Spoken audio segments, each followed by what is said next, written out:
for Wednesday, October the 7th to order. While the emergency order issued by the province of Ontario has been lifted, the town of Midland will continue to hold its meetings virtually as an ongoing preventative measure in keeping with the recommendation of the Simcoe-Muskoka District Health Unit's Medical Officer of Health and in accordance with Procedure Bylaw 2018-62 as amended.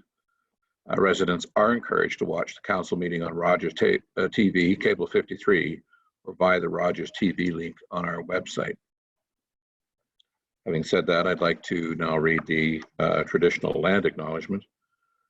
The town of Midland recognizes that it is located on land which is the traditional and treaty territory of the Anishinaabe people, now known as the Chippewa Tri-Council, comprised of Bosley First Nation, Rama First Nation, and Georgina Island First Nation. This territory is within the Pre-Confederation Treaty and Treaty 16 and included within the Williams Treaties of 1923.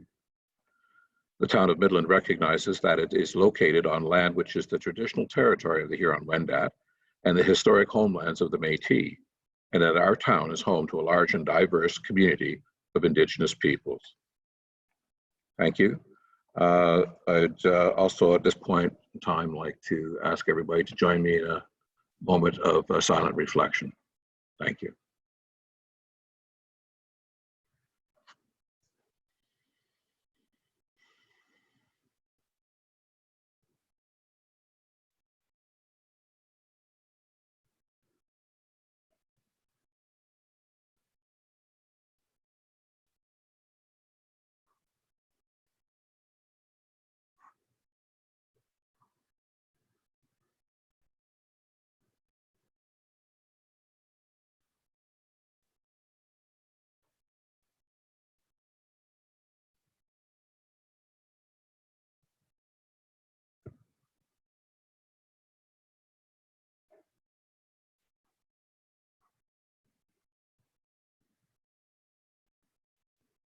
Thank you very much.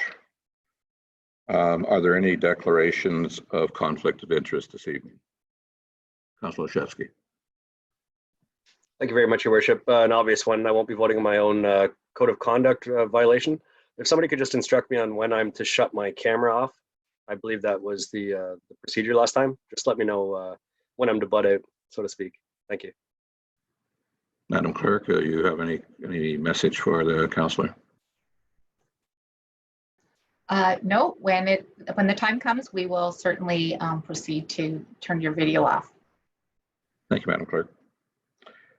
So I have a motion moved by Councillor Downer and seconded by Councillor Cunningham that the contents of the regular council for October 7th, 2020 be approved as amended.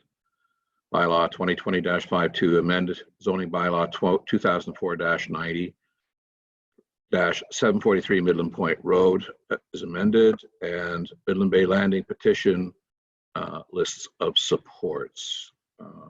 Council, you've heard motion, comments, or questions? Seeing none, all in favor? Thank you, that carries.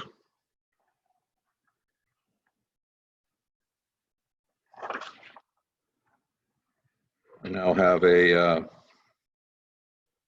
motion moved by Councillor Cunningham, seconded by Councillor Gordon, that the items and related recommendations contained within the October 7th, 2020 consent agenda as consent items having been considered by council be adopted with the exception of item 5.4.2 CSR-2020-19, holiday celebration downtown and Little Lake Park usable space.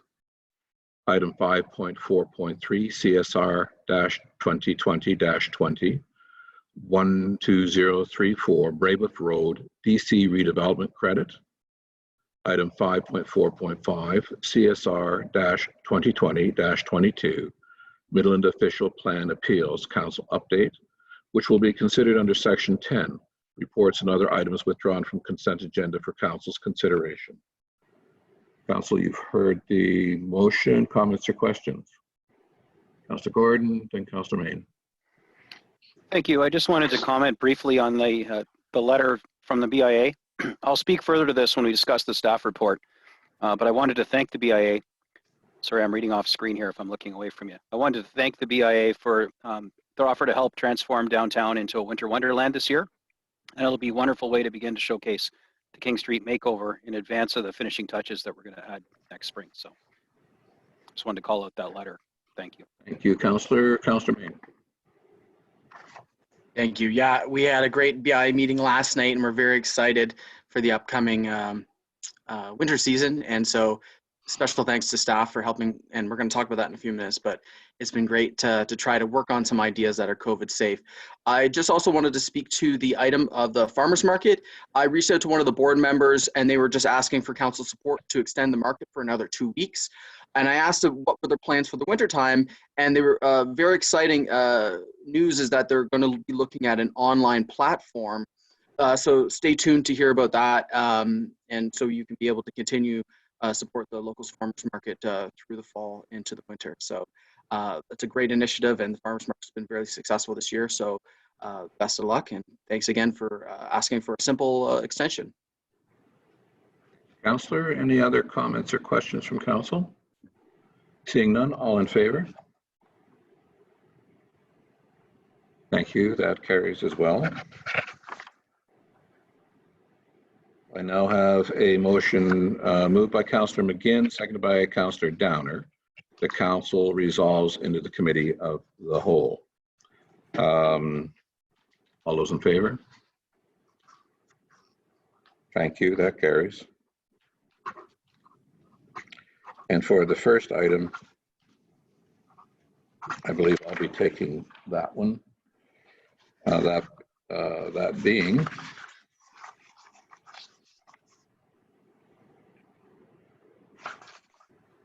deputations, and there are no presentations, so deputations and petitions under 881. The Integrity Commissioner's recommendation report, complaint against Councillor Bashevsky dated September 24th, 2020.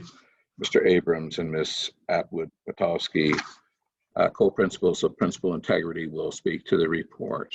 Do we have, there we are, Ms. Atwood-Patowski, and I think my partner Jeff should be on there somewhere. I'm not sure. yes, I see him there. Mr. Abrams, over to you guys. Thank you very much, Mr. Mayor, and thank you very much for making the time for us this evening. I will be making just a few brief overview comments. In case my internet doesn't cooperate, Jeff will step right in. I have had problems the past few days. I don't know what the heck it is. It could be the internet bandwidth or something. I don't know. I'm very low tech. I want to say first off, Councillor Ochevsky, you have no pecuniary interest in the outcome of this, so you can participate and you can vote on it. So just that clarification, you are able to participate. So just to clear that up. I also want to say just a little comment. I really love your little voting signs. We attend a lot of council meetings, and I have not seen any other council implement those. I think it's such a clever idea. Somebody should put the word out. We actually stole that from the county. Oh, well, we hadn't seen that, but I have not seen that in any other client that we have worked with. So really love it. Thank you. Our role as Integrity Commissioner, and you've heard from us before, but it does include receiving complaints. And when we receive a complaint, we must first make a determination whether to investigate. And part of that is whether it is in the public interest to pursue. This particular complaint is unfortunately one of those that is icky and uncomfortable. And under normal circumstances, of course, it would not have even been filed as a complaint. But these are not normal times. We are in a worldwide pandemic. And because of the gravity and seriousness of this public health context, we are reporting on this complaint. We have no doubt that the councillor is a dedicated and hardworking member of council, and it is clear that he is well loved by his many supporters. It gives us no pleasure, therefore, to have to bring this report forward. Nevertheless, that is our obligation. The evidence in the report, and we will not drag you tooth and nail through the report. I expect you've all read it. And as we say, we think the report speaks for itself. But the evidence of the parties was clear. The street in front of the councillor's home was lined with over a dozen parked cars on at least a couple of occasions, as we saw in photographs. It could not have been more obvious that there was a large gathering. The councillor, right from the get-go, very candidly admitted to all of the events. And we had the utmost cooperation from him. Although he insisted that all steps were taken to ensure social distancing and to comply with the protocols. The councillor indicated that he diligently took these steps as a responsible host to ensure appropriate physical distancing, but there is at least some evidence that it did not always occur that way. The code requires members to adhere to and encourage public respect for bylaws and policies. We find that there is some evidence that there was not always social distancing, and we find that there is a breach of the code in that the councillor's decision to host first 5 and then a 6th separate party at his home during the pandemic encourages a disregard of physical distancing requirements and protocols of the public health unit. Rather than demonstrating leadership and some restraint, it inadvertently sets a tone that others may feel justified in adopting. Even, as I say, while we had notified the councillor that we were looking at the issue, he hosted another party. We are not recommending any monetary sanction. In our view, the report and a reprimand really suffices to send the message to the councillor that the public expects better from its leaders. These are challenging times, to be sure. Hopefully, the councillor can understand and rise to meet that challenge, remembering that leaders lead by example. And then we can all move forward. We are extremely troubled by what appears to be some social media bullying of the complainant for bringing the matters to our attention. But at this point in time, we are not looking at anything in the form of reprisals or retaliation. However, we are troubled that that appears to be occurring. It has been brought to our attention. We truly hope that council can just move on with this. We will take your questions if you have any.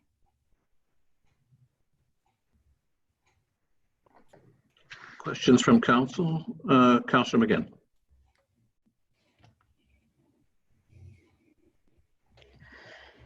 Were any of, so my understanding is that the photos that were taken were not taken by a professional, and that they were taken by somebody who had a vendetta and had an upset and with my peer. Did any of the photos show social distancing? Did any of the photos show gardening? Did any of the photos show stuff that would go towards innocence? Or is it probable that the only photos that you were shown from somebody who was complaining were to support their complaint? So that's a fair question, Councillor. I think it's probable that the photos that we were provided with the initial complaint were those that were intended to demonstrate the lack of social distancing and the large numbers of people at the gathering. So clearly, we recognize that typically accompanying a complaint, we're going to see what will be, allegedly evidence of that complaint occurring or of the facts occurring. So that it's a fair assumption that we saw probably the worst of the photos with the initial complaint. Yeah. And all of that information was provided to the councillor as part of the notification of the complaint. So follow. So the concern that I have is that, if somebody doesn't somebody who isn't a professional photographer. You can skew angles and have it look as if something is in front or not in front. For instance, my computer screen looks like I might be sitting on an angle. I'm not a professional photographer. So what my serious concern is that the evidence that may have been given to you was definitely for a specific purpose. So thank you for speaking to that. The other question that I have is you specifically say an amount of vehicles. My understanding, and from reading it and from going online, is that that number of vehicles did not contravene any laws. It didn't contravene any rules. I mean, don't even know who the owners of the vehicles are. He has neighbors. So you can't guarantee that every single vehicle that was parked on that street actually was attending his house. So to use that as evidence of them being in a specific location, well, we don't have GPS trackers on people. And we don't have the capacity to say that license plate belongs to that person and that person was in. Counselor, I don't think we're here to argue. I don't think we're here to argue with them. So if you have a question, please pose it. I'm going to get there. Please pose it. I would like the dignity of asking the question and being clear about what I'm asking and why, because this is extremely important. Get to the question, please. The question is, how can you guarantee that vehicles that were spotted on a street were at a specific location, or is that an assumption? Thank you. So through the mayor, we are professional investigators and we do attach weight to evidence, as all investigators do. But I would say beyond that, the counselor himself didn't dispute any of these numbers, and certainly the photographs speak for themselves.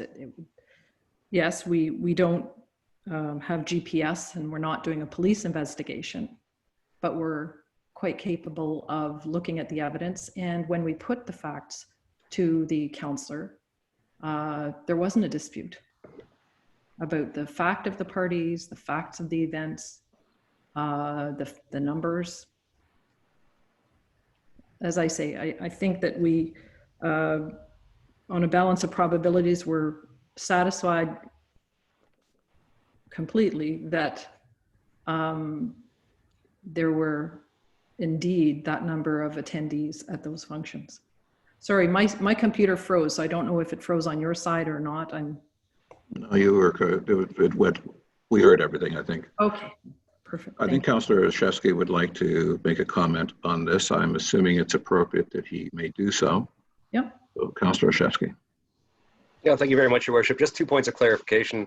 One being after I was given notice of the investigation that I held a 6th event or gathering, I made it clear in my final response to the Integrity Commissioner that I was not in attendance at that event, and at that time I was bound to confidentiality. So I did separate myself from a gathering that my fiance had on the property. And also the photos that were presented to the Integrity Commissioner and to myself that proved that there was a lack of social distancing. The main photo that is referenced is a photo of my fiance with her bridesmaids, 7 people in total, linked arm in arm. And I can totally accept that they were not social distancing. This was her bachelorette party at my property, and again, was not in attendance. And the other 2 photos that were provided to say that we were not social distancing was a photo of myself and my fiance, and a photo of myself and my mother, who are both very much within my bubble. So I just wanted to clarify some points. Thank you. Thank you. And I just, as a matter of process, we're here to ask questions of the Integrity Commissioners. We'll get around to a discussion and clarification from the Councillor Olszewski. But for the moment, if there are questions for the Integrity Commissioners, then I would invite Council to pose those questions. And Councillor Main, you had a question. Thank you. I have 2. So I guess the question, there's two questions, and one of the issues that has been raised is how, can you tell us what process that you guys go through to determine whether a complaint is legitimate or vexatious? And I'll ask the second one after, if you could respond. Thank you. Councillor, thank you for that question. I just want to circle back to Councillor Ochevsky's point, and that is, if we understand his evidence correctly, and I think that we do, the bachelorette party was held on June 26th. The 6th event was held in September. I understand it was a baseball team of some kind. So I think what you just said a couple of minutes ago, Councillor, was that you were absent from the 6th party. We're talking about the September party. You were absent from the September party. That wasn't a baseball party? Right. Okay, so. Councillor, could you just verbally confirm or deny? Sorry, that was my fiance's baseball team's annual gathering in place of a fundraising baseball tournament that she throws every year. And I did remove myself. I went to my father's house and hung out just the two of us for the evening. Thank you. So in answer to the question, how do we determine whether a complaint is frivolous and vexatious? That frivolous and vexatious is a legal standard. And the courts often use that kind of terminology, or lawyers use that kind of terminology. That is a bit of a high test. Frivolous and vexatious means it's absolutely unmerited whatsoever. There can be no possible merit. In other words, there are matters being alleged that either couldn't possibly be true, or if true, couldn't possibly constitute any kind of a violation of anything, couldn't constitute the basis for any pleadings, the basis for any litigation. So frivolous and vexatious, although it gets casually tossed around, is a really high bar. You will rarely find a court dispose of anything on the basis that it was frivolous and vexatious. Well, thank you so much. Speaking, another legal question is, so what happens when somebody disputes the findings? And that's what we have. Basically, there's been some suggestion that, you know, some of the dates might have been mixed up. Maybe the findings say that socially distancing wasn't adhered to. Some people saying it was. Can you talk about the appeal process? Because I was looking into this, and as a quasi-judicial system that we have, it seems to be very rare in the province of Ontario because code of conducts are so brand new, but it appears that you can appeal. Can you talk about that? I believe it's referred to as a judicial review. Sure. There is no judicial review of a investigation and findings and a recommendation report. There could be a judicial review of council decisions. The better course of action, or really the available appeal, if you will, is to take a complaint to the provincial ombudsman. So the ombudsman has a residual jurisdiction. Once an integrity commissioner has completed an investigation, if an individual, whether a complainant or a respondent, feels aggrieved of a matter, that matter has not been either properly investigated or not properly dealt with, then there is a residual discretion, or a residual jurisdiction with the provincial ombudsman. That's Paul Dubé, and they have a large office of staff, and they look at matters if they have not been properly investigated, or they've been investigated, or they've not been investigated at all. Then the provincial ombudsman can be prevailed upon to look at a matter. I'm not aware of any cases where the ombudsman has actually reopened an investigation of an integrity commissioner, but that would be the appeal. I use that in air quotes, appeal, if you will. Oh, thank you so much for that clarification, because we know how much the ombudsman covers our meetings. It's interesting to know that the ombudsman actually has jurisdiction over the integrity commission process. Thank you for Well, that clarification. well, just to clarify, Councillor, not jurisdiction over the integrity commissioner process. Oh. It's a residual jurisdiction Yeah. where the integrity commissioner has refused to investigate or has completed, but let's say the complainant is not satisfied or the respondent is not satisfied, they may prevail upon the ombudsman to look at the matter. The ombudsman has that residual jurisdiction, absolutely. Thank you. I have Deputy Mayor Ross and then Councillor Gordon. Thank you very much, Your Worship. Through you to Principal Integrity. Obviously, this pandemic and COVID-19 is all new to all council and the whole world. And I do have a question with regards to, we're all learning and taking direction from the province. And when the province says we're allowed to have a certain amount of people and we follow those guidelines, and I'm sure we've all, I have a hard time believing it. Everyone hasn't unfortunately made a bad choice and found themselves not social distance or without a mask or have made a mistake. I guess my question would be, how does it separate? It's hard for a councillor or anybody. Doug Ford's made mistakes on how we determine that the province and our Simcoe County Health Unit is saying one thing, but I'm hearing almost a different thing from you guys. So could you clarify how that sort of falls between, because it is a little confusing for a councillor or any person. We're all trying to do the best, and I agree with you 100%. Council should be held to a higher standard, but the standard is set from the province itself. So if you could help me out with that, that'd be fantastic, and I appreciate the presentation tonight. Thank you. Thank you for the question. It gives us an opportunity to sort of reiterate. It is very confusing. We're all living through this for the first time together. Nobody has experience living through this. We're all experiencing it for the first time, and I'm sure we've all been glued to, back in March, it was the daily updates from the Prime Minister and the daily updates from the Premier and his Minister of Health and the Medical Officer of Health of the province. And then we have our Medical Officer of Health of our local regional health units. It has been confusing, and the message has evolved and changed.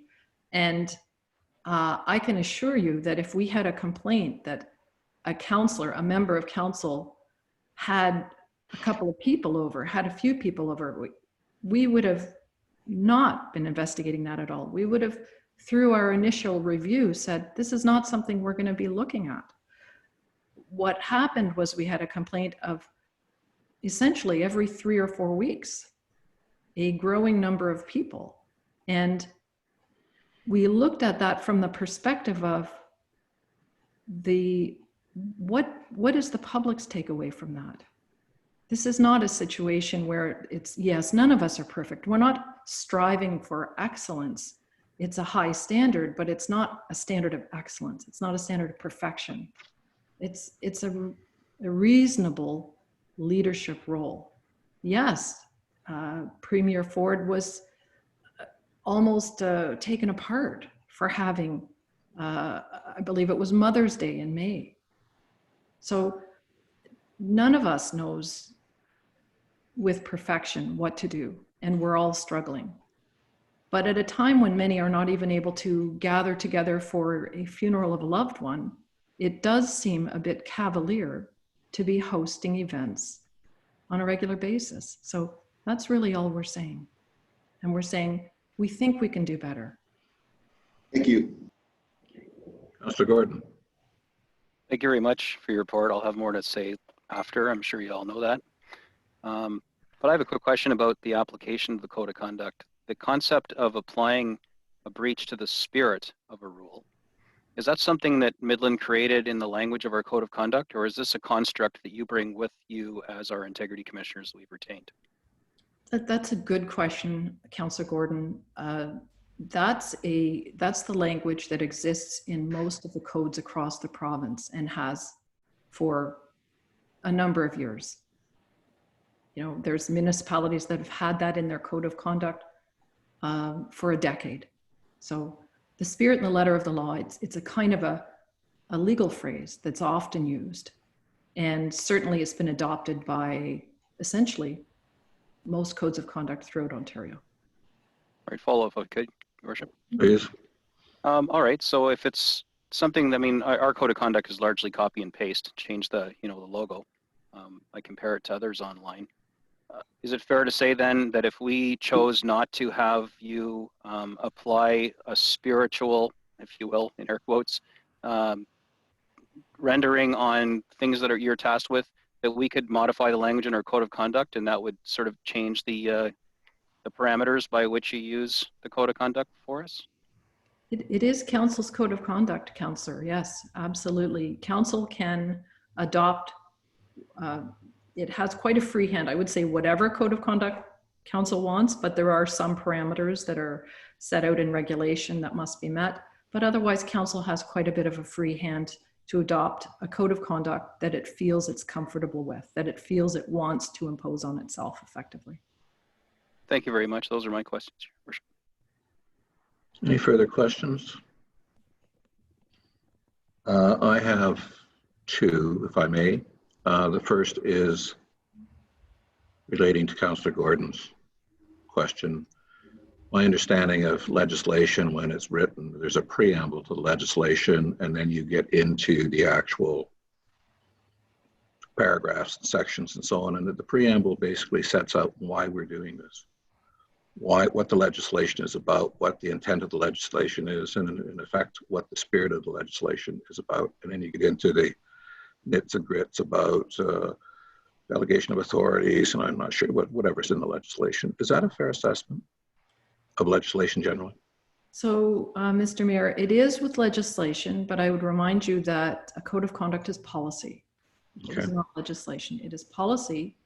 And in fact, many of the precursor or early version codes of conduct read like policy. And most of these codes of conduct are, they appear to be a hybrid. So there's a fair amount of preamble, and then there are a set of rules. And it has to be remembered that they are policy documents. They're really not legislation. In other words, it's not a strict interpretation, and you'll read right in the preamble that it's given a broad liberal interpretation. Now, it is council's code, of course. Council can change that. I mean, some of the early versions of codes of conduct 10, 12 years ago said things like council will all get along, that type of thing. So they were clearly only just aspirational. So it's up to council how, what it wants to put together, but it's still going to be a policy document. Thank you. I noticed in your report that there's a lot of commentary about the wearing of masks. And I'm pretty sure that even the World Health Organization was fairly ambivalent about masks until towards the end of June. Dr. Tam, even later, and other people likewise. So I'm just wondering why the reliance on masks. Even today, there's a lot of discussion around it. I know it's, I believe it's, here we go. I believe it's policy that when you're indoors now and can't socially distance, or outdoors and can't socially distance, today it applies, but I'm just curious as to why that reliance on the mask. I mean, I get the social distancing thing and, you know, the hand sanitation and all that stuff. Sorry, Sorry. I apologize. Part of my internet kind of got wiggly and unstable for me for a moment there. But if the question is regarding the confusion early on about the mask, I absolutely concur. I think we all concur that there was great confusion coming from the WHO. There's been added confusion courtesy of politicians south of the border who shall remain nameless. But I think there's a general appreciation now that countries that imposed stricter requirements and masks seemed to have overcome the numbers, or bring the numbers under control much quicker. And we're, as I say, we're all living through this together. It's not like anybody has a crystal ball. And I think it's been a rude awakening for all of us. Thank you. And I just realized I had one other question, if I might, and that has to do with the notion in your report that the counselor may have reached confidentiality with respect to his neighbor or the complainant. And it occurs to me that, if I understand this correctly, this has been going on for some time. It's fairly acrimonious. And it would be reasonable to expect that acquaintances of the counselor would know this. And being in a situation where they see the complainant, they would voice their opinions, not necessarily because the counselor has breached the confidence. And I'm just wondering how you would deal with that. Mr. Mayor, that's a very good point. And let me say this. It would be, of course, we would not, we would be, it would be wrong of us to conclude or to presume that the supporters of the counselor would not have inferred who the complainant was. They may be aware of the whatever acrimony there may be between the complainant and the counselor, but we certainly would feel it should be a leader's role to try to quell and not inflame any bad feelings that may arise between the supporters and the complainant. In other words, there is probably a leadership role that the counselor can play in saying, hey, it is what it is. I get it. Let's not, shoot the messenger. Let's not shoot the complainant. Let's not go off on that kind of a, grab your forks and pitchforks and torches and that type of thing. It shouldn't come to that. There's an opportunity for a leader to speak to their supporters and say, hey, it is what it is. Let's move on. Thank you. Any further questions? And thank you for your answers. Any further questions for the commissioners from council? Seeing none, oh, sorry, Councillor Prost.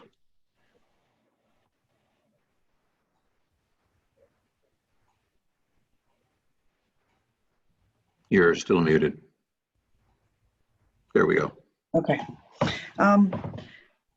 Is there any proof of social distancing when Councillor Ochesky was not in attendance? Because there was some of the parties he wasn't there for, the gatherings. Was there anything seen where there wasn't social distancing going on, or was it just the vehicles?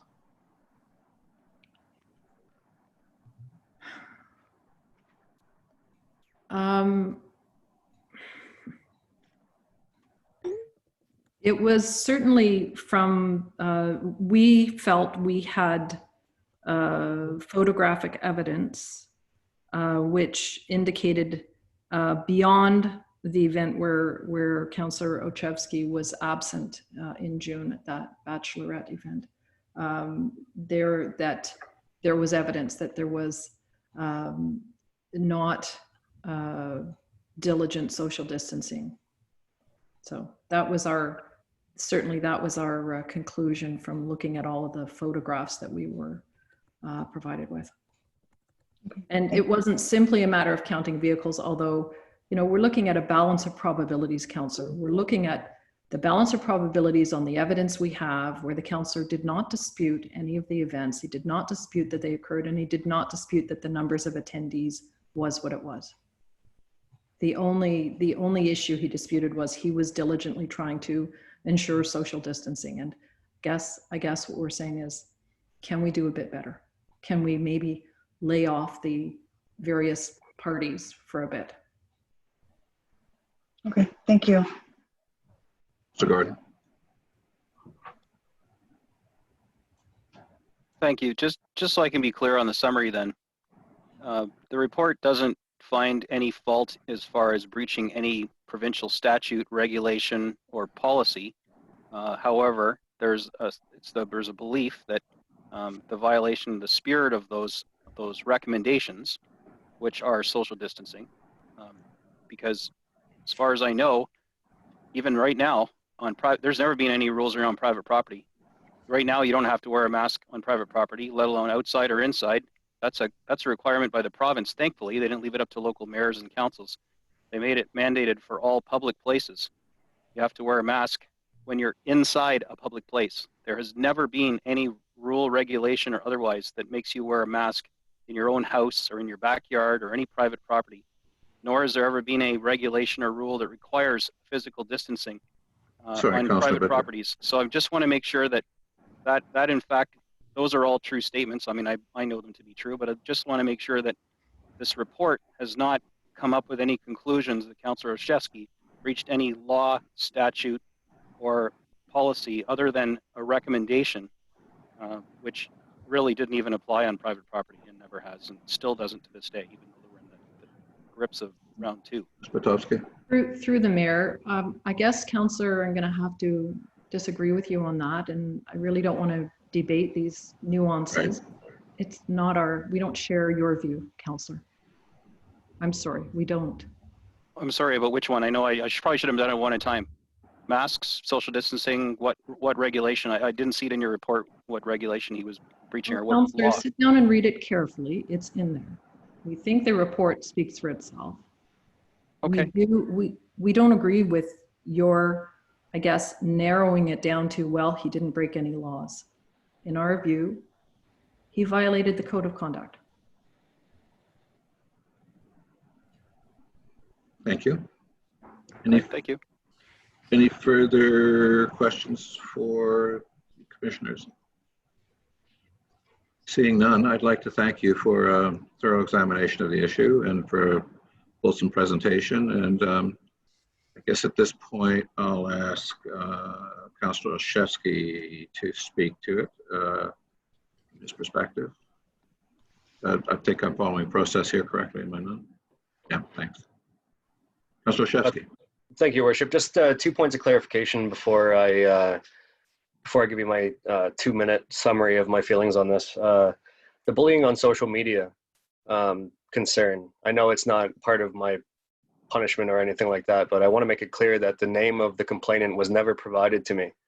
And when the complaint was provided to me, I sent back a very emotional response right off the bat, saying, I know this came from person A and person B. What do I have to do next? And that was before I had even read the report. I was just so worked up and I knew where it had come from. So I just want to make it clear that the complainant's name was never given to me. So to say that I've somehow encouraged bullying on social media, that's a tough sell for me. You also said that you based this on what the public takeaway would be of me hosting these gatherings. There would be no public knowledge of these private gatherings on my property had it not been for this complaint and report. And now it's very public. So I just wanted to make that clear that I wasn't posting on social media, look, I have 25 people in my backyard. It's my mom's 60th birthday. I'm one to celebrate everything on social media and didn't post one post about having my mom's 60th birthday or anything to do with a cat funeral. And you want to talk about online bullying. I've received some very interesting messages about my cat funeral. So just for what it's worth, I had to clarify that. I'll segue to my speech, and I apologize that I'm reading off a cell phone. So thank you, Mr. Chair. I want to thank Principals Integrity for your time. Thank you very much to residents, other councillors, friends and family for sending me messages of support through a very tough time. Thank you to the media for reporting this fairly. I want to keep this short. I don't feel as though I've done anything wrong. I do understand that we are held to a higher standard. I do believe that I took the gatherings to a higher standard in terms of safety. I did provide masks to those who wanted them. Had hand sanitizers in different locations all over my yard, and I did provide receipts for hand sanitizers. I had only 25 people in my backyard in a time when we were allowed 100.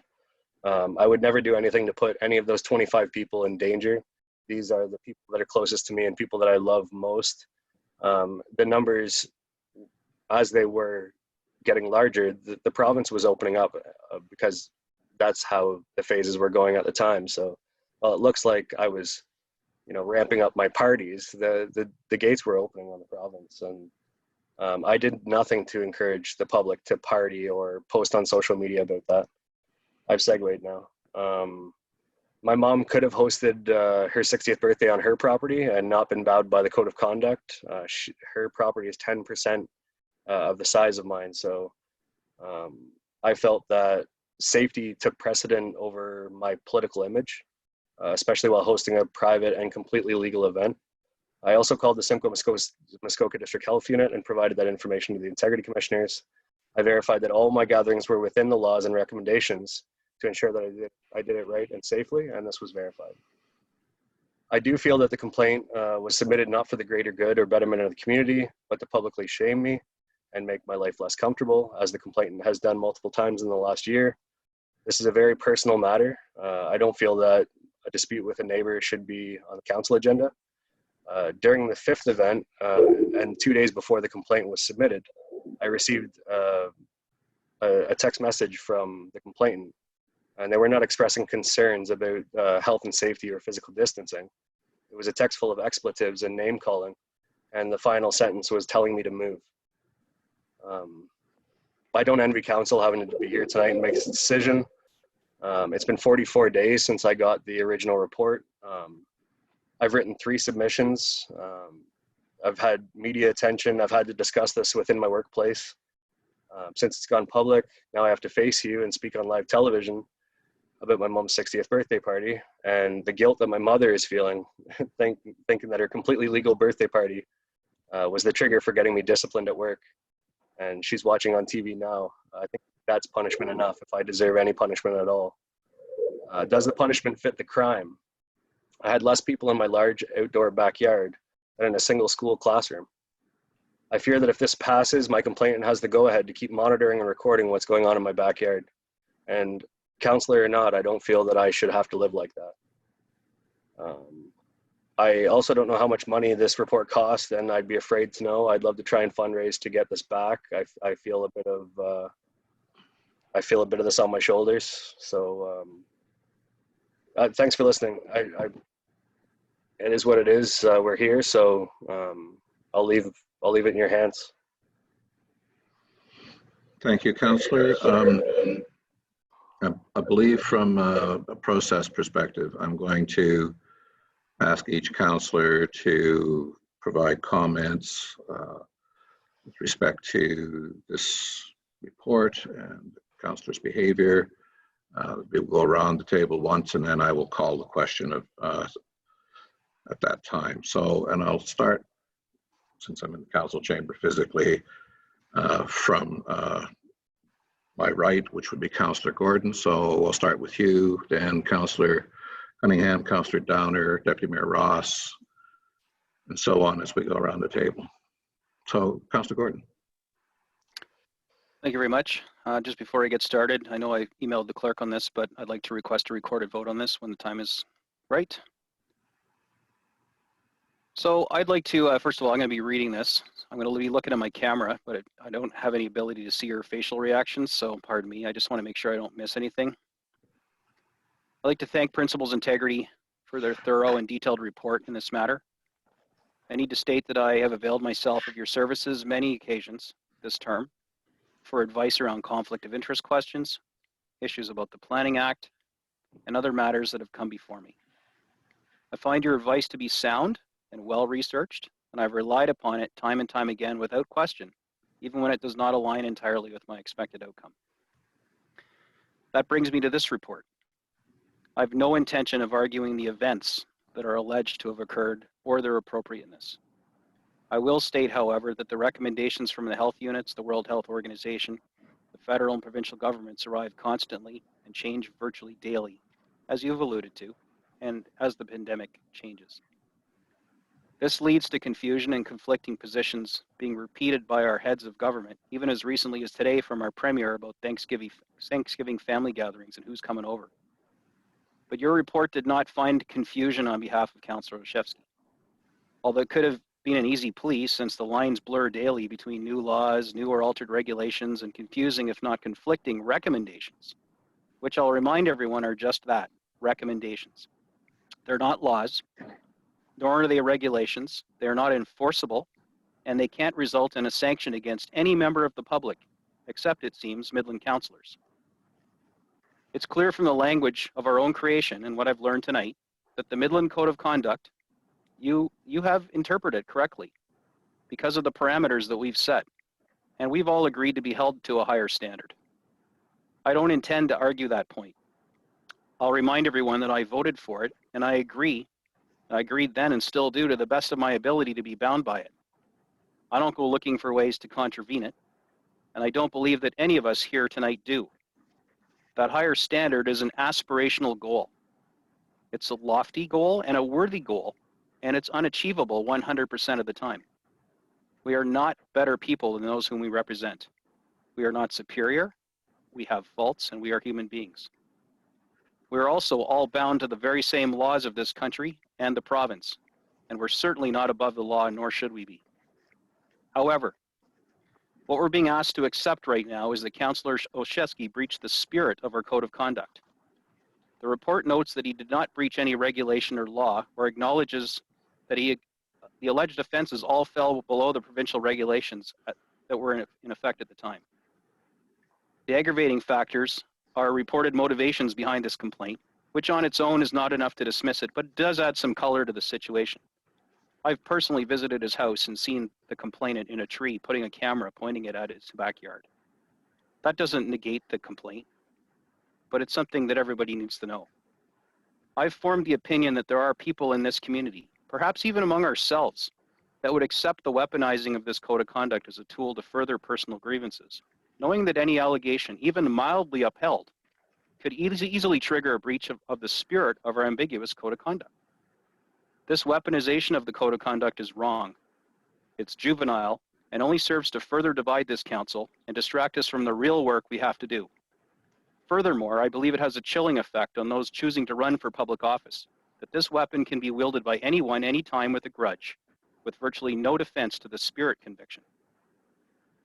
I also have to remind us all that there's a cost to the subject of the complaints, and that they have to sit here and be judged by their peers and still smile and work with them, knowing that they've done them harm, whether intentional or not. There's also a cost to the ratepayers of this community, as the Integrity Commissioner does not work for free. We'll see those first-year costs in a couple of months' time at our budget talks, and I suspect we're going to see 6 digits.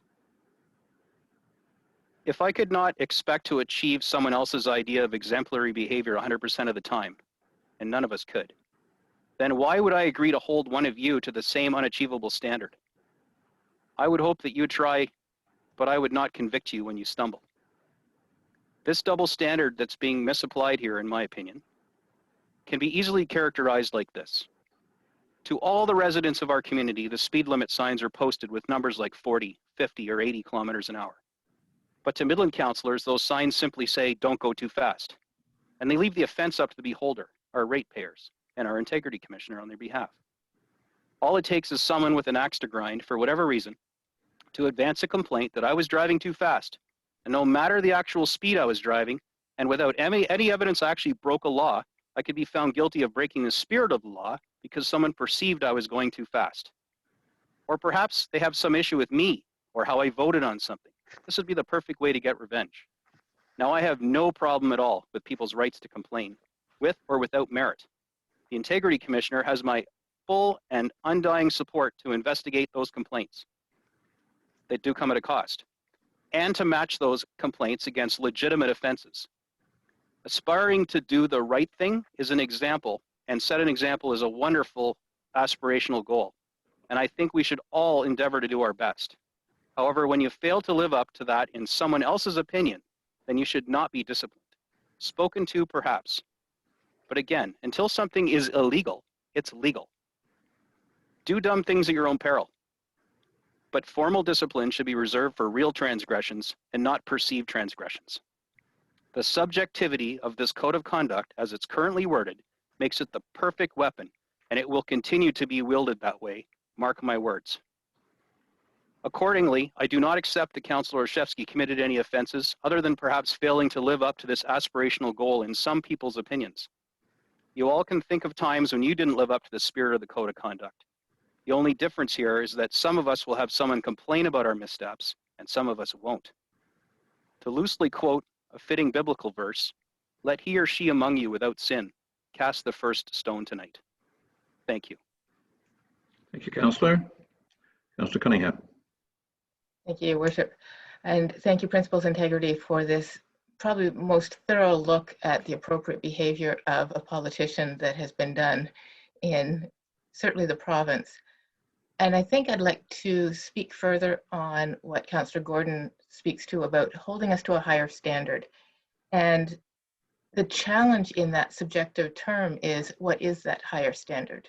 Because as I read this report, Councillor Olszewski did hold himself to a higher standard, showing that he could respect the recommendations, bring hand sanitizer, masks on site in this new normal that is going to last another year, as we strive to find ways to be safe and still have mental health, still have togetherness and family and love, that he was conscious of his actions and not posting them to Facebook, that he was bringing into play these hand sanitizer, the masks, being outside, where we look at the range of, wear a mask unless you can social distance. Outside is safer than inside. I don't think that's a Shrek reference really, but it sounds very close to a Shrek reference there. I see Councillor Olszewski striving to hold a higher standard for himself than my neighbors. I see him treating his yard like a public place instead of a private place. The average neighborhood party I've been watching in the last 6 months is not holding to that standard. That those parties grew in size as we went from phase 1 to 3, again, was a logical, considered approach to following and demonstrating a respect for his position. And as I read the report, and especially item 54, where it said, even if we were to find that each event fully complied with the regulations around physical distancing, including by attendees remaining 2 meters apart or wearing masks, we would question the propriety of holding such events during the early stages of a pandemic. Holding numerous events in the midst of a public health crisis encourages disregard for the town's directive to follow the directions of public health authorities. In Councillor Olszewski's efforts to demonstrate how to follow the recommendations of public health authorities, whether he was successful herding his attendees as well as he would have herded cats is a different question. It was Councillor Olszewski's behavior that is in question, not his attendees. And I am pleased to say I am hearing a real respect for the recommendations in his efforts to continue life, not as usual. Thank you. Thank you, Councillor. Councillor Downer.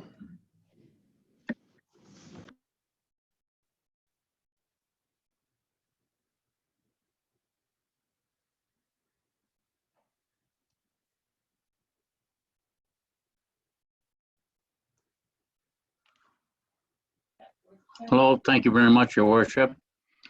I'm sorry I couldn't get my mic down mute. I'm going to reserve my comments for the final vote. Thank you. Thank you, Councillor. I'll turn next to Councillor Prost. Oh, sorry, I beg your pardon. Deputy Mayor Ross, you're next. Thank you, Your Worship. I appreciate the report. I wanted to thank Integrity, Principals Integrity for coming today. And I, for one, am going to take this as a great learning experience. I probably haven't done the best job either. I think I am. I've done everything that I thought I should to follow every rule, but unfortunately, it's tough out there. This is brand new to all of us, and I really want to thank you for this report. I'm going to take it as a learning experience for not only myself but for my family and friends, and show that I truly am one of the leaders of this community. And if it's not us that's leading it by example, who is? we need to be held to a higher standard. With that said, I believe the highest standard of all is election day. And we will be received or elected or not elected based on how we behave today and tomorrow. And that is indeed the highest standard that we could ask the public to understand and agree to. So I'm going to take this as a great learning experience on my end, and I want to thank you very much for the report. Thank you, Deputy Mayor. Councillor Prost, to you next, please.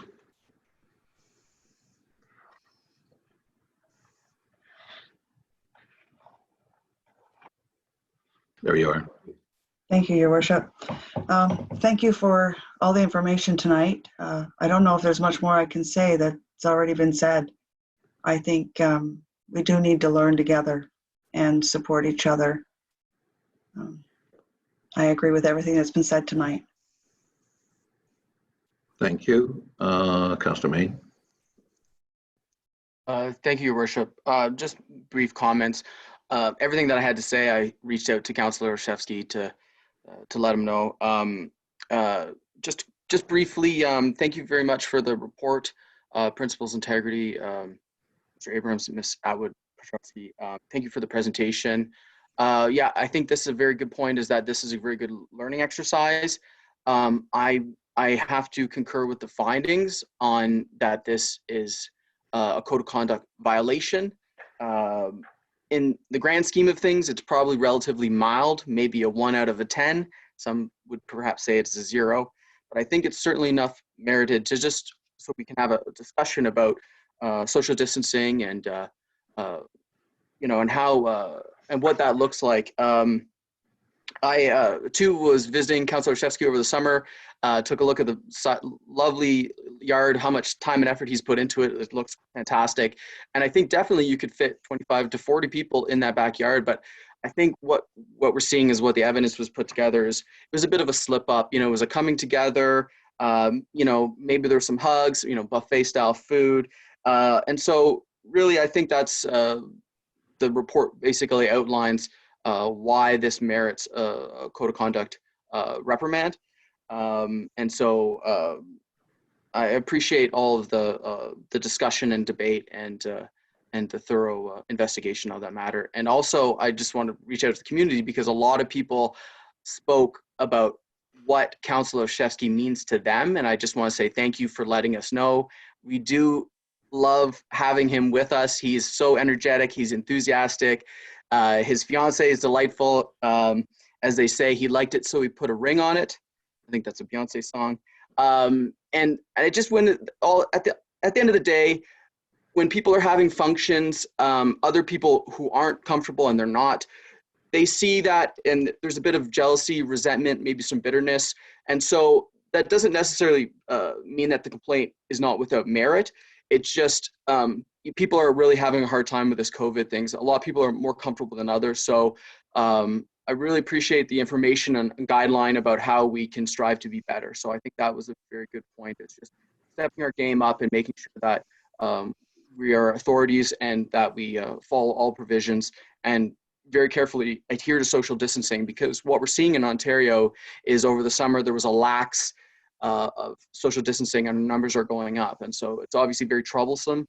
And so luckily no one has been sick in Midland for quite some time, and we're very fortunate of that, but we can't be complacent. And I think that's the summation of the argument, is that we really have to keep our guards up until we're vaccinated or we get out through this through treatment or whatever. So that's what I would like to say, and thank you for the time. Thank you.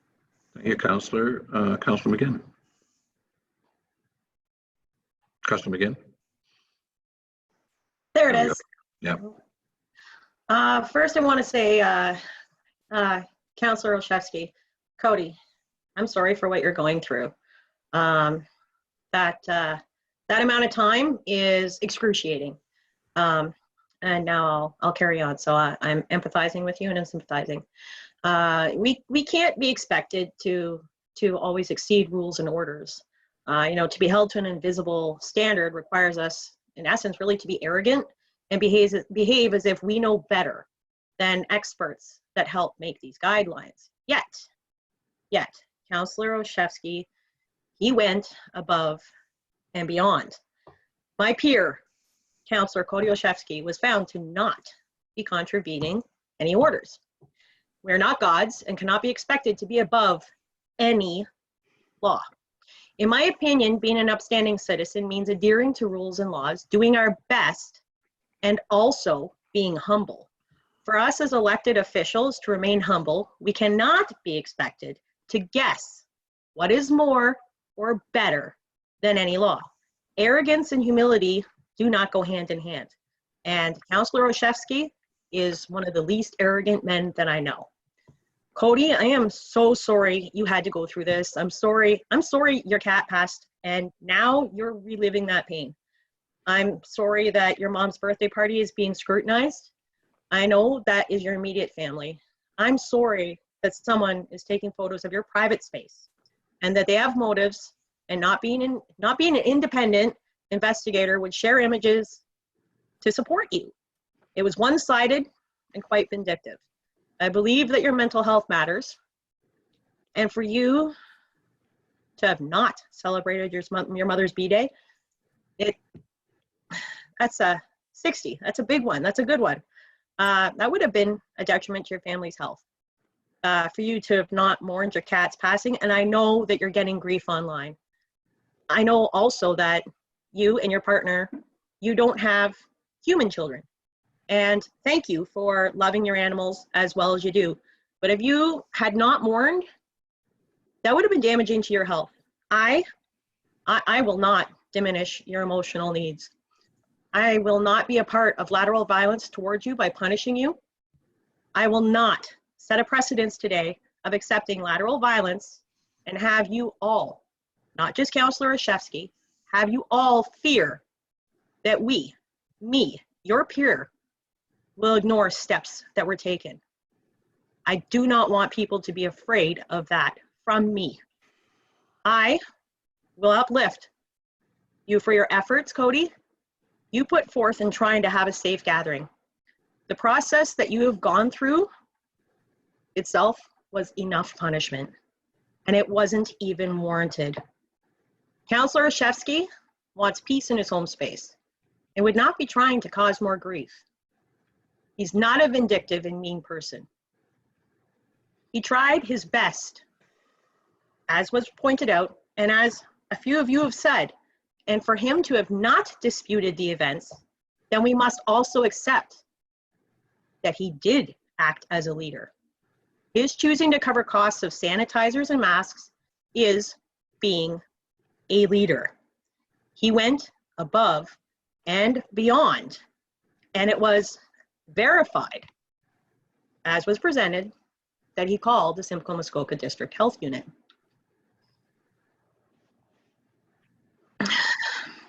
I will not support a recommendation that will measure you against a rule or law, find innocence, and then decide to cast it aside in the spirit of. What I am hearing is that Councillor Olszewski did go above and beyond. He did not contravene any rules and laws. He did his best, and I thank him for that example that he set. Your mental health matters, your family's mental health matters, and being a humble leader matters. You cared. You cared for the people who came. I also recognize and understand your circle. I also recognize and understand that the events that you chose to leave, in other times, you would have been present. You would have been able to stay. I don't know if you would have wanted to stay for the bachelor party thing. I don't know. But there were things that you did, and you did them differently. Thank you very much. And I'm sorry for everything that you went through. And I hope that there is peace and there is growth between us, and peace for you at home, And as a council, we all learn from this and realize that we have an opportunity here to say, you will not be participants in setting a precedence of lateral violence between ourselves. It's getting to the point where it's uncomfortable. I didn't get into this. None of you got into this for the comfort, but it's getting, this specific case here really shouldn't be before us. Thank you. Thank you, Councillor. Deputy Mayor, I'm going to turn the meeting over to you for a moment, if I may. Please, Your Worship. Floor is all yours, sir. Thank you. So the first thing I'd like to clear up here, if I may, is the code of conduct is quite specific. Rule number 11. Respect for Midland bylaws and policies provides as follows. Respect for town bylaws and policies. 1, members shall encourage public respect for the town and its bylaws. 2, members shall adhere to such bylaws and policies and procedures adopted by council that are applicable to them. Within the code, there's then a commentary which goes on to expand what that means. A member of council must not encourage disobedience of a town bylaw in responding to a member of the public, as this undermines confidence in the town in the rule of law. Members of council are required to observe the policies and procedures established by the town council at all times and are directed to pay special attention to and comply strictly with council procedure bylaw and expense policy bylaw. In exceptional circumstances, a member may request council grant an exemption from any policy. A councillor must not encourage disobedience of a town bylaw in responding to a member of the public, as this undermines confidence in the town and in the rule of law. I don't believe that the councillor has actually engendered any disrespect, vocally or any other way. I believe that what the councillor has done is set a bad example in that hosting continuous parties, even though they're in compliance with the law and the regulations as set out by the province and the health unit. That's not the point. The point is, that's correct, Councillor Gordon, that's not the point. You're setting out it as an example and you are living to a higher standard. Councillor Shevsky has accepted that. We've all accepted that. We've all accepted that, and it seems that now that the pressure is being put on, well, it may feel a little differently, but that's to be expected. I would say this. There's a photograph on the town website. Is a picture of Councillor Downer and a member of the public, both wearing masks, and of myself not wearing a mask. We're not socially distant. I happened not to be giving some remarks, took my mask off so people could hear what I was saying, stepped back for a photograph, and did not put the mask back on. That's not exactly putting out a good example, especially from somebody who's advocated since the outset of this pandemic that masks should be worn, that people living in countries where masks are worn actually have a better result than countries that don't wear masks. So there's always room for people to make mistakes. And I think in this instance, the councillor has made a mistake, an error in judgment. I know what he's like. He'll learn from this. He's pretty adaptable. I also would have to say that it doesn't sit well with me, and you've heard this from other councillors, where this is coming from. Now, the word weaponized has been used. I mean, that's a bit dramatic. I don't subscribe to that at all. Nor do I really, having talked to a couple of neighbors on the street, believe that this had any profound negative effect on people's perception of what the pandemic was about and what the outcome would be of not being socially distanced, not washing your hands, wearing a mask, etc. As recently as today, in an article in the Midland Mirror, you'll find that I've written that I do not believe we should be letting our guard down in the slightest in terms of dealing with the COVID-19 virus, that we're seeing a second wave come through. And we've, as somebody, I think Councilor Main pointed out, we've been very fortunate not to have had any fatalities and a very, very, very low infection rate. I hope that it stays that way. For all intents and purposes, it seems that the councillor has tried to ensure that in his gatherings that those processes were followed. I think at that I'll leave it. I do believe that the councillor in conversation recognizes the need to be held to a higher standard. I believe he said so again tonight, so I'll leave it at that. And with that, I'm going to, if you don't mind, Deputy Mayor, I'll read the recommendation. Yes, please. It's all yours. Thank you. So moved by Councillor Prost, seconded by Councillor Ross. That recommendation report complaint against Councillor Olszewski, Town of Midland, dated September 24th, 2020, be received, and that having been found to have breached the code of conduct for the Town of Midland and that Councillor Olszewski, Cody Olszewski, pardon me, be and is hereby formally reprimanded. 2, that this report be posted on the Town of Midland website for public access. So Council, you've heard the question, and Madam Clerk, I believe there is a request for a recorded vote. Would you call the roll, please? Yes, I will.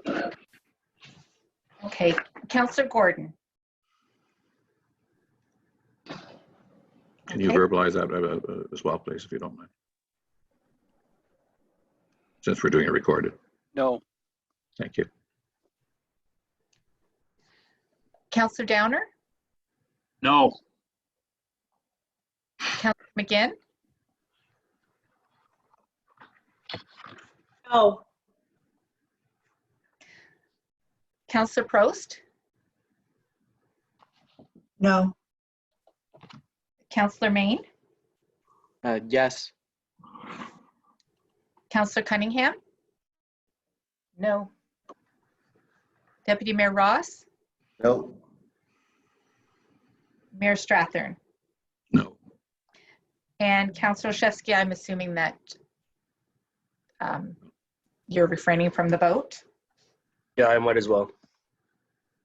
Okay, so the motion is defeated 7-1. Thank you, Madam Clerk.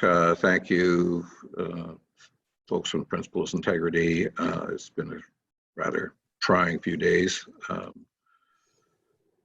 I don't know, I expect we'll be seeing you guys again, despite my wishes that we don't, other than perhaps for a quiet drink in a COVID-free environment and commiserate about various things and on. Thank you again for your consideration in the matter. Thank you, Council. Deputy Mayor, I'll turn the meeting back to you. Thank you. Thank you very much, Your Worship. Next on the agenda, we have the couple of deputations. The second one being community reach support for purchase of North Simcoe accessory van. And we have Miss Gear, Executive Director of Community Reach, to address council. Is Miss Gear with us today? Oh, you're muted. You're muted, Miss Gear. Greer, sorry, I apologize. Still muted. Unmute. It's Okay. this Good fun? evening. Thank you so much for coming this evening. I want to remind you, you have 10 minutes for your presentation. We understand we're online, so we do a bit of leeway. We're not going to hold you to the exact 10 minutes, but if you could, I will, you could start your presentation, and we may have a few questions for clarification after. So it's all yours, Ms. Greer. Excellent. Thank you, Your Worship, members of council. Thank you so much for allowing us to present today. I have to apologize. I sent a letter on September 9th to the council and the mayor, and I don't think I totally explained what community reach does very clearly. I didn't explain that very clearly, and it was suggested to us that we do a deputation to make it a little clearer.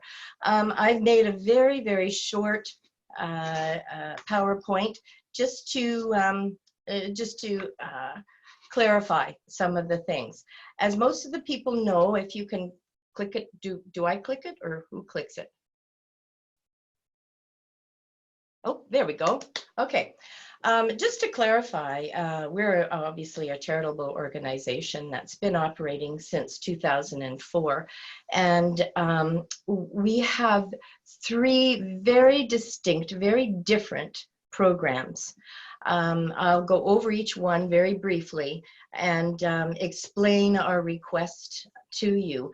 Now, one of our programs is called the Midland Accessible Transit, which I'm sure most of you are aware that we are contracted by the town of Midland to provide accessible transportation to Midland residents and within Midland and Penetanguishene. So these people can't access the conventional transit, obviously. And so we have a couple of vans that the town provides to us that we can offer these services. And what we do is we hire the drivers, we schedule, we make sure we train the drivers, and most of them are like retired first responders, so they're pretty darn good fellows and women. And what happens is the Midland Accessible Transit just takes people around Midland, like I said, and to Penetanguishene, and not outside of it.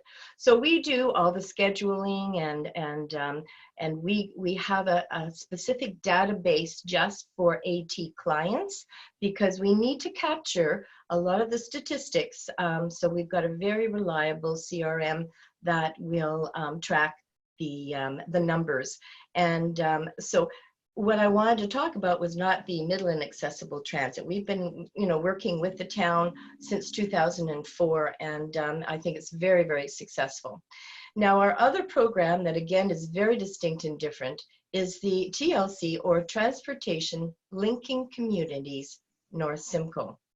This is for residents of Midland, Tiny, Tay, Penetanguishene, and the surrounding areas. And what this does is, what we do is normally we would use volunteer drivers and their vehicles and a couple of our vans to take people to shopping and medical appointments and other services. And so we would pick them up and take them to their particular places. Now they do have to register with us, and they do have to prove that they can't access any transportation, or don't have the means, or need accessible transportation. So we take a lot of the clients, the residents of all the areas, also outside of Midland, to their and Tiny and Tay and whatever, to medical appointments in Barrie, Toronto, Newmarket, as far as Sudbury, and we include the Midland residents in that. And so we have probably over 45,000 rides a year, and a third of those rides are from people in Midland. And so we take people from Midland outside to access their medical services. And again, they have a separate registration. They're not AT clients, although they could be, but they're specifically for this particular program. And we also have a financial accounting process which separates the two, also, all 3 programs actually. So the Midland residents, what's happened since March, actually, the residents have not had to go to services or events, but they do have to access medical appointments. And we had to stop using our volunteer drivers and our volunteer vehicles because of safety issues. And we've used our 2 vans. One is being totally accessible, and the other van is just a regular van.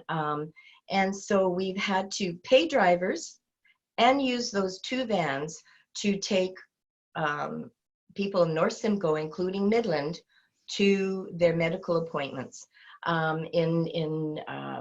outside of Midland. So about a third of the 4,500 people are Midland residents. So saying that, we really ran those vans to the ground, and lots of repairs had to be made, and so we thought we really need a 3rd van. We absolutely need a 3rd van. You can move the PowerPoint on if you like. And we really need that 3rd van, especially now the 2nd wave. We were expecting the 2nd wave, and the people are moving up here in droves, it seems like. And we have, since May, we have put over 8,000 kilometers on our vehicles. So we went to the different towns and we asked them, can you partner with us to get a North Simcoe accessible van so that we can take people safely to, if you can move the PowerPoint down one more, please. Karen, super. So we can take these people safely to their medical appointments. Now, just a note, there has been other transportation companies that do this, but they suspended their programs. So we had to do a lot of the dialysis appointments and cancer treatments and so on and so forth. So we had to really we had an interesting time, let me tell you, scheduling and making sure that everybody was cared for. And I've got the most amazing team, an amazing pile of drivers, and I have to give them kudos for that. They're wonderful. So what we were hoping to do is to get every single town and township to contribute to this van, so that we can proudly put all your names on it and there's actually get a reliable, accessible vehicle. Now, because we are not for profit, we don't get provincial or federal funding. We get a very small amount from, which we're grateful for, from Simcoe County, but it's less than 40% of our budget, and we're pretty lean and mean in the sense we use both sides of the paper. But so we thought we would go to Midland, the town of Midland, and ask for your support, and see that this service that we provide is extremely valuable. I cannot tell you how valuable, that we have. We have quite a number of testimonies, and that just say that we are their lifeline. Midland residents and the rest of the residents in North Simcoe. So you can see our van there. And this particular ask of 15,000 from all of the towns. I'm sorry. Yeah, it's a capital purchase only. We're not asking for any operational funds whatsoever. We are just looking to get this very reliable van. And I have Rick Ignis, who is our transportation manager here also. We're safely distanced. So if you want to put any questions to him too, please feel free. That about it? So Thank you very much. Thank you very much, Ms. Greer. I apologize. You have no idea. My timer just went off for 10 minutes. You were right on time. Thank you. My God, I'm good. Yes, you very much are. Now, I understand our CEO, Mr. Deneau, had a comment. Am I correct?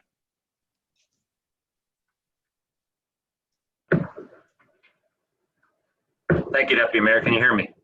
We sure can. Yes, sir. No, I certainly appreciate the presentation, and I can certainly appreciate the need that the community has. And I think we all have a family member or perhaps even ourselves have mobility needs, and we understand the importance of these types of services. I can tell you, and just in terms of context, and Mrs. Greer alluded to it, that, you know, the town of Midland has been a strong supporter of this type of services for our community, achieving accessible needs. You know, there's the service that we provide here is, I think, well used, but it does come at a cost, of course, you know, to the tune of almost $160,000 a year. So there are 4 vans. I think we saw most recently 2 additional vans were added to the Midland fleet, if you like, to help service the community. So we're certainly proud we're able to reinforce the community from that perspective. And you know, based on the comments, we can certainly understand why Tiny, Tay, and Penetanguishene would like to serve their community as well. I think what we do in Midland is somewhat unique. I'm not sure if there's a role for the county to play in North Simcoe and offering these types of services. It's certainly a discussion I would like to have with county to look at potentially a better solution for North Simcoe, understanding that there is a need. And I certainly be willing to work with the other North Simcoe municipalities to look at this service and see if there's anything we can do to perhaps replicate what we're doing here in Midland and offer services that they can provide. And with that comes with some potential sharing of cost. So I just wanted to make sure that the context of what we're doing today in Midland is appreciated, because I'm quite proud of what we're doing to help our people with accessible needs, and very proud of what this organization is doing to help us. Can we do something better for North Simcoe? Perhaps. And I just wanted to allude that the staff here is certainly willing to take that direction from council and work with them to find that solution. Thank you, Deputy Mayor. Thank you very much. Excellent. We are part of, through your worship, we are part of a Simcoe County transportation portal, which shares rides, and we are in that, what would you call it, transportation supportive organization with the Simcoe County. And we do get some support from Simcoe County, and we're very appreciative of that. But I mean, you were right when our Midland AT, our accessible transit, is one of the best, and we would love to be able to duplicate that all over. But at this time, we are desperately in need of another vehicle to provide the services for the town people, to take them out into you know, and up to down to, I guess, their emergency appointments. And I must say, if I can, that the doctors are not giving much time. They are saying like 48 hours, and people are calling desperate, saying, you know, how do you get us there? And also the fact that when the van goes down to Toronto, let's say, it's down there for a good part of the day. So I think Midland residents would really appreciate having a safer and more reliable vehicle. Yeah. Thank you very much. Any question from council? I see Councillor Gordon. Then I have Councillor Main. Thank you very much, Ms. Greer. I'm glad you were able to do this deputation. I know we spoke briefly probably a month ago. I'm very proud that Midland can partner for one half of what you're doing, and this other need that you're filling. Like my question at the time, you know, maybe you've got an answer for me now. Have our neighbors that share equally in this service, or actually disproportionately, we use more of it than they do, have they committed their councils to $15,000 to help to go towards this van? Yes, each one of them have. They've done it almost immediately. I'm just blown away. Tiny has given their 15. Oh, I've already got it. Tay has given their 15, and Penetang has 2. And it must, I have to note that Penetang had given us a bit of money about how many years ago? About 4 years ago for another one of our vans. So I mean, they really contributed a fair bit, which we're, you know, over the moon on that. Thank you. Been a great neighbor. Sorry, some follow up there that, you know, we were able to provide what we just did thanks to the generosity from the province. We were really a vehicle to get that money to you for a vehicle, pun intended. You know, so we have the province to thank for that infrastructure or the transit money to come down to us. So this ask I see is really separate. One of the questions that people may ask is this service, which I'm quite familiar with. I have an ex-compatriot that drives for you. And I also have family members that use your service. But can you tell me and everyone listening whether this is a service for people that, you know, just don't feel like driving their own car and they just, it's like an Uber, or is this for people that genuinely have no other way to get down to these appointments for their cancer treatments and dialysis and things like that? Great question. We have a very rigorous application form that people have to fill out and submit to us.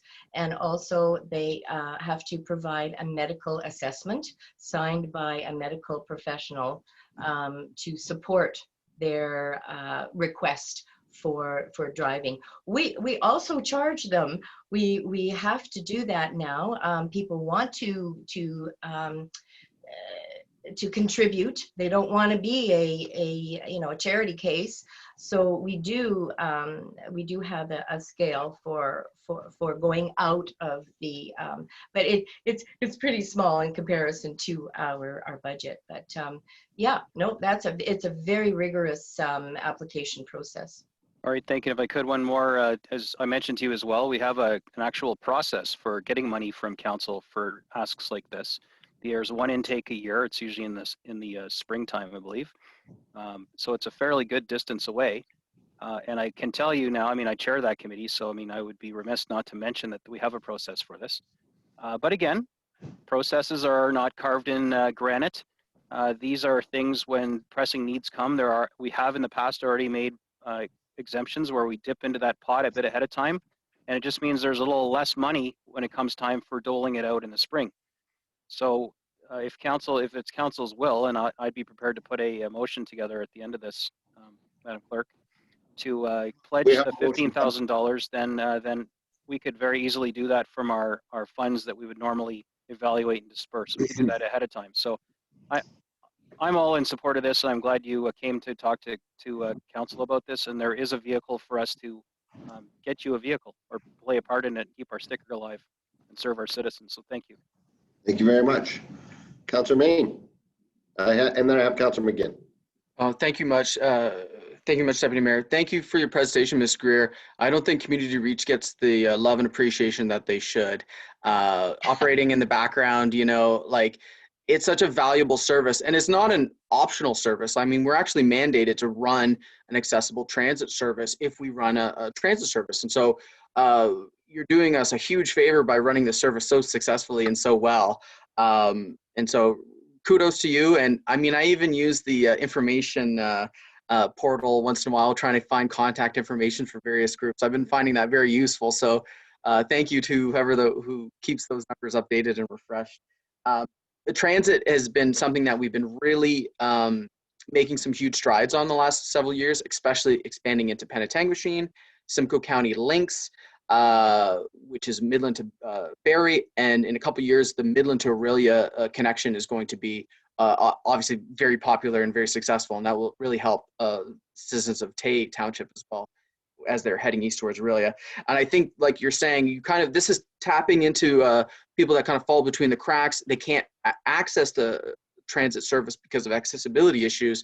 And so that's why it's so vital. And we know North Simcoe, people are coming and going from our neighboring municipalities. So it's such a critical service that we provide. So thank you for putting a deputation to add a little bit of awareness for the community of programs that are available. I know we're going through age-friendly planning, and one of the big key components is transportation. And I know that's going to be a continued need for our population as we age and as we shift away from single vehicular occupancy and move towards, mass transit, bike lanes and whatnot. So thank you so much for your effort. Thank you for the deputation, and thank you. Thank you, Councilor Main. Councilor McGinn.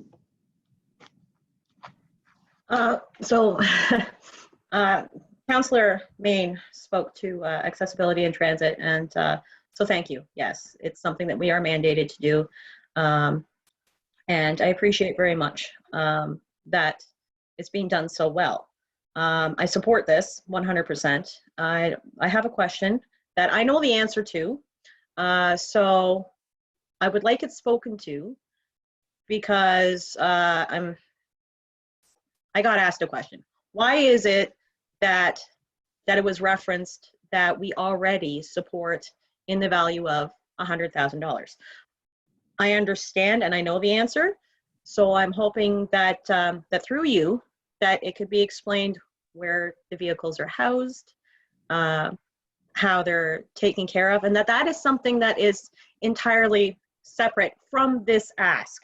And it's something that I'm really proud that is being done, and it's necessary. And this is one of the ways that we can be supportive, not only of you, but supportive of everybody in our community. It's a good neighborly thing to do. So through you, could you please, Monsieur Deneau, could you please explain that value for the people who are listening? Mr. Deneau, care to answer, sir? Yes, thank you. Through you, Deputy Mayor. The funds that I was referencing are from our budget to provide this service for Midland residents who travel, and I think as Mrs. Greer indicated, who travel within Midland and sometimes to Penetanguishene. And I think, frankly, some people are brought back, and which makes total sense. If the van is coming back in another direction, those people would come back from those areas as well. The context I was hoping to provide was, I do believe this is unique in North Simcoe. I believe the amount of money that we spend on this is a Midland solution. And like all of us, I'm very proud of that. Is there a better solution for our people to provide mobility needs in North Simcoe? I'd be happy to work on that. But again, the context I wanted to provide was, we've got a great solution here that works for Midland, and certainly understand the needs for North Simcoe and helping our people get out of it. And it comes at a cost. And those are things that we should talk to our partners with. Hope that helps. Thank you very much, Councilor McGinn. Using your words and for being clear about it and letting me ask a question that most of us here on council would have known the answer to. I appreciate that consideration that you gave. Thank you very much. And thank you very much, Mr. CO. And Ms. Greer, we have a motion that came out of the, sorry, I apologize. Any other questions? Mayor Strathern?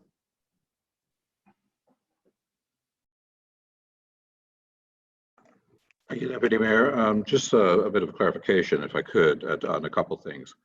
We met with Ms. Greer and her transportation manager, Rick Bigness,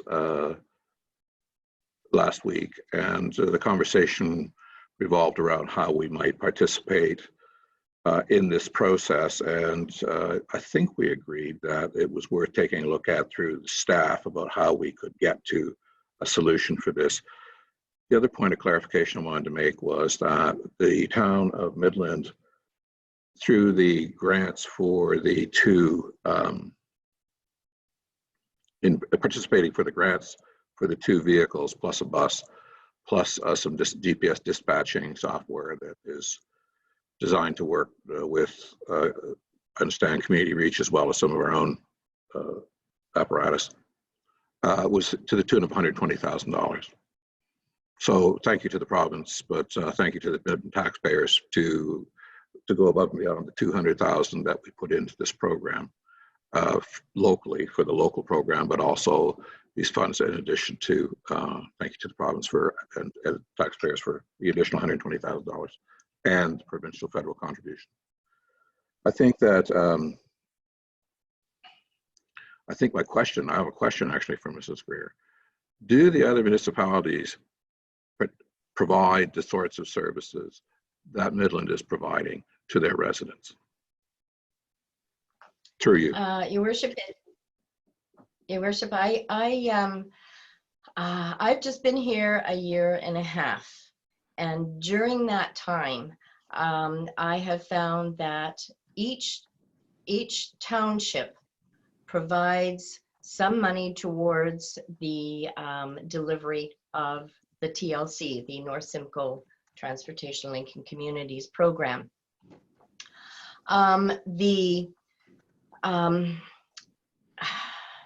Did you want to take this? I'm just going to ask Rick if he wants to take this. Your question was again, can you ask that question again? Sorry. Sure. Late at night. Midland's supporting accessible transit for its population to the tune, this year at least, about $320,000. Do the other municipalities support accessible transit in their communities to the extent that Midland does? Okay. The reason I Midland, ask that is because the monies that we're putting in clearly are contributing to the overall operation of community reach, not just within Midland, but I would think beyond. So, so I'll leave it at that. Okay, the Midland Accessible Transportation Program is very specific to Midland, and because we're a larger urban area, we're sort of combined. It is obviously attached to your transit, and so the other townships don't have a transit company, so to speak, and so they have used us to help with their residents. The Midland is quite unique because I've even been talking with Collingwood, and they don't even have what Midland has, and it's very, very like you said, it's very unique and excellent. So what we were hoping to do was to speak with the different, we were starting to speak with the different townships to duplicate what we're doing for Midland, or what Midland is doing for their residents by providing this accessible in-town transportation. But because it's a fairly large, urban or rural area, that's a very difficult program to develop. So they support and they're looking at different ways of developing their accessible transit, so to speak. Did you want to say something? Yeah, I don't mind. Can Rick say something to you, Your Worship? Please, yes. Hi, Rick. How are you, sir? Welcome. While we move. Good evening. Yes, so basically, prior to COVID, we actually did have meetings with Tay and Tiny. Tiny was starting a study to see what was available, and they came to actually look at one of the vans that the town purchased just recently as a possible startup for their processing. As far as an accessible service, Penetanguishene would be the first perfect fit to have it, because as you know right now, if you look at your studies, the Penetanguishene bus bring people over in a wheelchair, drops them off in Midland, and then they are basically stranded because the Midland service cannot pick up, in order to pick up somebody in a wheelchair at one of the transfer points, adds so much time to their route that it almost makes it impossible to keep on schedule. So our Midland vans are going over to Penetang because there are certain services that are over there, dialysis, for instance, some of the but we actually, when we get over there for day out programs and things like that we're going on, we have Penetang residents trying to get on because they can't comprehend why is this a van coming over that says Midland Transit when it's supposed to be tied together, and it's a real difficult thing to distinguish for people. We've been to council in Penetanguishene, and they actually now have finally started to do a survey, I guess, to see what the need is over there, and we are hoping that this may lead to something in that realm there. But this, what we're looking for right now is basically we're looking for out of the area, because the brunt of our rides now are for medical services, because although we have a fine hospital service here, when it comes to diagnostic and all that, it's limited. It's limited. And as our population ages, we had a lady during the COVID crisis who had a serious eye infection, who was forced to go down to Sunnybrook, not once, but 7 times. And thanks to those trips down there, she saved her eyesight. So, I mean, it's, we try to do it as a low cost budget. We do charge a minimal fee, but that doesn't even barely cover the cost of a driver. We train our drivers. They're all, it's not just like a cab driver. These drivers are all trained with oxygen first aid. So they're ready to go in. They're prepared to sign up people out of hospitals post-treatment and things like that. So they got quite a bit of responsibility. So I said, we're not looking for anything to run this project. It's just basically need another vehicle because the territory is just too big to cover with one accessible van. Wonderful. Thank you for all the work. Sounds amazing. Could I have a follow-on? Yes, please. So I fully appreciate the services. I mean, one of your drivers brought my neighbor back from the hospital after a stint in the hospital, and it was the only way he was getting home. So, I've talked to your drivers, and I understand the dedication. What I'm trying to get at is, so for example, we provide vehicle repair and maintenance. We provide gasoline, we provide insurance, funds for those things. Some money into the TLC program, which is the subject of the bans. And at our meeting last week, we talked about a couple of other ways where we might be able to,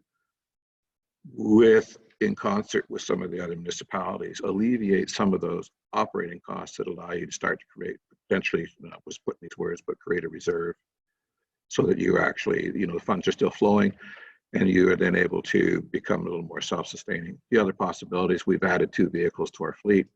Is there a better way to use them?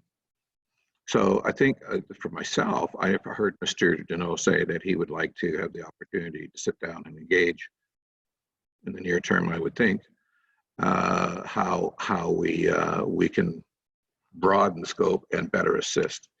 So that's, but as far as the work you do, both within Midland, between Midland and Penetanguishene, and taking people down to RVH or to Sunnybrook or to Soldiers or wherever, Sudbury, it's fabulous. I'm in support of it.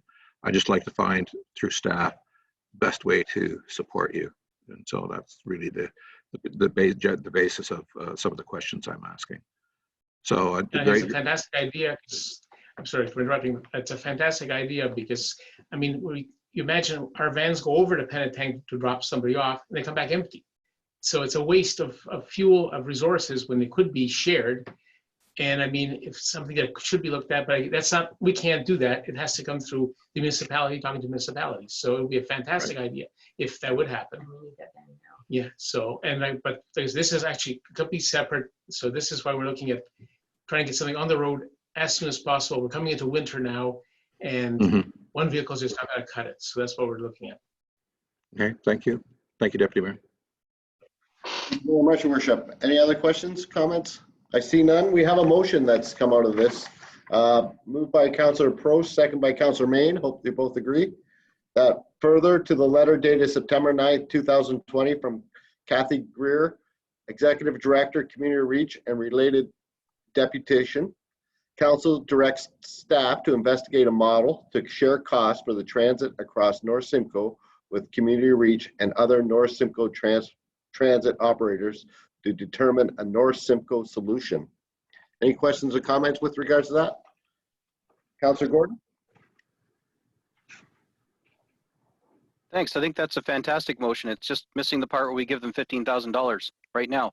So I'd like to propose a friendly amendment that we provide them $15,000 from our community grants initiative, realizing that makes the pot a little bit lower, when it comes time in the spring. We've done it before. This is an urgent need. This is something need now. I agree 100% with the CAO's comments and largely with the mayor's that we should be working at ways to get them sustainable and off the the tax request, at least directly like this. And I support that wholeheartedly, but that's, as we all know, not a fast thing. And trying to, herd the cats and get the municipalities and the county involved and get it all sorted out is a I wouldn't even call it a lofty goal. I think it's very achievable, but it ain't going to happen next week or even next month. Meanwhile, they're missing a chunk of their payment to go and order this van and get it on the road to serve people that need to go to their oncology appointments, the people that need to go and be serviced and go to things that they can't get in our community. It's $15,000. Like, I know we can 15,000 and we're broke, but that's not our fiscal position right now.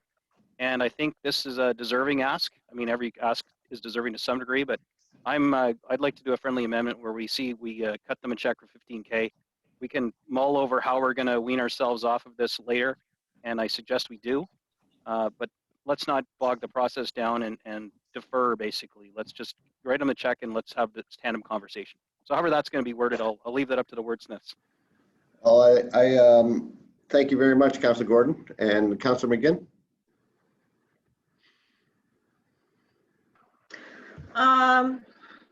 Councillor Gordon, how do you feel about this? 2 motions. And I'm not sure if this is procedurally correct or not because you suggested a friendly amendment. So 2 motions. Say yes to the current one and a second motion that says $15,000 now. It doesn't matter to me how we get there. I'm good. Okay. Ms. Greer, just for clarification, if we, 2 weeks from now, we'll have a meeting and we could get the second motion on the floor. I'd like the opportunity. Is 2 weeks going to make a difference with regards to your purchasing this van? We're hoping to, no. To answer your question, no. 2 weeks is not going to make a big difference at this particular time. But we would like, as Rick had mentioned, get it on the road before the snow flies, for sure. That's ideal. Okay, so I would suggest that we pass this motion. We have staff investigate the opportunity, what the other communities are doing. They're hearing us loud and clear that $15,000 will be included. So if we need to put a motion together at the end of the meeting, Councillor Gordon, I would hope that we could do that. I'm sure Mr. Dono is hearing council loud and clear that the 15,000 we'd like to move forward, and we can approve it at the next meeting. I think 2 weeks is fair. It gives the staff opportunity. So I'm going to ask us to vote on this. If we want to turn it down, we can change it and have a second motion after that. But that's how I would perceive that we move forward. Councillor McGinn, you have a question? Yes. So Councillor Gordon put a request for a friendly amendment. So Madam Clerks, how do we proceed properly There's no. with a request for friendly?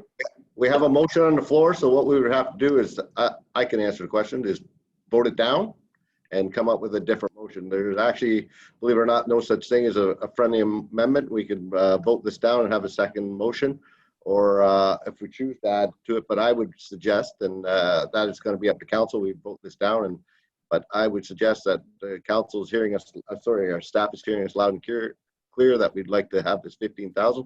We follow the process, we pass this, and we have a second motion with regards to 15,000. We just heard from Ms. Greer that 2 weeks is not a problem, but you're more than welcome to turn this down and move forward. Follow up, please. Councillor Gordon. Follow up, please. Councillor Gordon. Follow up, please. I will come back to you, Ms. McGinn. Thank you. Okay, thanks. Just to be clear then, hearing Ms. Greer say that this isn't a showstopper for this motion. I support this motion. I just thought it was lacking the meat. It was all the vegetables. I like vegetables, but I like the meat better. So let's get the next motion. As long as that happens, do I need to write it or is someone else gonna? I'm fine to support this one. Wonderful. We'll get it on there. Councillor McGinn. Councillor McGinn. I think after the meeting, I'm going to have to ask for clarification that if a person asks for a follow-up and process, I'm not going to do it right now. Okay. Did you have a question? Not anymore. Sorry? I missed that part. Not any more. Thank you very much. Any other questions or comments? All those in favor? So moved. Wonderful. Thank you very much, everyone. Next item on the deputation we have. Thank you. Oh, I apologize. Thank you very much, Ms. Greer, for coming this evening. And of course, Thank you very much. all the information. Thank you so much. Thank you very much, your worships and your council, the council. Thank you again. Thank you very much. Appreciate it. We look forward to getting you that money. I do too. Thanks. Thank you. Next up, we have Midland Bay Landing petition. We have Ms. LaCroix to address council. Ms. LaCroix.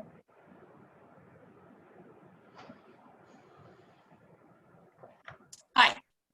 Hello, Ms. LaCroix. How are you today? Not too bad. Yourself? Could you turn on your camera, please?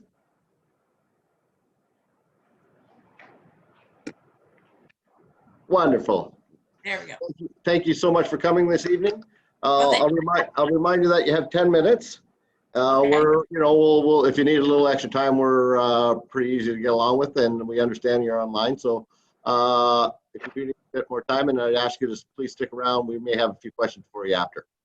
Okay. Thank you so much. Thank you. It's all yours. Okay, first I just want to thank you for letting me bring my concerns forward to the council. A little bit about myself before we start. I've lived in Midland 44 years. I'm married, have 2 grown children, 3 grandchildren.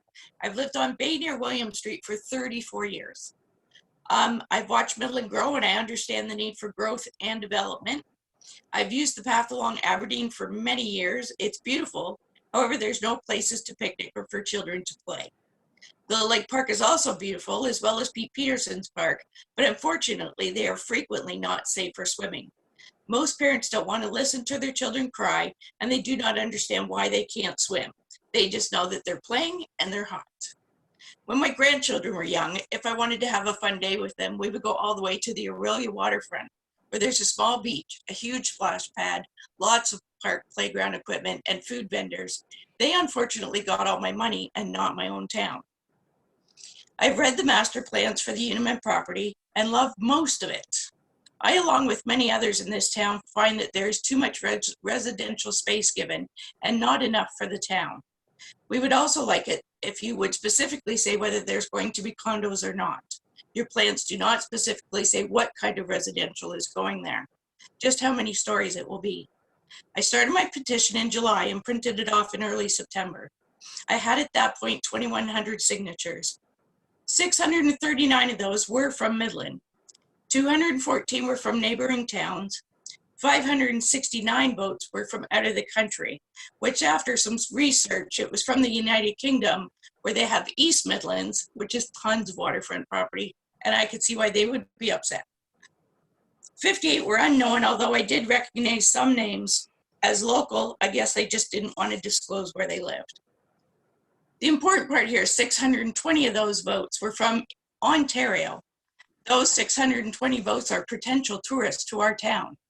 Tourist dollars that would be amazing in our town. In your master plan, Gord McKay reported that if every tourist spent $50, I would now like to think that that's $100 a day by the time you did your shopping and your eating. That's a lot of tourist money that we are missing out on. If you build an amazing waterfront, the numbers only go up. If you go on places in this new world like TripAdvisory and look for the best waterfronts to go to, beautiful places pop up. We're already well known for our Butter Tart Festival. Why not be known for our beautiful waterfront as well? Instead of tourists a couple times a year, why not all year? Why not, instead of housing, put up beautiful restaurants with patios overlooking the bay, souvenir shops that promote our Butter Tart Festival, our waterfront, our shrine, our Marsh, etc. A large pavilion where tourists and locals can have picnics, a beautiful splash pad for little ones, maybe even a local brewery with a patio overlooking the bay, and who knows, we could have the next famous beer. Who knows? Oh, sorry, maybe some docks for fishing instead of just off the piers. There's so much potential here. And when this all started, Gord McKay, who was mayor at the time, said, quote, "Nobody wants to see job loss, but we all look at this property. It's 36 acres, as if something good could happen that could also bring employment and make it more of a people place. This would be a fabulous step forward in this town." I 100% agree with that remark. Housing and condos only bring temporary jobs. We need steady employment. In closing, I would just like to say we have one last chance to do something beautiful, to bring more tourists into town, and something for our town to be immensely proud of. We still have lots of land to build homes in our town, but we also need green space and employment. If we're going to be a tourist town, let's be the best tourist town in Ontario. Thanks for listening to me. Thank you very much, Ms. LaCroix. It's never easy doing these, and we greatly appreciate you bringing this petition forward and addressing council at this time. I see Councillor Gordon, and then I have Councillor Main. So, Councillor Gordon. Thank you for being here. Thank you for presenting. I know you gave this to us by email, but it doesn't have the same impact. We get all kinds of email. So I'm glad you were able to come and do this for us.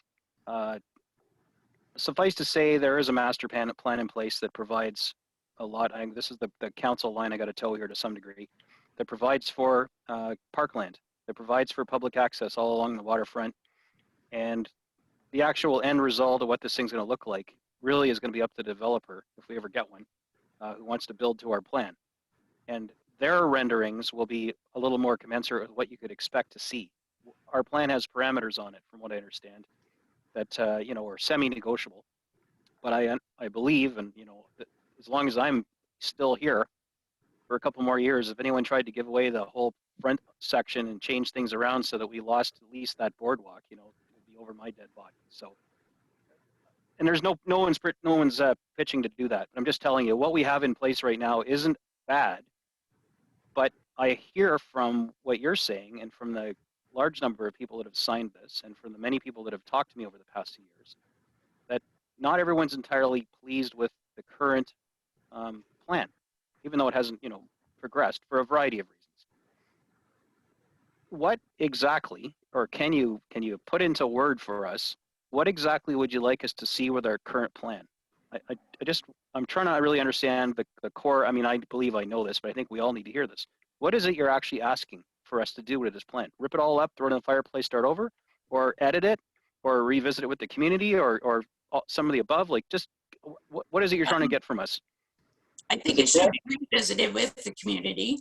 And I think it should just be more like no housing there. Why can't we just make it more places of employment? And, something to bring tourists into town. We just spent a ton of money on downtown Midland. This would only increase the flow. It's not going to take away from it. It's going to increase it. Okay, so a revisit then. I think I've used that word in the past, but a revisit of the plan, not to necessarily, as I said, put in the shredder, but maybe tweak and change it a bit. Yes. The mayor and the deputy mayor could probably speak to this a little better, because they sit on the Midland Bay Landing Development Corporation. They have a bit more inside knowledge as to where we are, that we get briefed, but I mean, they have more intimate knowledge. Maybe they could speak to, has there been any thought given to modifying the plan again? Is there any appetite at all? I get it's council driven, but from the board's perspective, to revisit some of the plan with the community now that all these years have passed, to see if there's any appetite for change? I'd be happy to share as the board, and if Mayor would like to follow up, but at this point, there's very little residential. Anything that you've seen would be, and if you have saw the plan, there is commercial on the base of a lot of the buildings, and there would be residential above, a lot like we have in our downtown today. With that said, there was a type of maybe, I don't want to be held to the exact size, but there was a bit of townhouse development on the far end of the William Street side. And there's 27% of that land will remain public space till that is written in. No matter what any developer decides, 27% will remain public space, period. And one thing I will add, when we started the initial procedure to develop the plan with to Midland Bay Landing, it was probably the most engagement of anything I've been involved in. I've been on council for 10 years. More community participation with regards to developing that plan than anything else I've ever been associated with. So are we open to tweak it? Of course, we're always open. And I think a lot of that tweaking will come when a developer, hopefully sooner than later, comes to knock on our door and say, we'd like to do this. Do I agree that we want to make it all condos? No way. I'm with you 100%. I don't think there's one person sitting around this room or anyone in the community of Midland that wants to see that piece of land developed into a condo development. That's not what it's there for. And I think it's very important that we stay strong to that 27%. Do we want to up it to 30, 35%? That might be a possibility.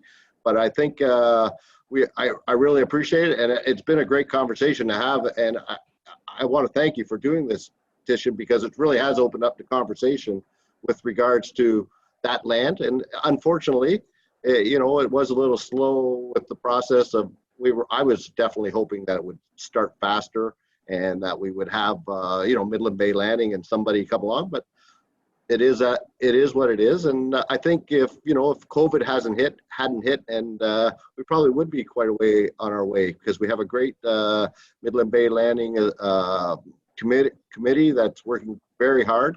And I think with what we're seeing with our housing market, especially with the cost and the influx of people getting out of Toronto, we have a huge opportunity. So I think you're right. We need to maybe have a quick reevaluation and have a quick look at where it is. But I will say 27% is going to stay public space, which is fantastic in my eyes.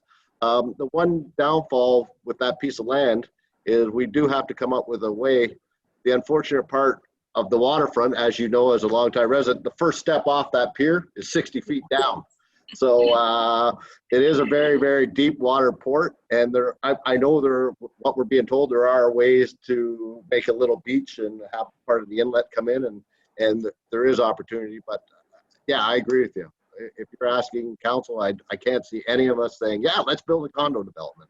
I think it really is a huge opportunity for Midland, and I'm excited to get it going. But I'll pass it over, if you don't mind, Mrs. LaCroix. I'll have the mayor throw a few comments in. Thank you.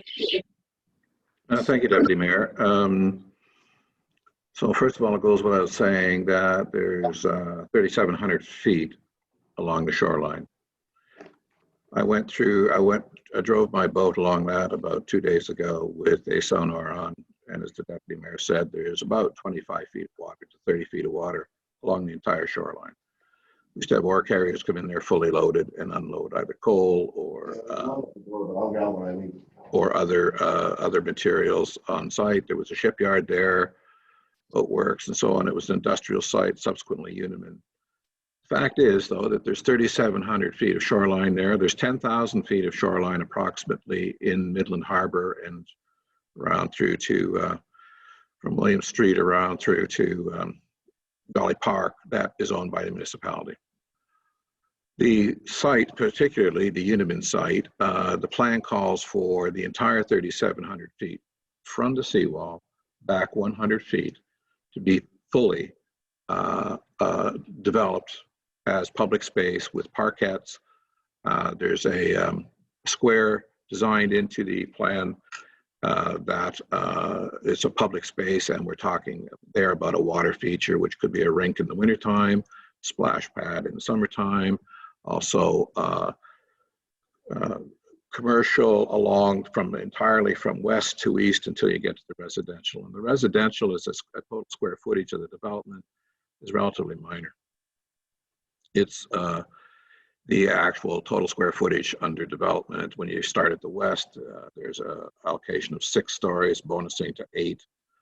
When you start at the west, the intention there would be a hotel, perhaps with a convention center or an interpretive center or some such that talks to the area and promotes tourism. There's some of that line is shoreline is actually amenable to cruise ships, and we have a cruise ship company looking at, they're commissioning right now in Spain, a 600-foot cruise ship that can't berth at our pier.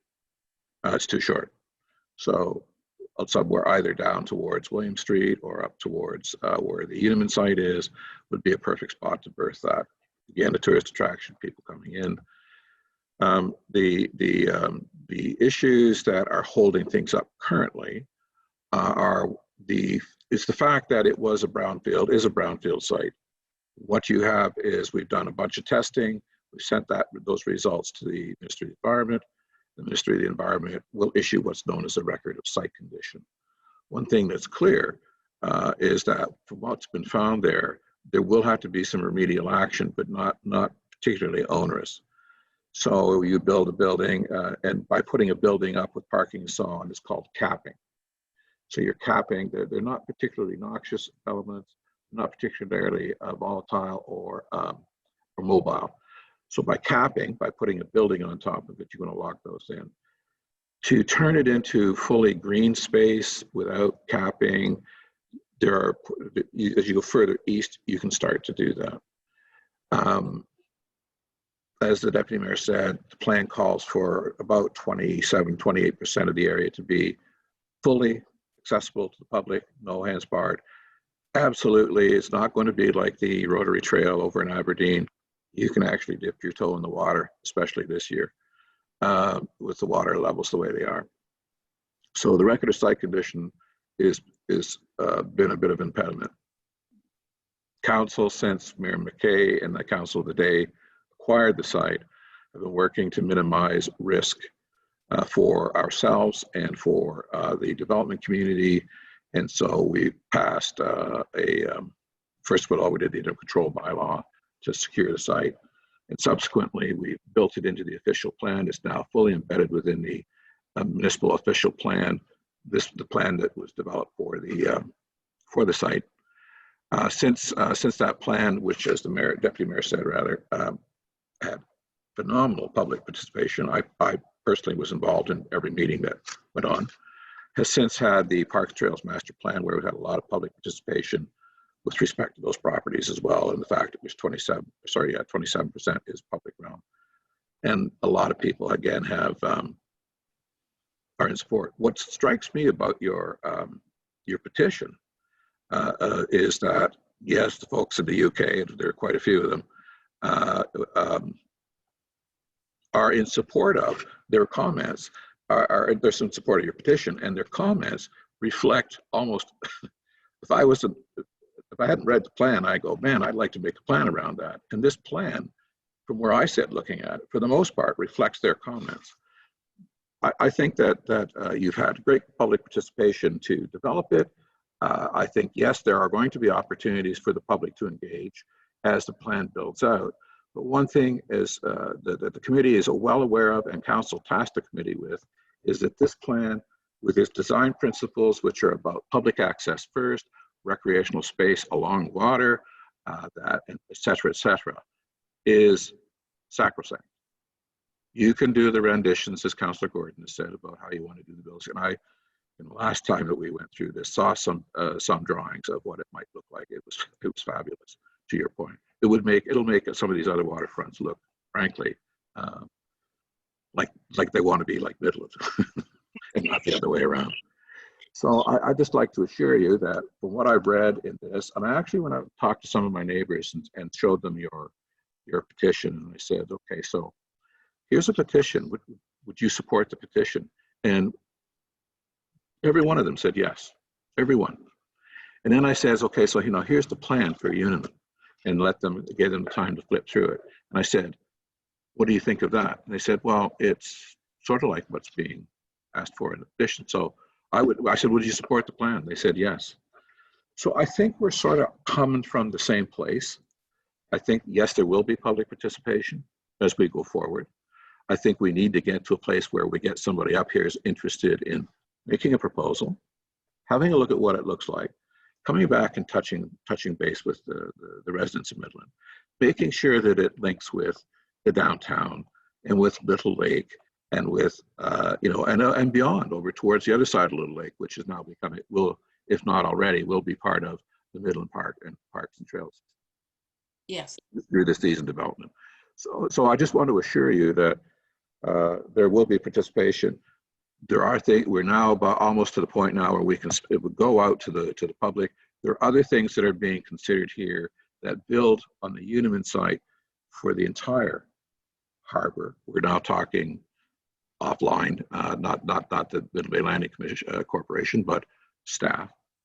about a master planning the entire harbor.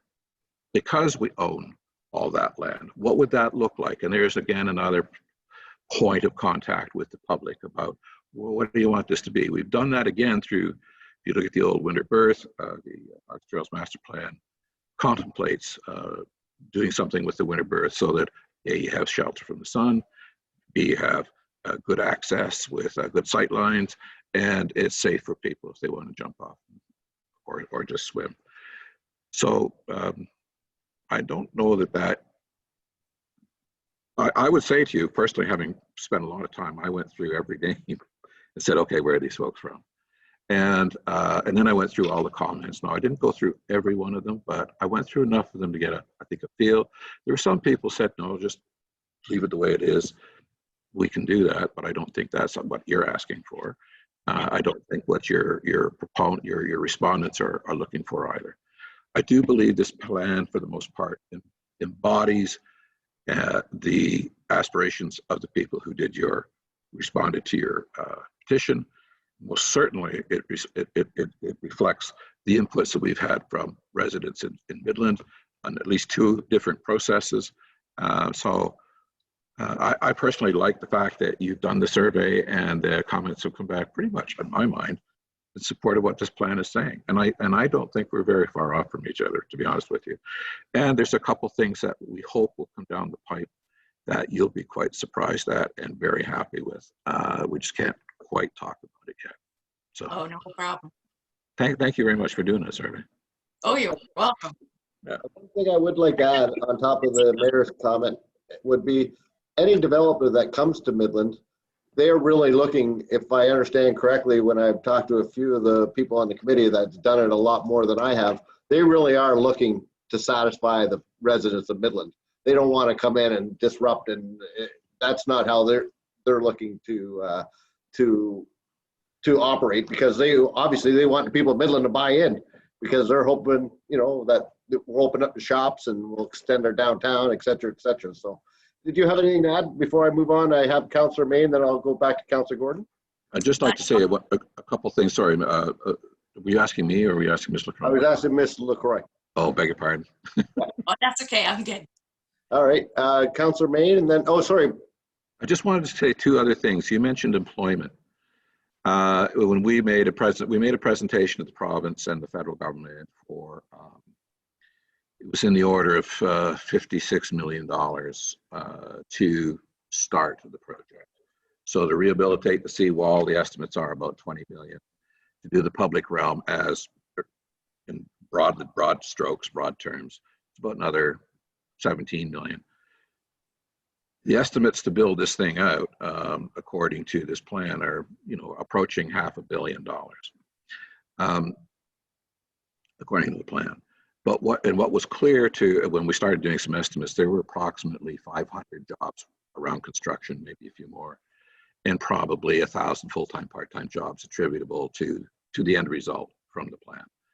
So it's certainly geared towards employment. It's geared towards enhancing employment in the downtown and beyond.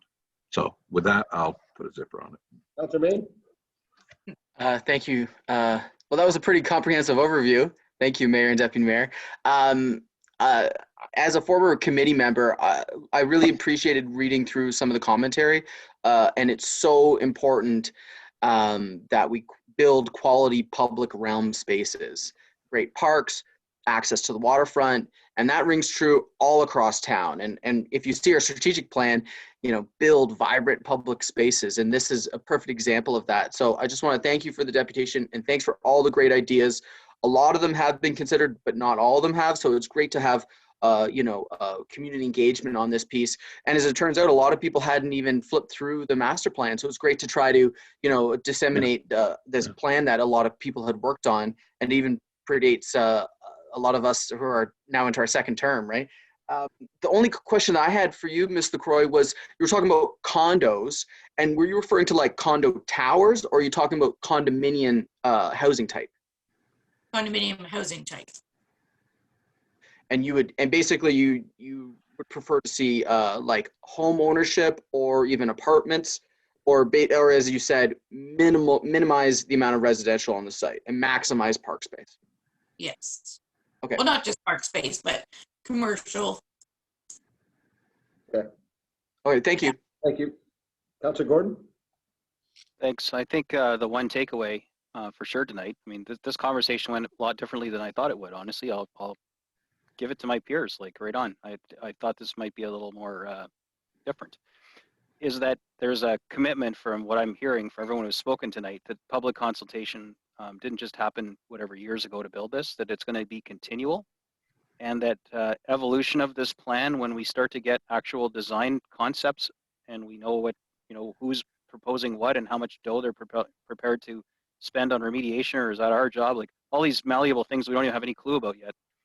The public will be involved, and all I can do is commit to myself, but I'm certainly hearing that from other people tonight, that as long as I'm here, I'll make sure and champion public involvement in this. And I'm reading the same commitment from my peers, so I have no reason to doubt them. So I think you got the right council right now to stay on top of this and not just blindly rubber stamp the past council's plan, and that this is for the future. And there's also the very real possibility this council will never get to it because it's a year and a half till election and for campaigning anyway. And this could take 2 or 3 or 4 or 6 or 8 years. So just keep putting people in office that have an open mind and that are willing to go back to the public. So right on. I'm really happy with how this went today. So thank you for coming tonight. I really appreciate taking the effort. But I think Deputy Mayor, may I make a comment? It's the CAO. Please. Yes, sir.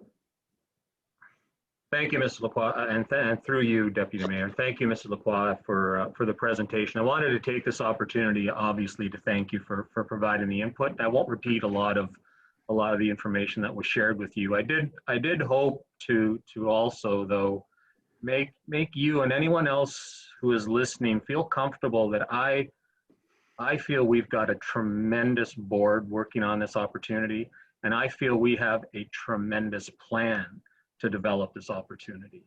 And there is flexibility in this plan as we move this thing forward.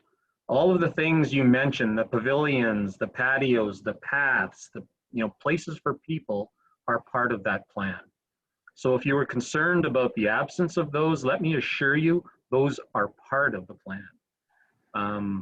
I was able to see, our harbor from the water as well recently, and I can tell you, this isn't just a unique opportunity, this is a world-class opportunity. And one that I think everyone here on this council and this community appreciates, and I think we're gonna get this right. The important step that needs to be taken is certainly getting that environmental assessment done. And there's been a tremendous amount of work to get the site, as the developers say, shovel ready, so that we will have a developer that can work within the constructs of this plan to bring back a plan that we will have to approve. But as everyone has mentioned, we're protecting a lot of those vital spaces that we think must be, and there is no debate on it, must be available for our community. And those spaces are along the water. So I certainly appreciate the feedback. And as everyone has said, I think it resonates with the engagement that we've seen on this plan and our Trails and Parks Master Plan. The other part that I want to allude to is we have a tremendous amount of parks in this community. And what we've also heard from the public is there's great concern in how we're going to be able to afford them all. What this also allows us is the potential to create an annuity for this town that will allow us to invest in those other parks, whether it's Little Lake Park or another park in the community, or maybe even a new park. So, again, just to repeat what I think everyone else has said, I think this is a tremendous opportunity with a great plan. I think the feedback that you've provided is certainly valuable because I think it reinforces what we know, and I certainly want to express the appreciation of our staff for bringing it forward. Thank you very much. Would you have anything else to add, Mr. Corey, before we close off? No, I was just, really concerned about more condos, and the plan was made in 2013. A lot can change in those years. Well, the world has definitely changed in 7 years. It's changed since yesterday. So yes, there's no question about that. So I for one, want to thank you very much for bringing this forward. It's probably something the town of Midland should have done on its own and reached out and had the question to make sure that we're still on the same track. So I want to thank you for doing that. I'm not sure if there's any other questions or comments from the council. I don't see any, but I want to thank you so much for coming this evening, and you know how to get a hold of us, and feel free to reach out. We do have meetings with regards to Midland Bay Landing, and you're more than welcome to attend. They're open to the public, and if you're interested.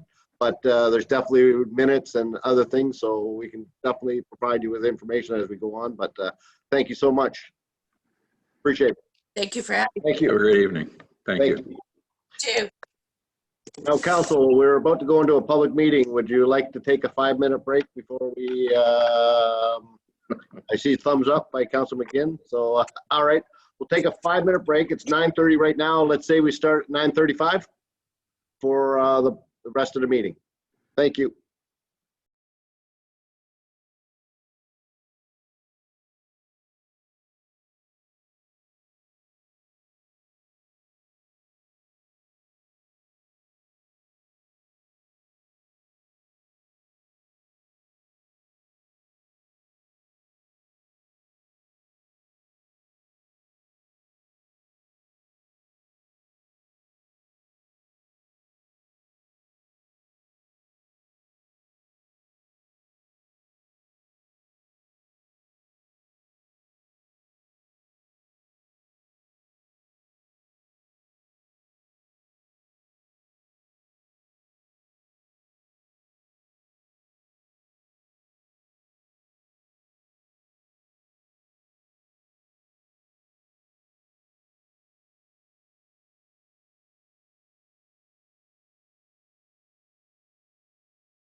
All right, Cal. Oh, still got. All right, council, we ready to get back at her? Ah, I see a majority of us waiting on your worship and a couple others. Oh, there's Councilor McGinn. Any Stuart should be right with us.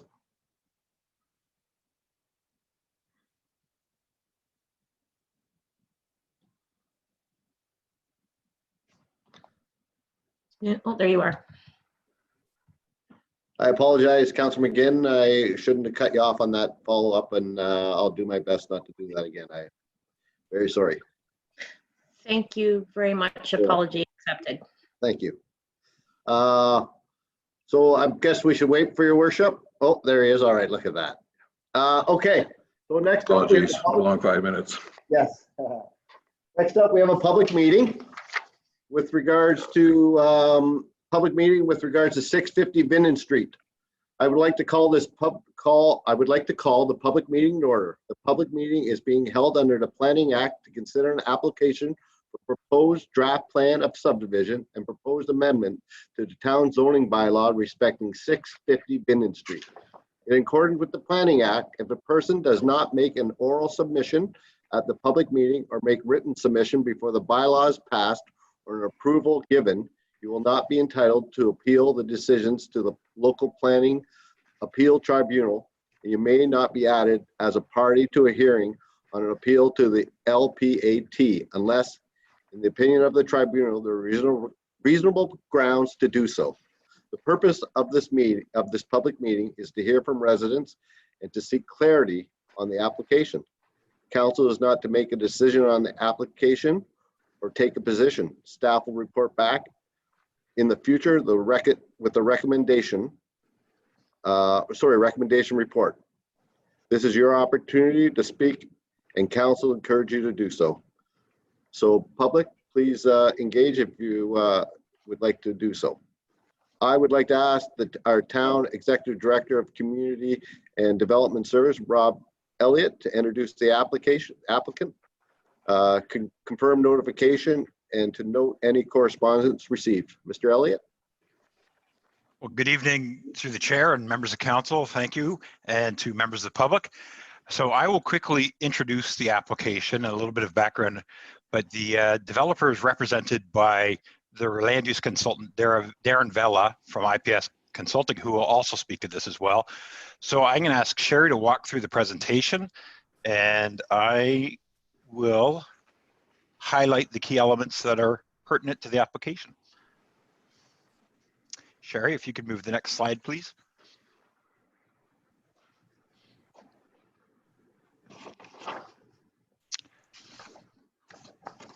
So the subject lands are located east of the intersection of Vinden Street and Ontario Street. The lands have a total area of about 7.9 hectares, which is a little over 17 acres in size. There's approximately 155 meters of frontage on Vinden Street, 38 meters of frontage onto Harborview Drive, and 32 meters of frontage onto 4th Street. Some of the adjacent land uses to the site. On the north side, there's open space and recreational. That's Midland Bay and the marina. On the south side, there's residential uses and institutional. That's the Town Park Depot. On the east, there's open space and recreational space, which is Midland Bay. And on the west, it's residential and commercial uses, including auto repair. Next slide around the official plan. The application was submitted prior to the current OP being in force and in effect. The subject lands are designated residential district on Schedule A to the official plan. The goal of the OP is to provide opportunities to create affordable, accessible, and adequate housing for expected needs of the community in the years to come. Low, medium, and high density residential uses are permitted within the residential district designation, subject to zoning and detailed policies of the official plan. The proposed development would be considered a mix of medium and high density uses. So the next slide speaks a little bit about zoning. The current zoning bylaw in effect for these lands is a combination of both residential apartment, the RA-H, and residential townhouse zones, the RT-H zone. And under the zoning bylaw, which is the 2004-90 bylaw, and which has been amended over the years, there is a holding symbol, which is identified through the H symbology on the designation. This was put in place in order that the property would go through a formal planning process and be developed as a comprehensive plan, which is what you've got in front of you tonight. Next is our concept plan layout. So the purpose of the application is to facilitate the development of a residential subdivision consisting of 453 units. The proposed draft plan of subdivision will create 18 blocks of land, which would comprise 13 residential blocks, 4 common amenity or parkland blocks, 1 environmental protection block, along with the private condominium roads. Blocks 1 to 13 introduced a total of 453 residential units on the site. Block 14, on the top of the plan, will be retained as an environmental protection block. And there'll be 3 private condominium roads. Streets A to C are provided on the plan, and they'll result in a total area of about 1 hectare of road in the neighborhood.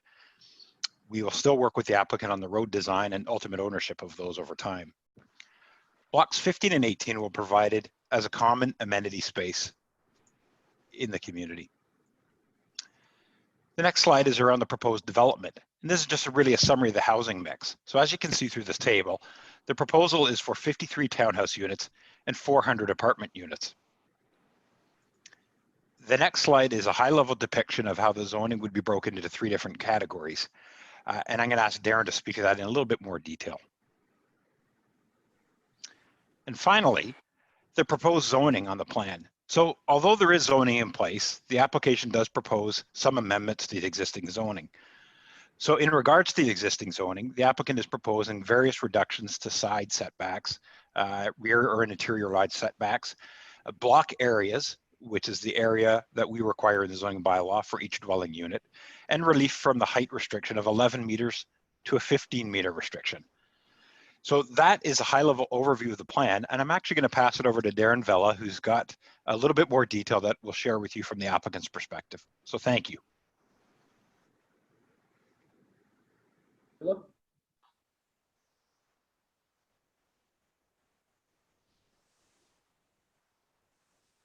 Welcome to this evening, Mr. Villa. Good evening, Deputy Mayor, members of council. Just going to wait for my presentation to load up, but nice to see everyone. Councillor Gordon, it's nice to see this property and your background. So that's very fitting for this evening. But what I'll try to do this evening, just because it's getting late in the evening, members of council, is I'll try and not repeat what Rob Elliott has already said, just in an effort of moving things through and just hitting home on the main points, which is really just giving you a good understanding of the concept plan and what it is that my client is looking to achieve. So this evening I'm here representing RIC Midland Land Inc. And what RIC stands for is Romspin Investment Corporation.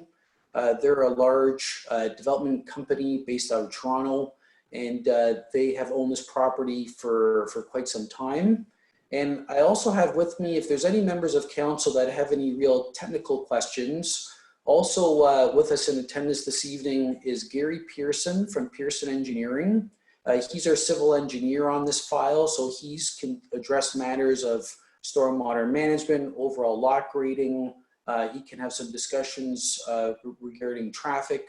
And I also have Whitney Moore from Dillon Consulting, and Whitney was the one responsible for completing our environmental impact study. So she was the one that really established the development limits that you see on the plan that we're going to present to you this evening, in terms of establishing what area we're allowed to touch and what areas should be preserved and remain in their natural state. So if we can go to the next slide. So Mr. Elliott's really touched upon this. I think the only thing that I'd like to add, and I'm sure most members of council are aware of this, it's actually depicted on this aerial photo. I kind of took it a few years back. So this site used to be used as a lumber yard. So there used to be a lumber business active on this site. So you can see the remnants of the building and the area in which that business was operating. It was accessed off of Victoria Street. That building has been demolished, and this property has been sitting vacant for quite some time. We've been trying to figure out what was the best approach in terms of developing this site. And after numerous iterations of a plan, we feel what we have presented before you this evening is the best plan moving forward for this site and for your community. Next slide, please.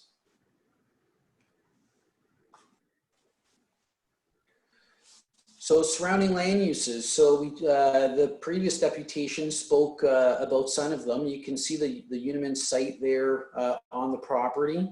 And I think one of the most interesting things about Midland, and I think what you've done a great job in planning out your downtown and your shoreline, is the public accessibility. So you've got an excellent waterfront trail. What we're hoping to do with our development as we get to the site plan drawing is we're looking to create more accessibility to that waterfront trail through our development. So the people that will be residing on our property, we're looking to create some direct access linkages to the trail system and to Peterson Park and to some of the other public uses that are available here.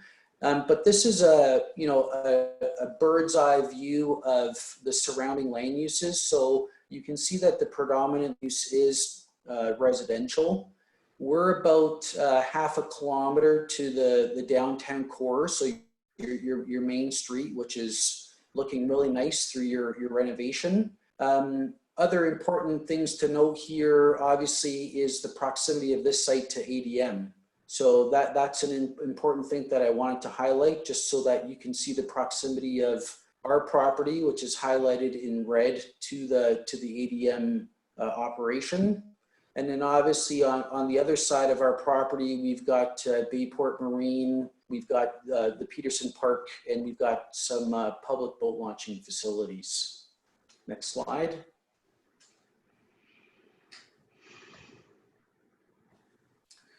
So we've combined these slides. There really isn't much to say here. Mr. Elliott's covered these. So the slide to the left is your official plan. And as you can see, this property is entirely highlighted in yellow. So that's your residential district designation. And then the slide to your right, that's your zoning bylaw.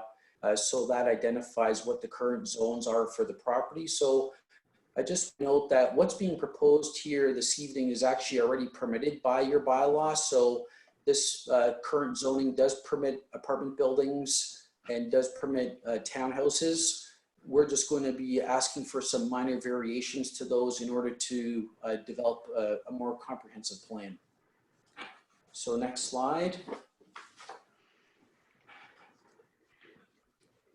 So looking at this plan, I'm going to speak in detail on this plan. So the blocks identified in the purple color, those are the townhouse units that are proposed in the development. And what we tried to do is we tried to orientate the townhouses along Vinden Street because we wanted to respect the relationship of the existing buildings located on the other side of the road. So the townhouse units would be the lower buildings in terms of their overall height. But what we would be looking to do for those units along Vinden Street is actually have those units create a very nice urban streetscape along Vinden Street so that there is a much better interaction between this site and the road. So there's a total of 53 townhouses that are being proposed. There are some other townhouse units located along Street A. So that is the internal condominium road that we are proposing, which I'll speak to a little bit later. So the townhouses, in terms of their overall size, they have the ability to be a combination of 2 or 3 story townhouses. And they would range approximately in terms of square footage, if council is interested, they would probably range anywhere between 1,200 to 1,800 square feet, depending on whether or not they would be a 2-story or a 3-story type unit. These units would be offered for sale. So these are not proposed as rental units. These townhouses will be sold and constructed and ultimately end up in private ownership. And that forms part of the condominium development that I'm going to be discussing here. In terms of the yellow buildings, so the yellow buildings are the apartment buildings that are being proposed. So these buildings are being proposed at 5 stories in height. And the makeup of those 5 stories is the first story of each of the buildings will actually be the underground parking. So there's actually going to be underground parking for each of these 4 buildings.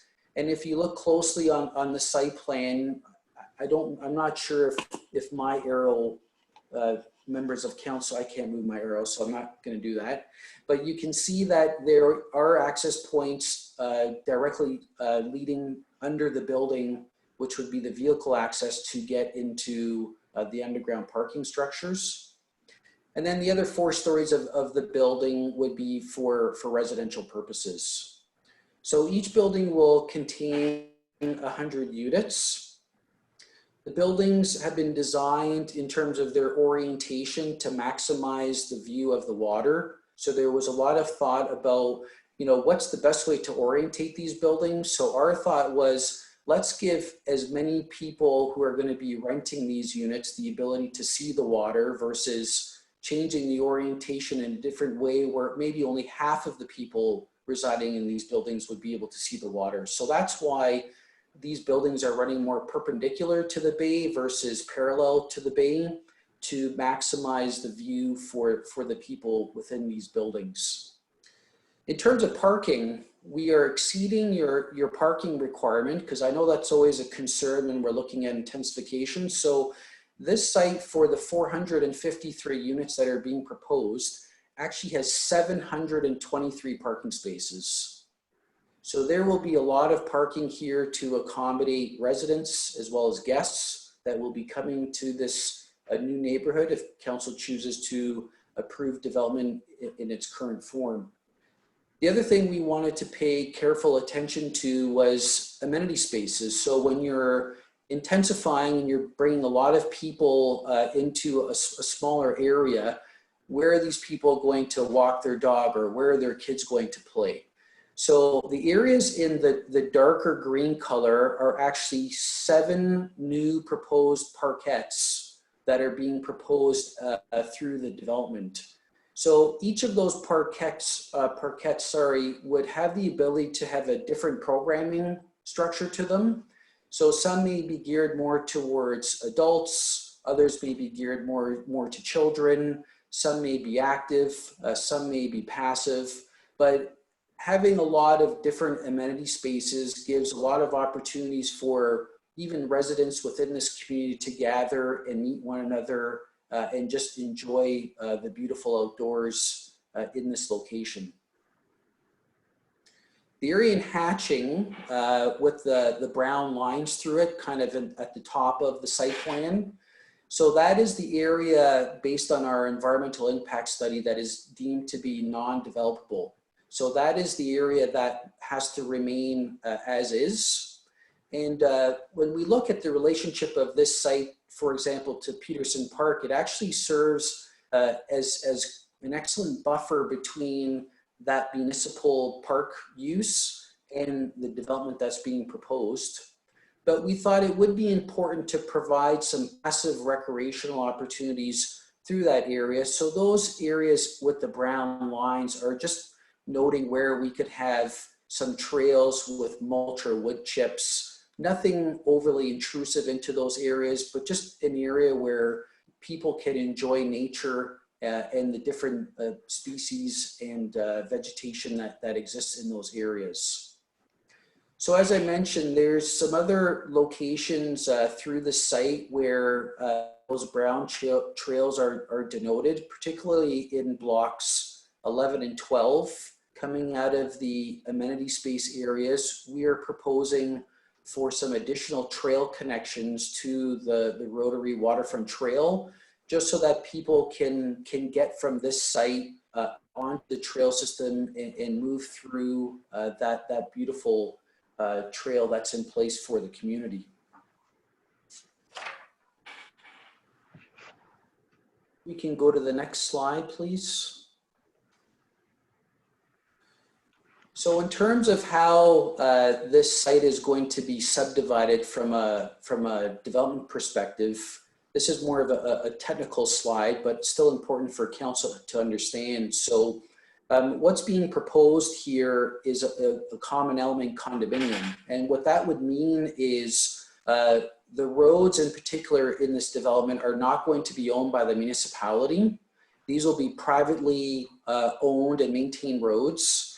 And they will form part of each of the condominiums in terms of ensuring their overall maintenance for snow plowing, garbage collection, things of that nature. The blocks for the townhouses are much smaller, obviously, than the blocks for the apartment buildings, but those individual blocks are being designed so each of the townhouse units will not only be sold with the building, but it would also include the land that the building is being situated on. So just like you would see for a townhouse on a municipal road, these townhouses will be sold in a similar fashion. They will own their front yard, they will own their backyard. The only real difference is that these units will be fronting a private street versus a municipal road. So the division of the land here will allow for common elements such as roads and amenity areas and other aspects of the development to be serviced with individual blocks. The total amount of residential blocks for this plan equals 13 out of the 18 that are shown on this plan.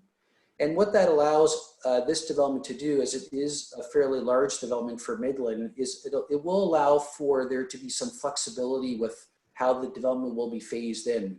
So we understand that we're not going to be coming in to this site and building 4 apartment buildings at once. These will most likely be built one at a time, and the townhouses will be built based on the saturation and how quickly they would be able to sell. So I'm sure if we were able to have these townhouses for sale right now, we would have great success because there is a lot of demand for people to look to move to the Midland area. But we understand that, you know, working through a plan this complex takes some time, and we're willing to work with the town cooperatively to try and get through this as comprehensively as possible. So there are 3 private internal streets that are denoted on the plan. There are 2 access points that I want to make note of. The development will realign Vinden Street. So I'm not sure if council can see where the word environmental protection exists along Vinden Street. But what is being proposed as a result of discussions with the town is the curvature currently existing for Vinden Street creates some traffic hazards. So we are proposing to realign that road to make a proper 90-degree intersection and allow for better turning movements in and around that part of the community. The other access point is planned off of Victoria Street. So currently Victoria Street is an unopened road. We will be proposing to build that municipal portion of Victoria Street and end it in a cul-de-sac, and that would provide us with our access onto Street A. Next slide. So in terms of zoning, we've just color coded the different zones here for ease of reference. So the area in purple is the areas that we're proposing to zone for townhouses. And as Mr. Elliott mentioned, there are some minor deviations that we're asking for in your townhouse zoning. So for example, the townhouse zoning requires a minimum front yard setback of 9 meters. And we are proposing that setback be reduced to 6 meters. That setback would not impact the ability for that driveway on that lot to occupy a vehicle. It just allows for better planning and functioning of the site. So there are some minor changes, and that only relates to one of the blocks within the development.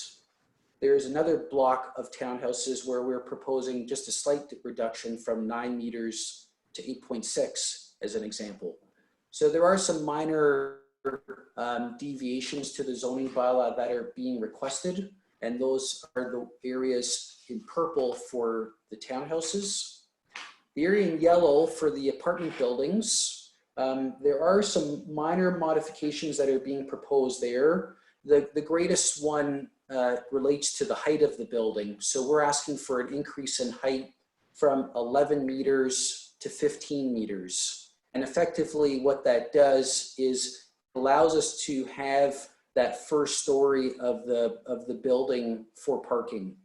So the increase in height isn't really adding any additional units to the development.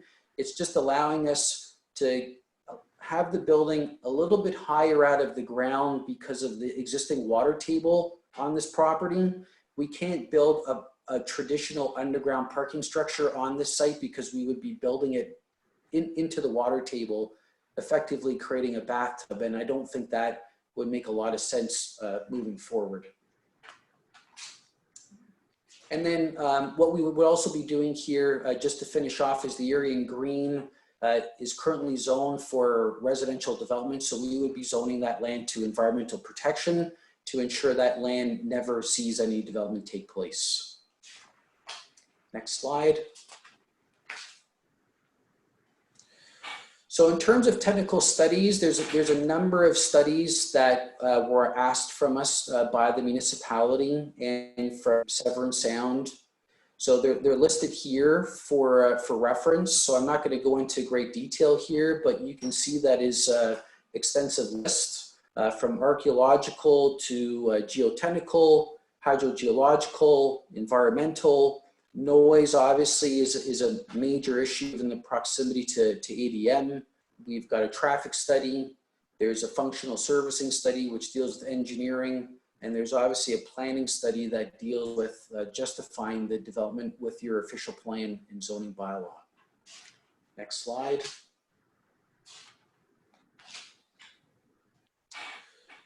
So in terms of the noise study, I just wanted to have a few points here in relation to this matter. So the noise study intends to ensure that there's compatibility between ADM and our site. So this study has gone into great detail looking at land use compatibility with the provincial policy statement, that's the PPS, and the county and town official plans. The noise study recommends that this development be approved, but I wanted to note to council that that noise study is currently being peer reviewed by a consultant hired on behalf of the town, which my client is paying for, just to ensure that there's a third party reviewing this study on behalf of the town to ensure that it's satisfying any concerns that may arise from your council or from ADM. Next slide. From a planning perspective, the proposed development provides intensification on lands that are designated and zoned for residential development in your official plan and zoning bylaw. It's our opinion that it makes efficient use of existing infrastructure, so the water and sewer lines that are available and the available capacity, including transit. So there's your transit north system runs by this site. So we envision that there will be an increase in ridership as a result of this development. And from an active transportation standpoint, we've designed the plan to integrate in with your trail system so people can enjoy an active and healthy lifestyle. The proposed development will offer much needed rental housing for your community. So I thought it's important to note that rental housing is a very hot topic in many municipalities in Simcoe County. So being able to bring the town of Midland the potential for 400 rental housing units at a different rental rate. So there will be, affordable to less affordable rental units available depending on the square footage of the units, the location of the units within the buildings in terms of their orientation to the water. There'll be a nice mix and range of different affordable to non-affordable rental housing options through this development, which we think is a big priority for the town and should be encouraged. And also given the proximity of the development to the downtown, we feel that there will definitely be spin-offs to helping your commercial businesses with bringing new patrons to downtown, and making their stores and livelihood more sustainable. Next slide.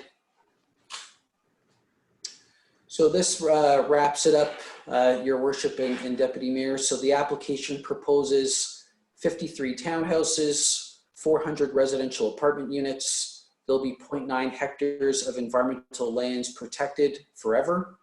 The subject lands, in my opinion, are an appropriate location for this type of density for medium and high density residential uses. And in reviewing the development with the provincial and municipal planning policies, this development is consistent and aligns with those goals and objectives. So at this point, I'd be happy to answer any questions. Thank you very much, sir. I'll remind that the public will have the opportunity to engage. The phone number that you would need to call is 705-526-4275, extension 2210. And that is now up on Rogers TV. But I'll turn it over while we wait for any calls from council. I did have one quick question. When you mentioned the apartment buildings, you said 5 stories. Would that be 4 above ground and 1 underground? Am I understanding that correctly? 1 for parking? Deputy Mayor, I think the first story of the building will probably be a half story underground. Okay.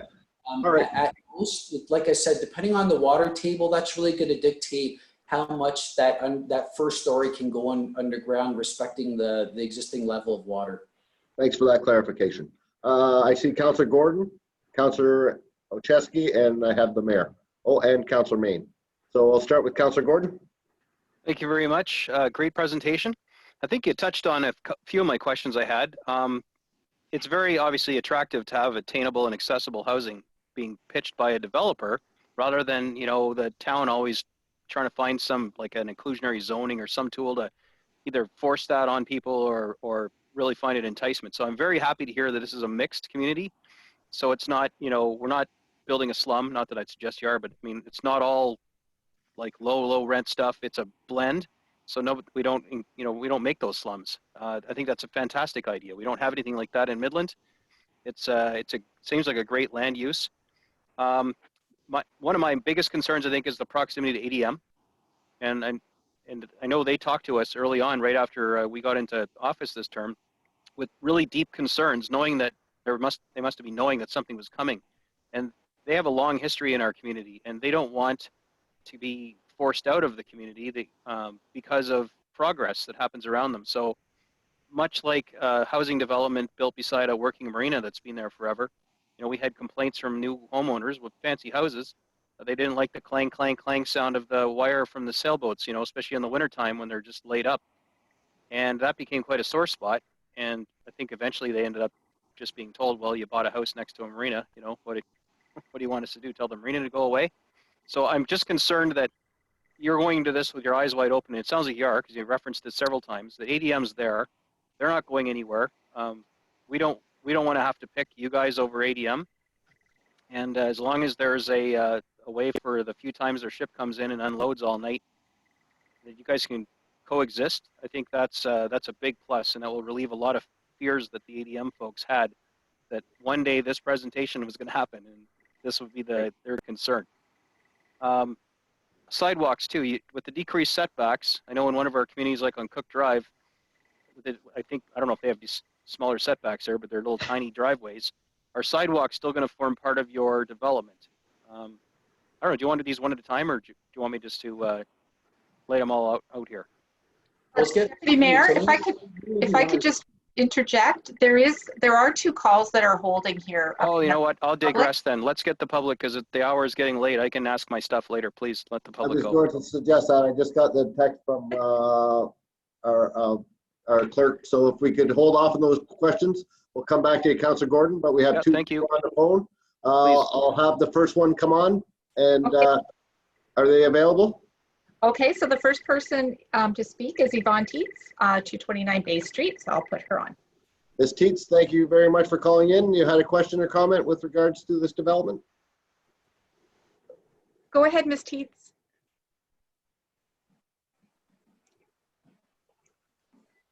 She there? Hello? Hi, Ms. Teets. Oh, there we go.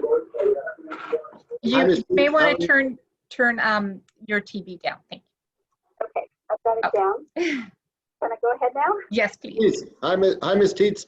Thank you very much for calling into this public meeting. You had a question or comment?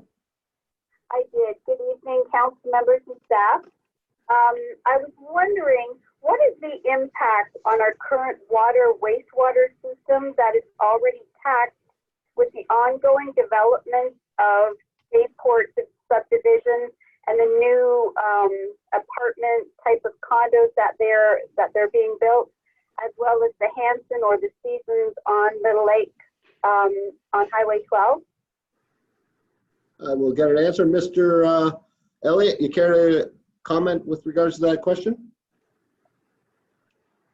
By all means, I'll try to respond. Mr. Campbell might be in a better technical position, but I believe that we do have good capacity, and that's part of the functional servicing report that's been submitted alongside as part of this plan. So we'll be reviewing that at a very technical level to make sure that capacity is available.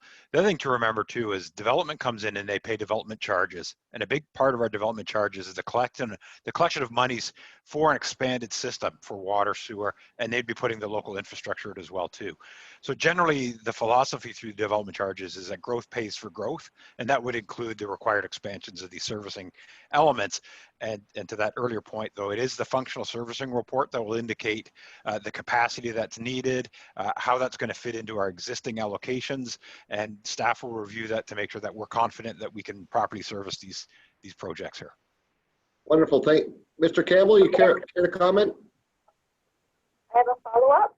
I'm going to allow Mr. Campbell to comment, and then I will definitely take your follow-up, if that's all right. Perfect, thank you. Thank you. Mr. Campbell?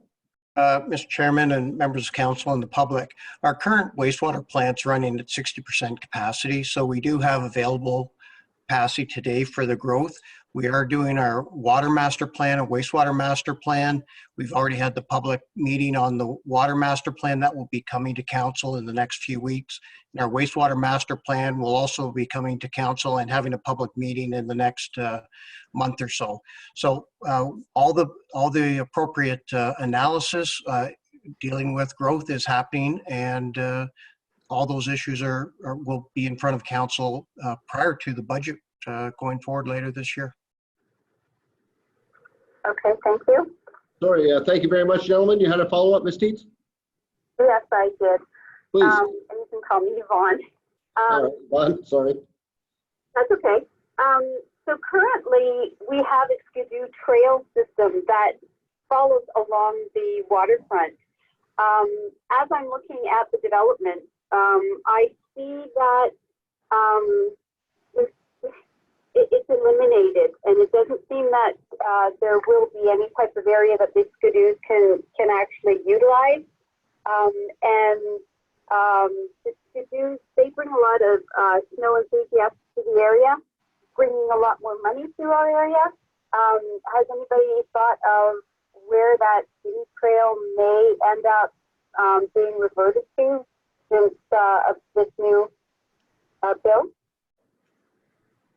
Mr. Elliott, care to comment with regards to the trail? Through you, Chair. So we will look into the details of, in terms of pedestrian access and walkways and all those types of things through the site plan process. There is an additional planning approval that will have to come before building permit, and that is the site plan process. So, Skidoo trails that hadn't been raised or discussed at this point. So that's certainly a point that we will take into consideration as we evaluate the merits of the proposal. And great question. Thank you for voicing that. And anything else to add? No, that's it. Just know that this is a real winter accessibility area, and a lot of Skidoos come up to the area, so we don't want to prevent them from enjoying the area. Correct, and I never thought of that, so thank you for voicing that opinion and that concern. Anything else? No, that's it. Thank you so much. Thank you so much for calling. Okay, good night. Good night. Madam Clerk, we had another caller? Yes, that's correct. Just one moment, please. Wonderful.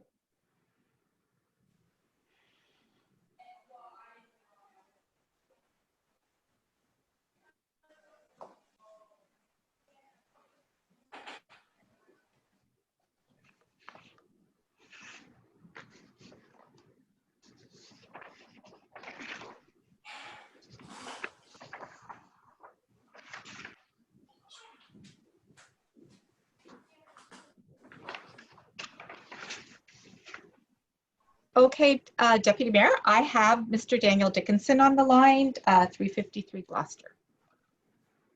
You had a question or comment, sir? Yeah, just a quick comment. Actually, I'm actually highly supportive of this development. I've had a chance to look over some of the drawings and the documents and stuff, and I saw the proponent's presentation, and I know there's more details to come, but what I've seen so far is great. I like the trails in the environmental protection area, and as well as the environmental protection area itself.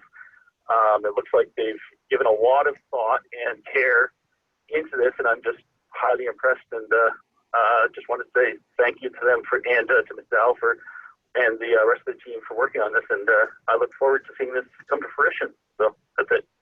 Well, thank you very much for the call. They're always nice to hear from public, and definitely a great positive call. So thank you very much, sir. Thank you. Madam Clerk, any other callers? No, I don't have any additional callers at this time. Every time we do these call-ins, I'm always expecting a Baba Booey or hit him with the hind. But okay, I'll move on to Councillor Gordon. If you'd want to continue with your question, I apologize if, did you need him to repeat it, Mr. Vila? Sorry? Mr. Vela, I've got, Vela, sorry. yeah, I've got ADM and sidewalks so far, so I think. Yep, those are the first couple. And also, I think Councillor Main is the guy that put me onto this. There's for paving, since you're gonna have a lot of parking lots, and we're right next to the bay, and it's a drainage area, whatever you call that in planning speak, you know, for water to get into the ground. There's this semi-permeable or permeable stuff you can pave the parking lots with that isn't pavement. Okay, I don't know what I'm talking about here. He knows what I'm saying. But is there anything that's like green and environmental for all that parking being considered for this? Or is that just cost prohibitive and it's just better to put down blacktop? And then I was asking about the environmental protected areas. I have had some photos sent to me today. Councillor Main was on that email change. I'm going to actually let him speak to it because I think you've got a better grip on it. And the last thing was about the private roads. Like why? What's the advantage to you guys to keeping the roads and not you know, turning them over to the municipality to service? And what about fire hydrants and all the other municipal services? So those are just my questions. I don't really have any issue at all with what you're doing. I think it's great. Intensification is solid. Affordable housing, my God, I mean, if we could pull that off by the end of the term, I'd just be dancing in the streets. So I don't think you probably have them all done by then, but fantastic to see this proposal so far. I look forward to the public commentary that continues to come in. And if you have any comment on the things that I'm asking about tonight, that'd be awesome. And I'll remind the public, if they do have any questions, to please call 526-4275, extension 2210. Sir, you care to comment? Yes, sure, Deputy Mayor. So, Councillor Gordon, we've been proactive with ADM. So when we started working on this project about 2 years ago, the town has actually brought us together. We've had several meetings with ADM in the council chambers before COVID started, where we all sat down in the council chambers, and you know, they had their noise consultants and we had ours, and we were trying to find a way to make this development work. We were actually even sharing information relative to the noise coming out of their facility, so that we could really understand how our development would impact their business. We don't want to impact them at all. We want that business to stay there. We understand it's not going anywhere. So our job is really to find a way to mitigate any concerns they have and have these two projects coexist with one another. So we'll continue to work with ADM. We've got no issues with them. And we want to make sure that they're happy as well, because that means our development can happen much smoother. In terms of sidewalks, so all of the main roads in this development would have sidewalks. I think that's a municipal standard, whether they're private or whether they're municipal. Having a sidewalk on the road for pedestrians, accessibility, this is mandatory. So we definitely want to promote walkability. So that is definitely something that we would be encouraging. The paving and LED stuff, I'll leave that to Gary Pearson, our engineer that's with us this evening. And in terms of the private roads, So, you know, we haven't given a lot of thought, to be honest, as to whether this road should be municipal or private. Our thought was, you know, with all of the growing costs that the municipalities are having with maintenance and upkeep, there's enough units here to support the ongoing maintenance of these roads privately, so that there's very little burden on the municipality for the ongoing costs related to the development. So, you know, the municipality is collecting taxation, bringing a lot of new residents into the community, and there's not a whole lot of additional costs or long-term maintenance that you would need to deal with relative to the development. But having said that, we can discuss that if that's something that Mr. Campbell and Mr. Elliott feel is more appropriate, having a municipal road as the main spine through this development. We can look at that option and see whether or not that's more appropriate here.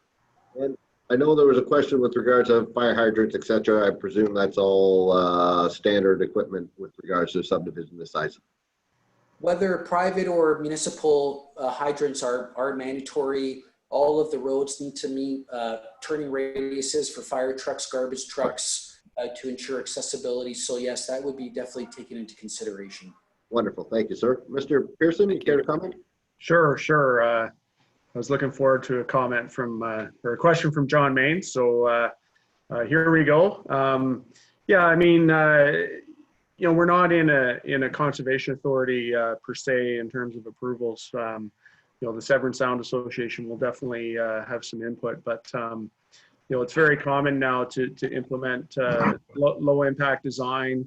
Permeable pavers are quite popular, bioswales, and what you're trying to do is you're trying to get some infiltration occurring before the water hits kind of the, you know, the outlet or whatever, and it's phosphorus removal.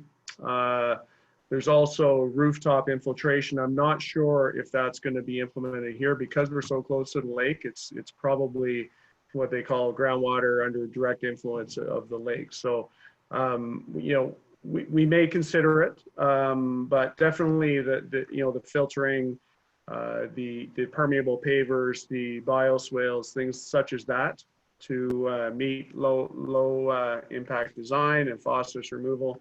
And plus we'll also have the, you know, the oil grit separator before, you know, the storm exits. We have a really good feature on, you know, the storm pond just adjacent to our site and the outlet structure.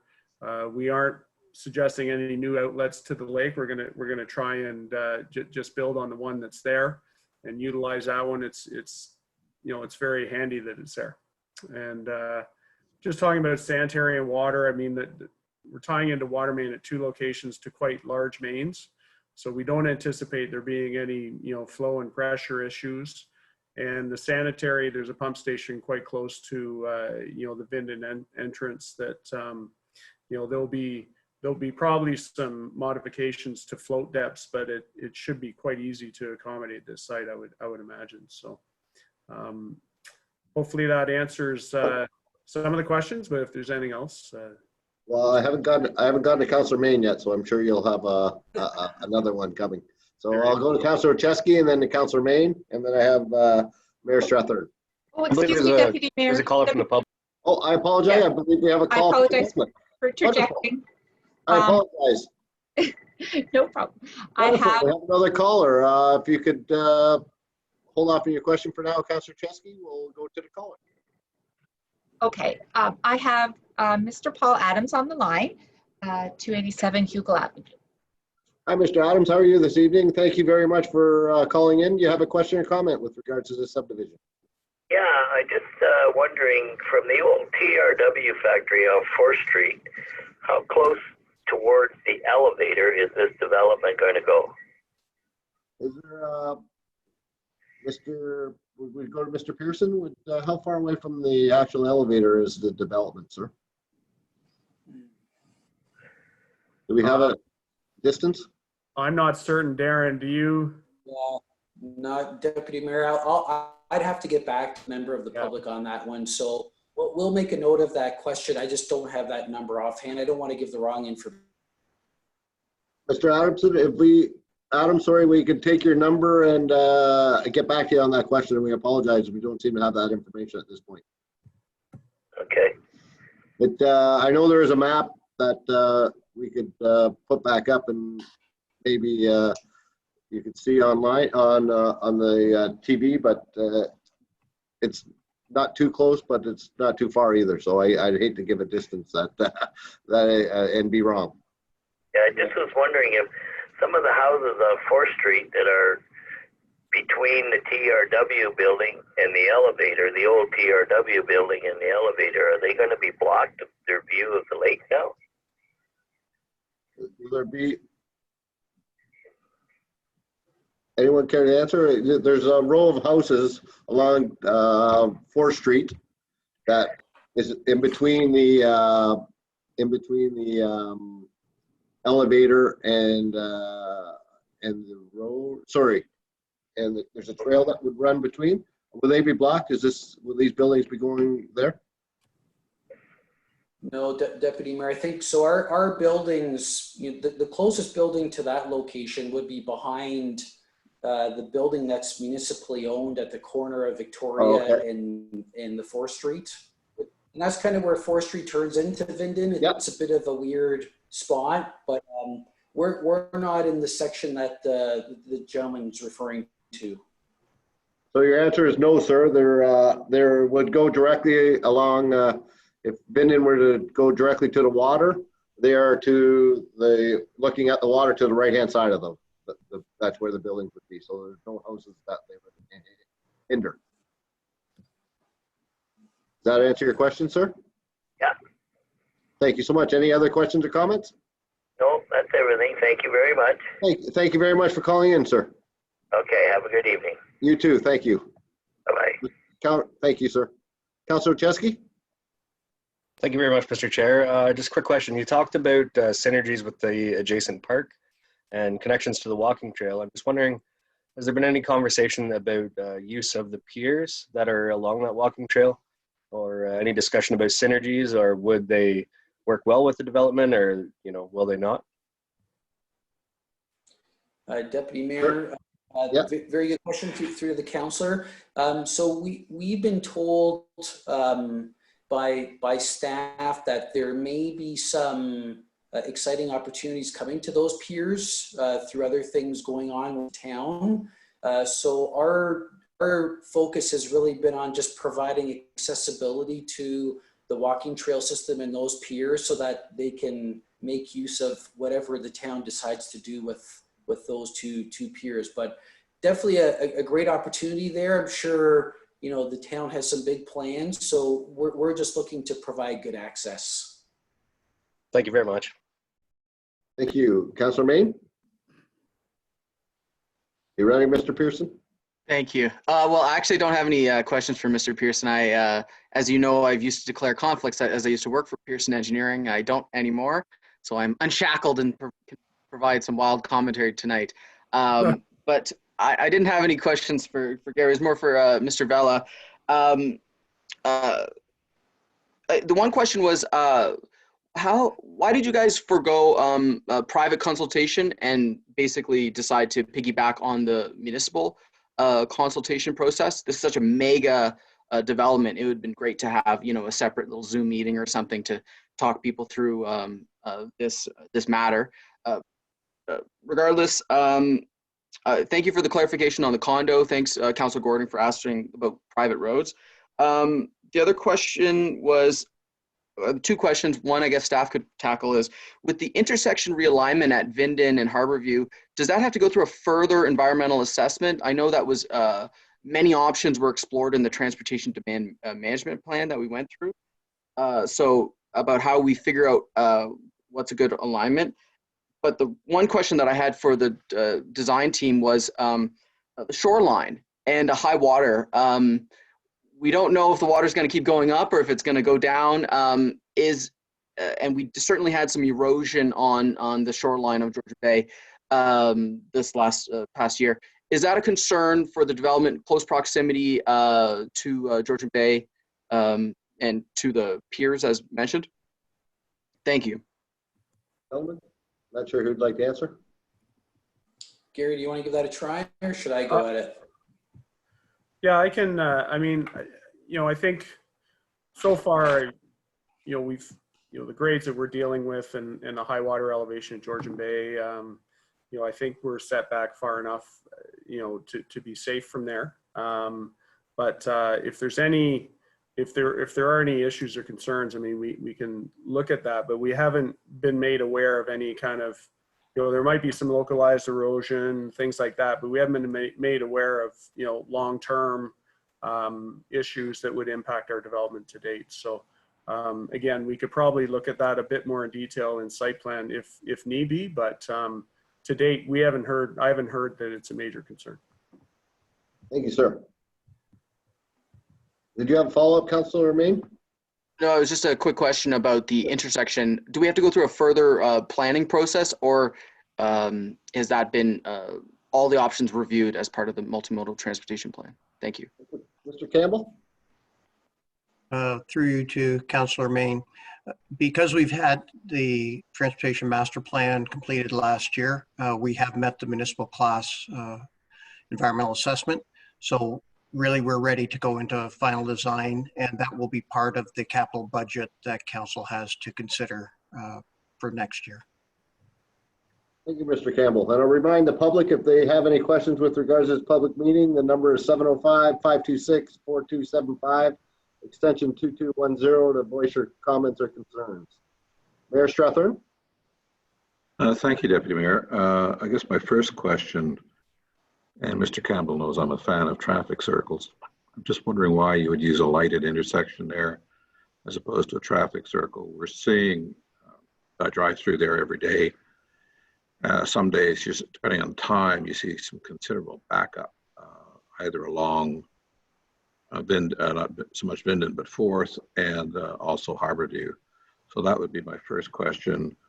My second is that we, of course, live in a place that gets a lot of snow.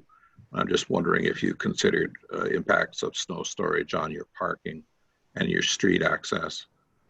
Thirdly, understanding of the municipal right-of-way is at 60 feet. So if it's not a municipal, are you contemplating a 60-foot wide right-of-way to the municipal street or something narrower?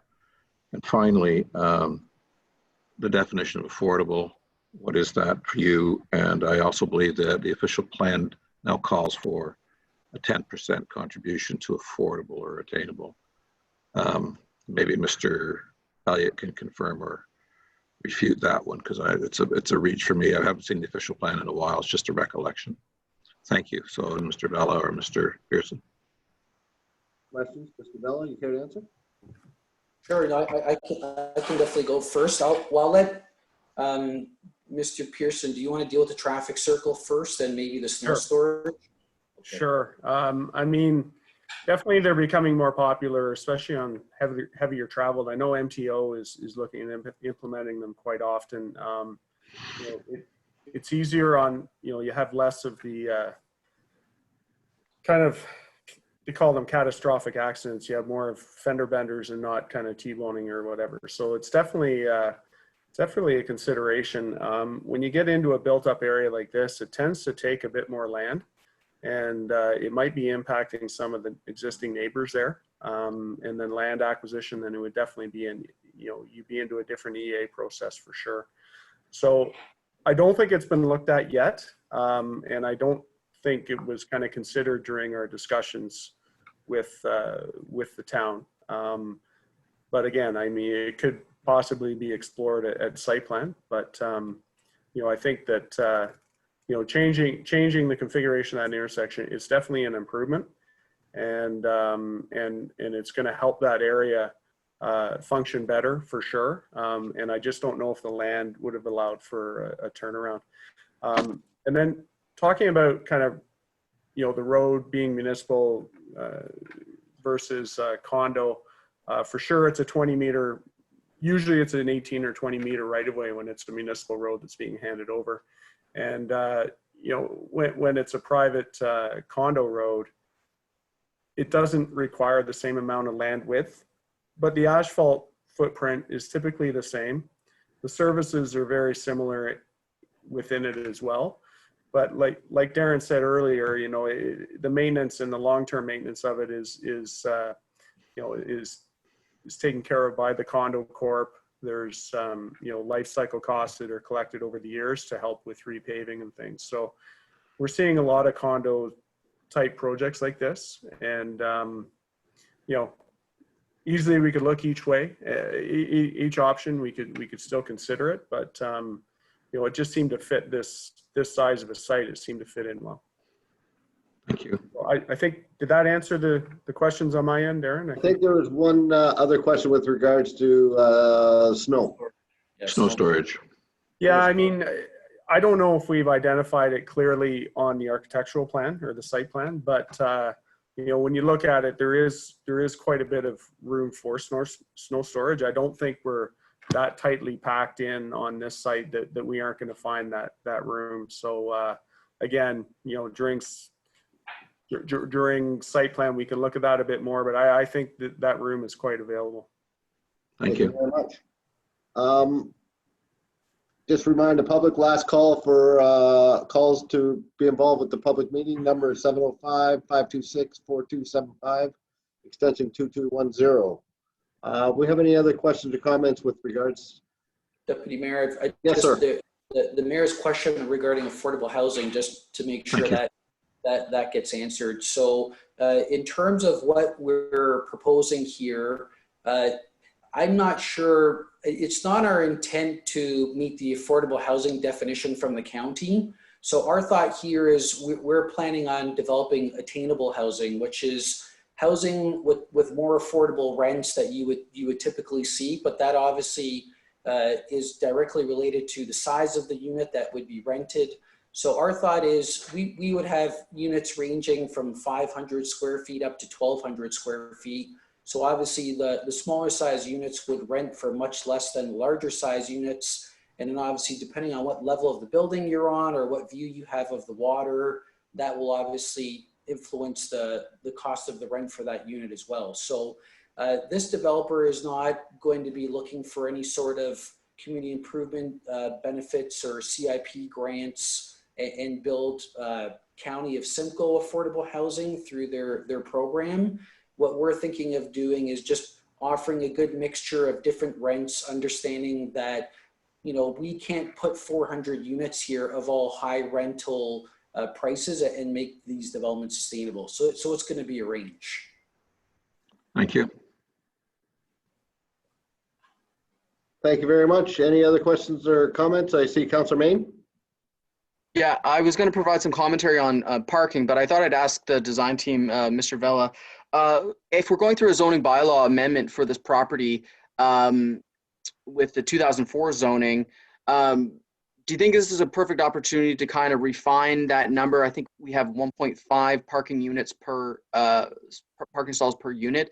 In your experience, have you worked on zoning amendments where you've refined that number, lessened it to 1.4, 1.25 or whatever, or moved away from parking minimums to parking maximums?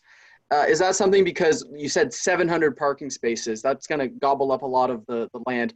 I'd just love to hear your thoughts on some things that we could do to maybe perhaps minimize that. Sure. What we're actually really proud of on this site is, you know, even though there's that many parking spaces, when you look at the site plan, you know, you don't see a shopping mall size parking lot. And I think really, you know, having the parking underneath the buildings really helps with reducing the footprint of that asphalt.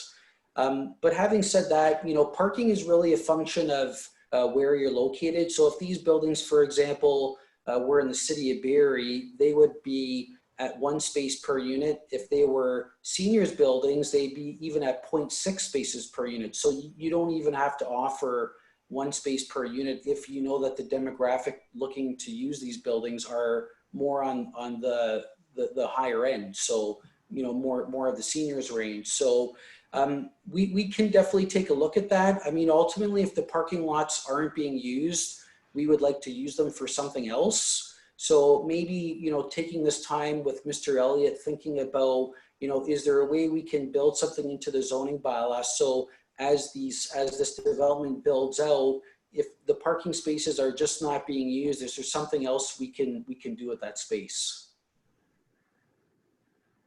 Thank you for that answer. Thank you very much. Any other questions or comments? Oh, Councillor Prost.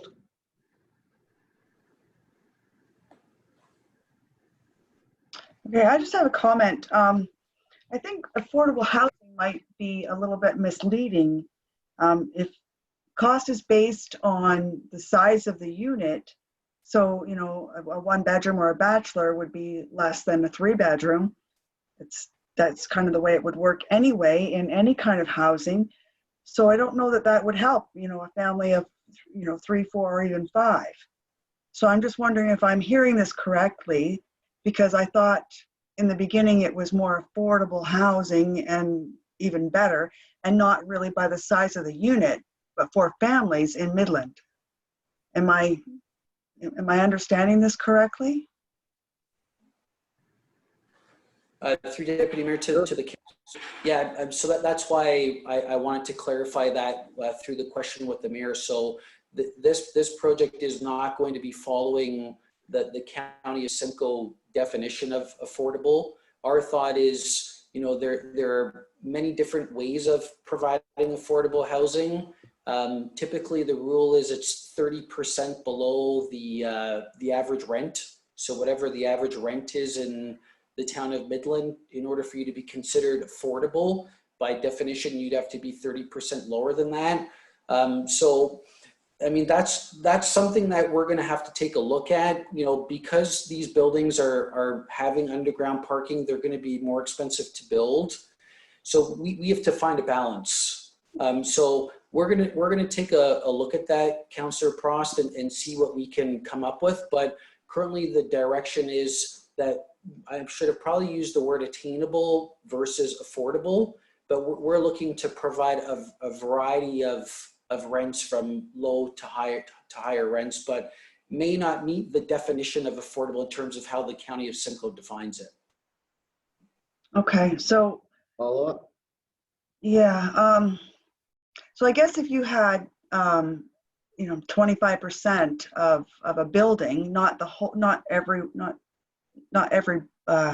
unit you're going to have, but of a building, if you had 25% where it was, you know, maybe below market value, is that something that you guys would consider, or could that be part of it?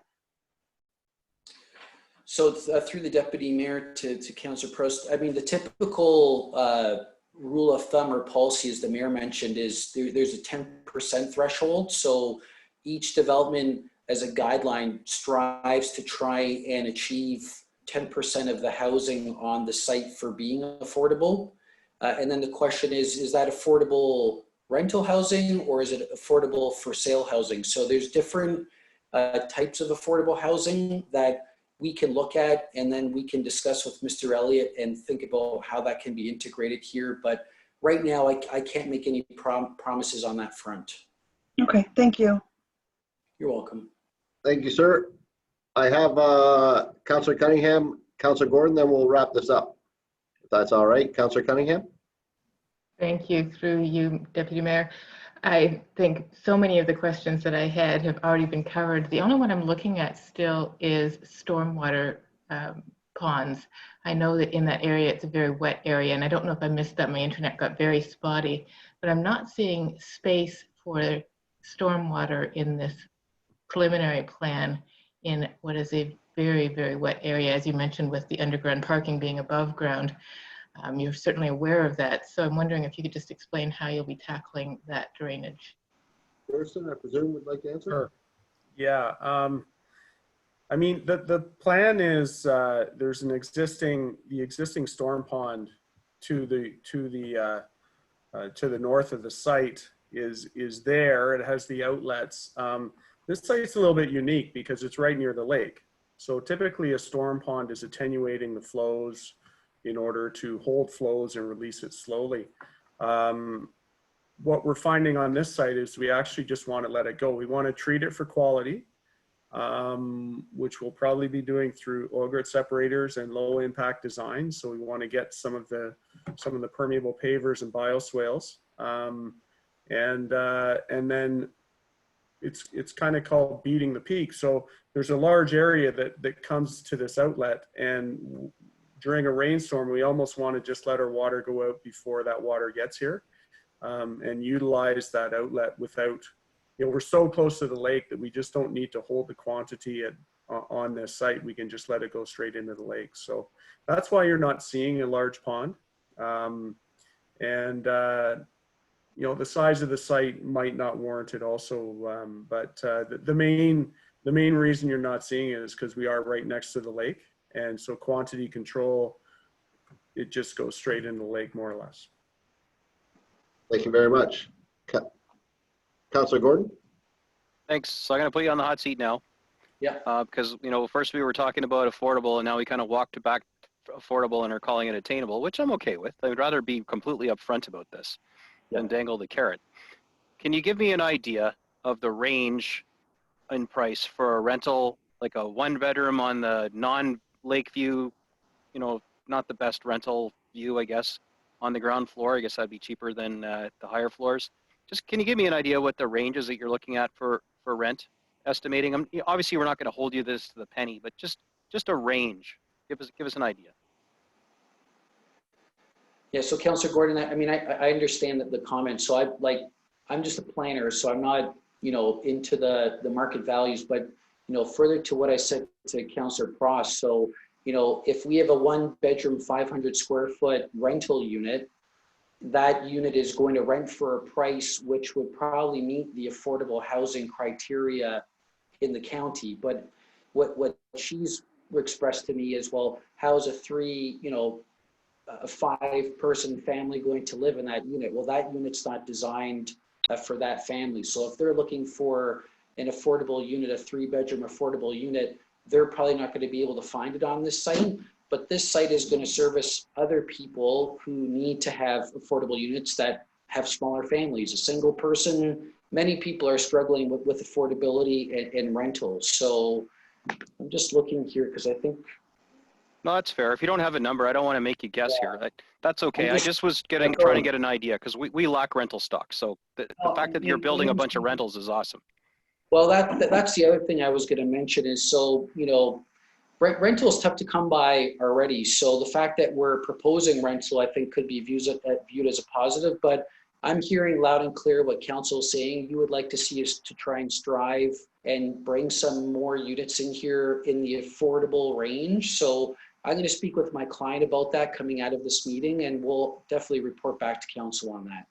That's awesome. You guys would be heroes because it's not something we normally hear developers volunteering, to even consider. So God love you for that. And just quickly, the last one, because Councillor Main must have forgot it. He had his own questions. The email we got today, who it came from, what the concerns were from the photos. Are you able to articulate that, Councillor Main, better than I am to address those concerns?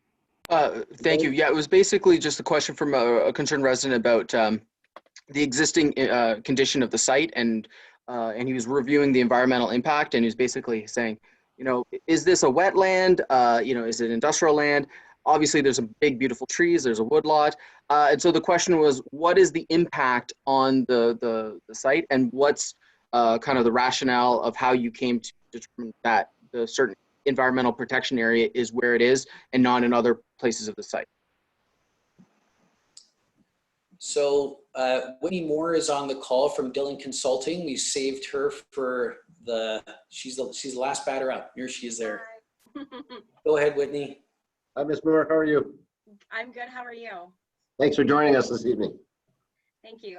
Through you, Deputy Mayor, we did a full environmental impact study on the site, and sorry, can you speak up a little bit, Whitney? Crank your volume. Sorry, I'm having mic issues with my laptop. Can you hear me a little better now? A little better, but we'll have to deal with what we have. Keep going.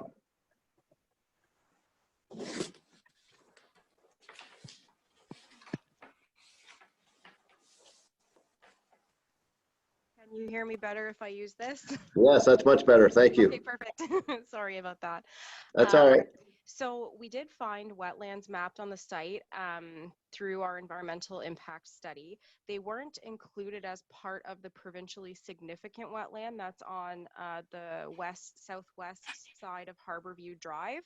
And this was because when the wetland evaluation was done by Severn Sound Environmental in 2006, they decided to leave that portion out because of the development potential. And through our studies, we did determine that most of the wetland area that's still present on site is highly disturbed. There's trails, there's a lot of dead ash trees. There's a lot of anthropogenic disturbance with people camping out in the area. And so the environmental value didn't really warrant inclusion of that wetland into the provincially significant wetland. And the other wetland on site that also connects to that PSW has already been converted into a storm pond. So that's the one just to the east side of, I guess, northeast side of Harborview Drive. So what we did instead was we looked where we had kind of the most or the highest quality woodland and wetland, and tried to preserve that area so it could still function as a corridor going from Georgian Bay through that storm pond wetland area and to the larger PSW complex, kind of providing that corridor function with some natural area and preserving kind of the highest quality of land within that site. Wonderful. Thank you so much. Follow-up, Councillor Main, I'm guessing? No, that was just the question that we tried to relay. It was actually quite interesting flipping through the EIS because they said there's even species that are so sensitive, they're not even allowed to list what they are. Oh, how about that? Well, thank you very much. Madam Clerk, we have any other callers this evening? No, Deputy Mayor, there are no additional callers. Okay, thank you. We'll call this public meeting closed, and we'll thank the applicant for coming this evening, and we greatly appreciate your time. Thank you very much. Thank you very much. Appreciate it. Now we have a motion that's come out of Deputy the... Mayor, Yes. Deputy Mayor, just before we proceed, we're going to run out of time here. Oh, you're right. I didn't realize it was that late. Councilor McGinn already gave me a notice there. But okay, Madam Clerk, do we have I have a motion here. Oh, wonderful. Go ahead. Thank you. So I need a mover, Councillor Downer, Councillor Cunningham. Thank you. That pursuant to Section 9(2)C of Procedural Bylaw 2018-62, Council agrees to remain in session past 11 p.m. in order to deal with the remaining items included in the agenda. Council, you've heard the motion. All in favor? Thank you. That carries. Thank you, Deputy Mayor. Thank you, Worship. So we have a motion that's come out of this public meeting this evening, and it is that staff report CSR 2020-24 plan subdivision application number MD-T-0120 and zoning bylaw amendment application number ZBA 0402 for 650 Binden Street dated October 7th, 2020 be received, and that council refer the results of the statutory public meeting with respect to application ZBA 0420 for an amendment to zoning bylaw 2004-90, an application for a planned subdivision MD-T-0120 to staff for a report on the application, the result of the public meeting, and a planning opinion and recommendation, including but not limited to the application's consistency with the provincial policy statement, conformity to provincial and county plans, and conformity with the Town of Midland official plan. I need a mover and a seconder if I could. Moved by Councilor McGinn, second by Councilor Chesky. Any questions or comments with regards to this motion? Councilor Main. Thank you. We had just a great fulsome conversation about this development. Just one quick point and then one substantial point, but I'll be quick because we're running out of time. It would be nice a building of such significance, a development of such significance, to develop architectural guidelines or community design guidelines. I don't think we can mandate or require them to do it, but that would be just a nice touch. It would, these buildings are going to be a a beautiful addition to the Midland waterfront. And so making sure that they fit in the feel and style and architectural flair be very important. And just want to touch on parking. I was just doing a little bit of research because we had an affordable housing meeting on Monday, and I'll talk about it to death about moving away from parking minimums to parking maximums, basically saying you should build at least this, moving to you should build no more than this. So Victoria Transportation Policy Institute has a great report. It talks about how parking is actually a barrier for housing development. And so there are Ontario examples, Richmond Hill, Newmarket, as Mr. Vella said, Barrie, they have newer parking standards which lower that number from 1.5, which is usually one parking per unit plus 0.5 a visitor. And they've been able to modify those numbers to more realistic numbers because these are basically still carryovers from 1970 suburban parking standards, modernizing to what we actually need in Ontario. But because this development is actually so many units, we can actually do some of the things that you hear about transit-oriented development, pedestrian-oriented development. There's large enough people there that you can have car share programs, bike lockers, and all those types of things to try to reduce the amount of vehicles that you would need at the development. So those are just some of the policy ideas that I'd love for staff to kind of grapple with and maybe come back with maybe some changes to the parking standard if we are going through a zoning bylaw amendment. So thank you. I just thought it'd be very important to touch on that because if we can minimize parking, we can either increase the amount of people we have or increase the amount of plants and gardens and whatnot. So that's just a ongoing policy topic that I love to go. And this is a perfect example because you can see how 1.5 multiplied by 450 units, all of a sudden you have 700 parking spaces. So just refine that number a bit, try to optimize it. That was a concern that I'd love for staff to tackle. Thank you. Thank you very much, Councilor Main. Any other questions or comments with regards to this item? All those in favor? So passed. Thank you very much. Now, the next up on the agenda, I apologize, would be the COVID-19 update from our CEO, Mr. CEO. Thank you, Deputy Mayor and members of council. I just realized my camera is on, so you get to see me in all my glory. In terms of COVID update, I know that we've had lots of good discussion about the current situation. I think we all certainly appreciate the seriousness of it. So I won't belabor kind of where we stand. In terms of Midland and North Simcoe, we're kind of holding right now. I think we all appreciate that circumstance can change very rapidly. This virus has the potential to quickly escalate, and that's certainly the concern that we're seeing expressed by all the health officials around the Thanksgiving timeframe, and why there's an abundance of caution being offered. The other concern that's being expressed to us is certainly the overlapping of the flu season, which we know will also present some complications in trying to identify exactly what symptoms you have. So having said that, just want to alert everyone that I think the flu vaccines, for those who wish to partake of that, will become available soon. I think in the mid-October to late October timeframe, we should start seeing that be available. So you can look for that. Is this virus worse than the flu? The answer and the facts are yes, it is. It is much worse than the flu, 5 to 10 times worse than the flu. In the Simcoe-Muskoka area, the fatality rate's about 4% right now. So if you compare that to the flu, yes, we are in a serious situation. In terms of town services, just quickly, we continue to work with the county and the other municipalities on what they're doing to certainly accommodate and deliver services. We're all looking at creative ways to be able to celebrate, and you're going to hear some of that tonight as well. So we continue to look at those things. On the technology standpoint, the medical officer has certainly encouraged us to continue these types of virtual meetings as council and to take that leadership position to make sure that we're doing things safely. So I do want to give a shout out to our clerk and our deputy clerk, Karen and Sherry, and our IT department. I think we've taken a big step forward in terms of accommodating Zoom with the public and with council here tonight. So thank you to them for stepping up and making this work, from my perspective, a lot better. We're also working with community groups at our rec center.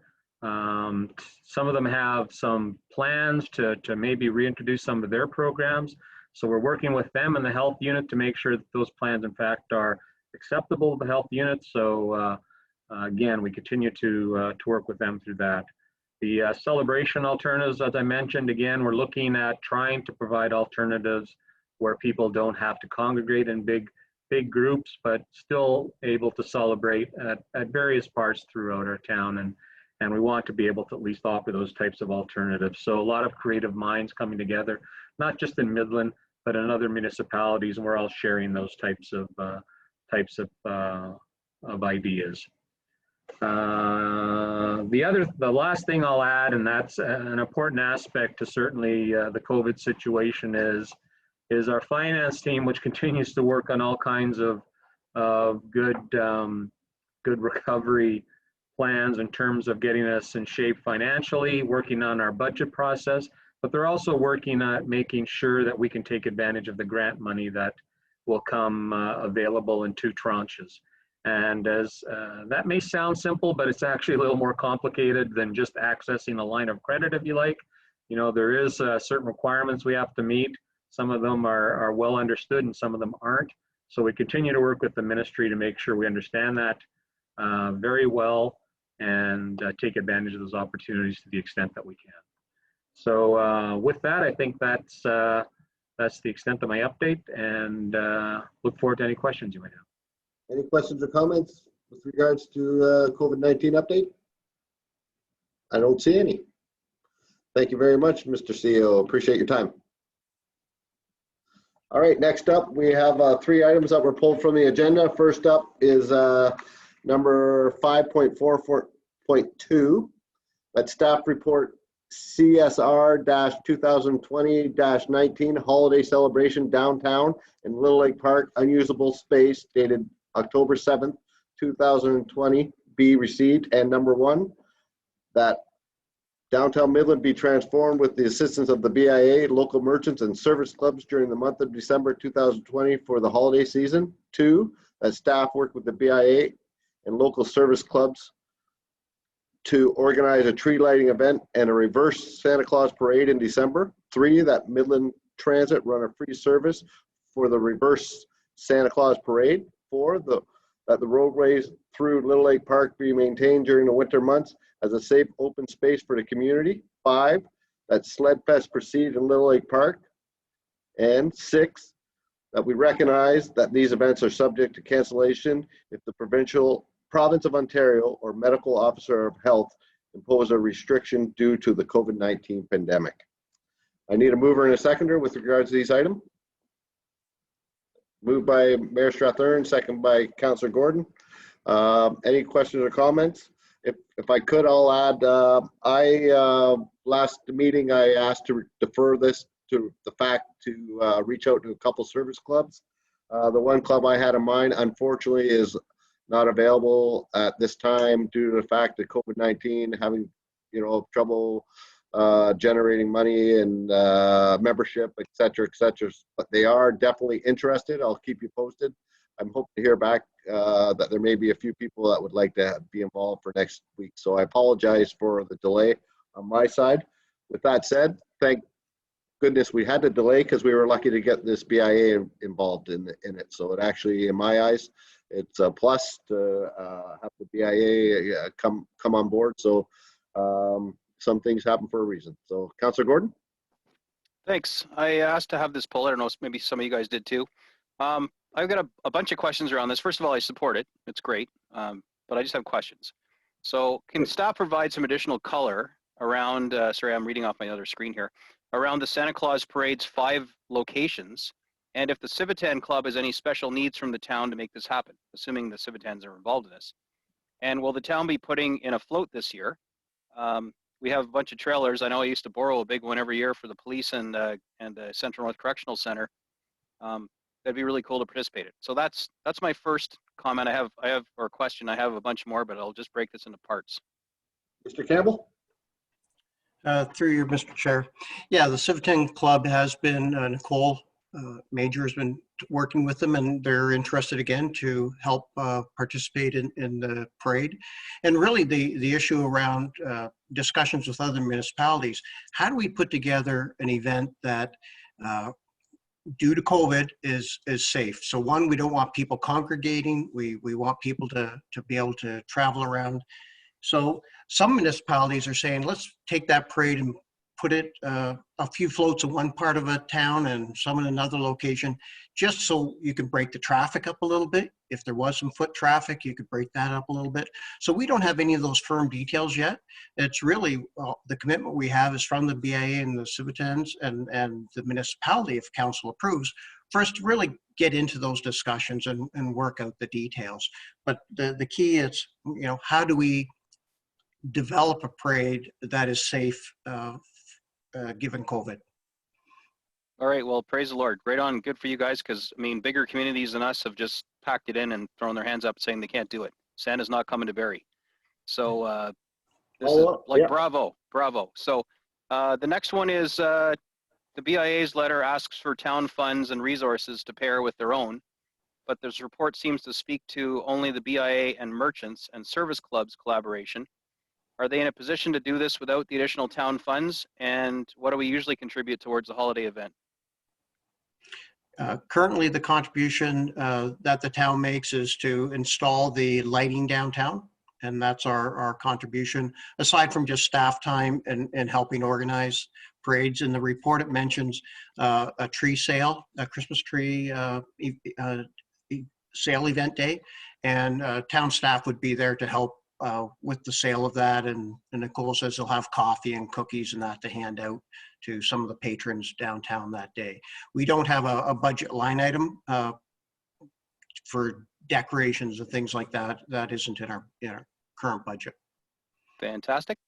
Moving right along, because I know we all want to be done today, is the roadway at Little Lake Park is being opened all winter, which is a welcome change. Thank you for that. Do we actually have to go through the expense of grinding out the speed bumps when the speed bumps at the other end of the park don't seem to impede our ability to plow each winter? What's different about the speed bumps that you're suggesting we got to grind out? Well, right now it depends on the plows. If we open that whole street up, we'd be using our large plows, and those plows and speed bumps don't get along very well.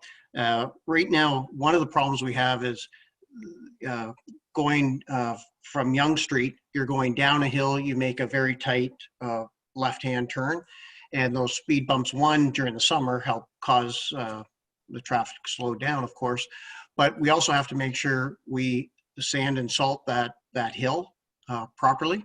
So we have to make sure we almost have black pavement, I believe, this winter.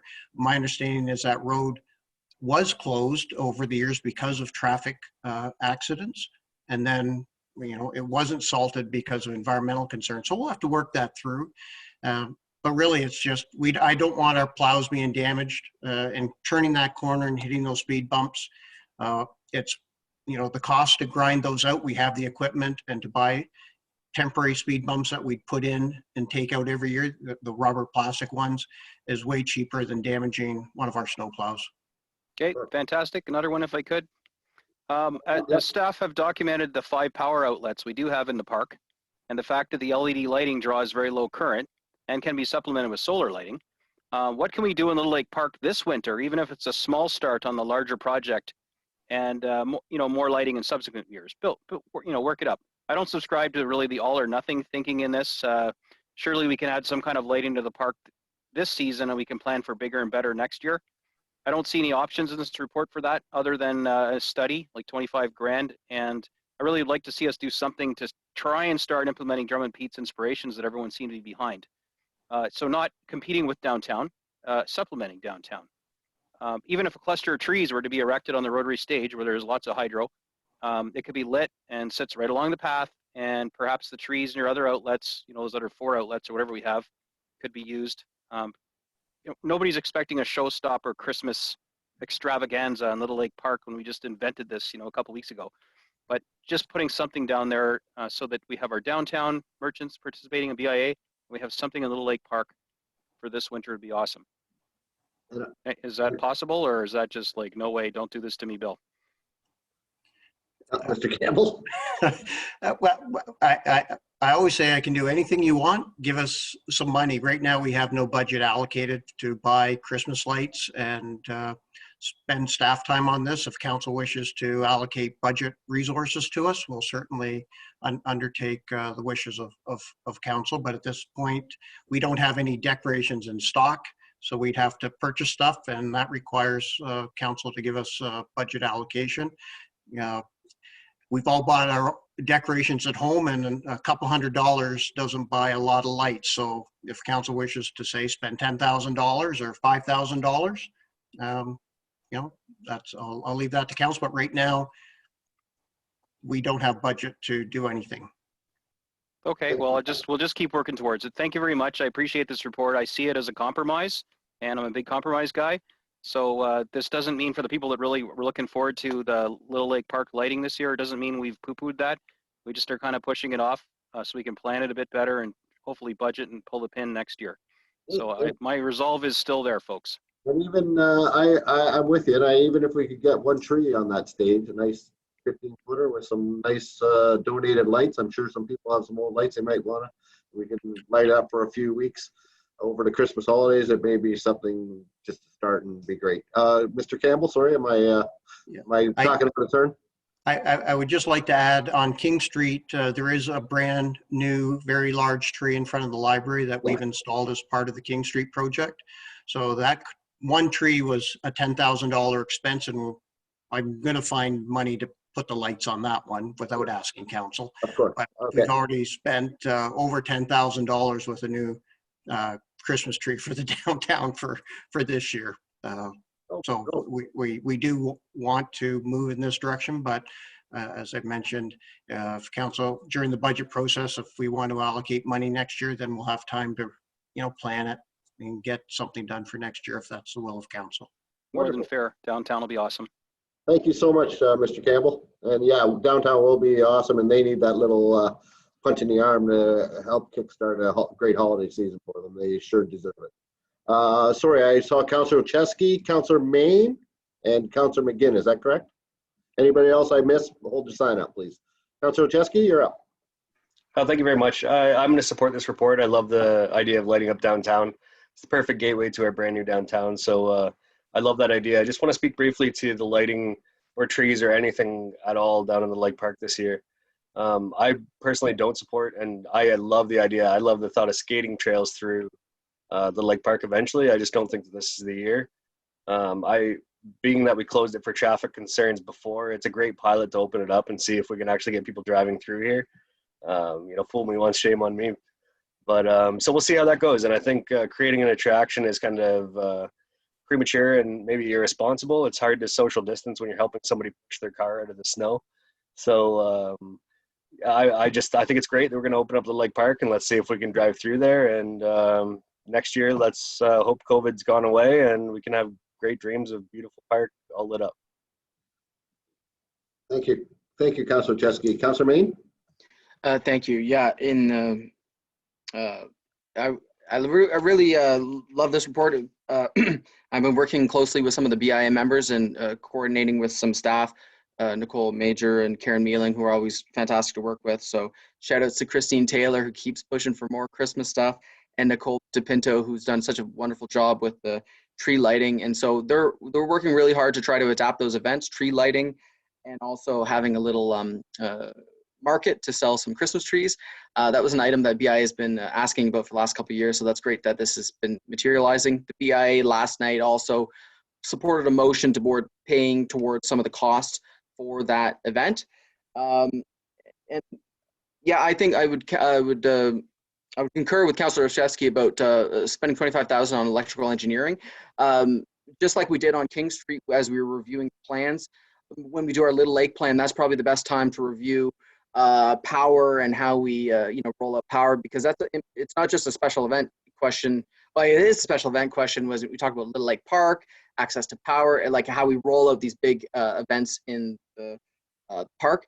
I just have a little obviously concern about opening up Little Lake. I really like the winter design the way it is, basically closing off kind of the western portion, because we're talking about safe and comfortable spaces. That's a very popular space for dog walkers and snowshoers and stuff like that. So I know the need for trying to improve vehicular access, but we do kind of have to be mindful of the local pedestrians, the dog walkers and stuff that love and appreciate, you know, a few areas without as many cars in it. But I think the idea of having something on Rotary Stage at one end of the park and then perhaps at the Lions Pavilion at the top of the stairs, that's probably where we start and build out from.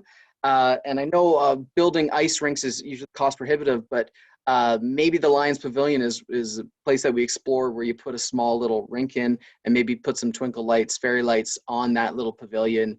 It's still being used quite regularly. There's still a lot of programming in there, people doing Tai Chi and still meeting up in that open air pavilion. So that's probably those two areas, the Rotary Stage and the Lions Pavilion are the two areas we'd probably focus on Little Lake. But going back to the downtown, I know the downtown would also love to string lights across the King Street. Apparently it predates my time, but that might have happened many years ago. So that's an image that's stuck in a lot of people's minds, and that's an idea that BI would love to explore and certainly put money towards the exploration of that, the feasibility of that, and the rollout of that. So yeah, I'll leave it at that. I would love to see I maybe would suggest pulling out section 4 and talking about winter maintenance in Little Lake Park, because there are some people that would love to see us, instead of paving through the park, but actually increase pedestrian access on maybe small areas of the walkway. So maybe that's a part of a larger discussion about winter maintenance and what we can do to open up the park through the winter months. So those are just some quick comments that I had on that matter. So thank you. Thank you, Councilor Main. I have to give you credit. You're very consistent. I gotta love you for that. Councilor McGinn. Thank you. Thank you very much. And yes, Deputy Mayor, can always rely on Councilor Main to be very passionate and very consistent. So thank you for that. You touched on quite a few things that I was going to talk about, which was making sure that it's you know, more about walkability, making sure that Little Lake Park is not going to deter people who were going and doing solitary activities down at Little Lake. I really would like to, I would like to see some way where, you know, both are happening. I really want to support the BIA. I really want to support what is happening downtown, and I think the two have the potential to be working in tandem.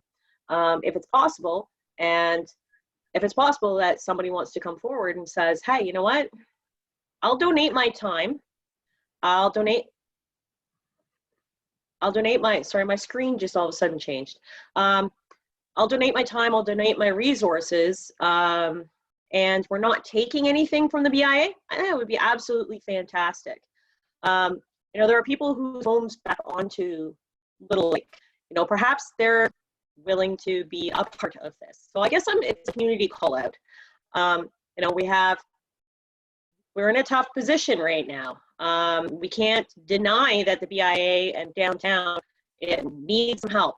And I appreciate the letter that we all received from the BIA and from Mr. Scott Campbell. And I'm not going to disregard the request that was therein. But I also, on the same token, cannot disregard the request that is coming from people who walk downtown, walk a Little Lake, that are actively using it, that are saying, hey, what about us too?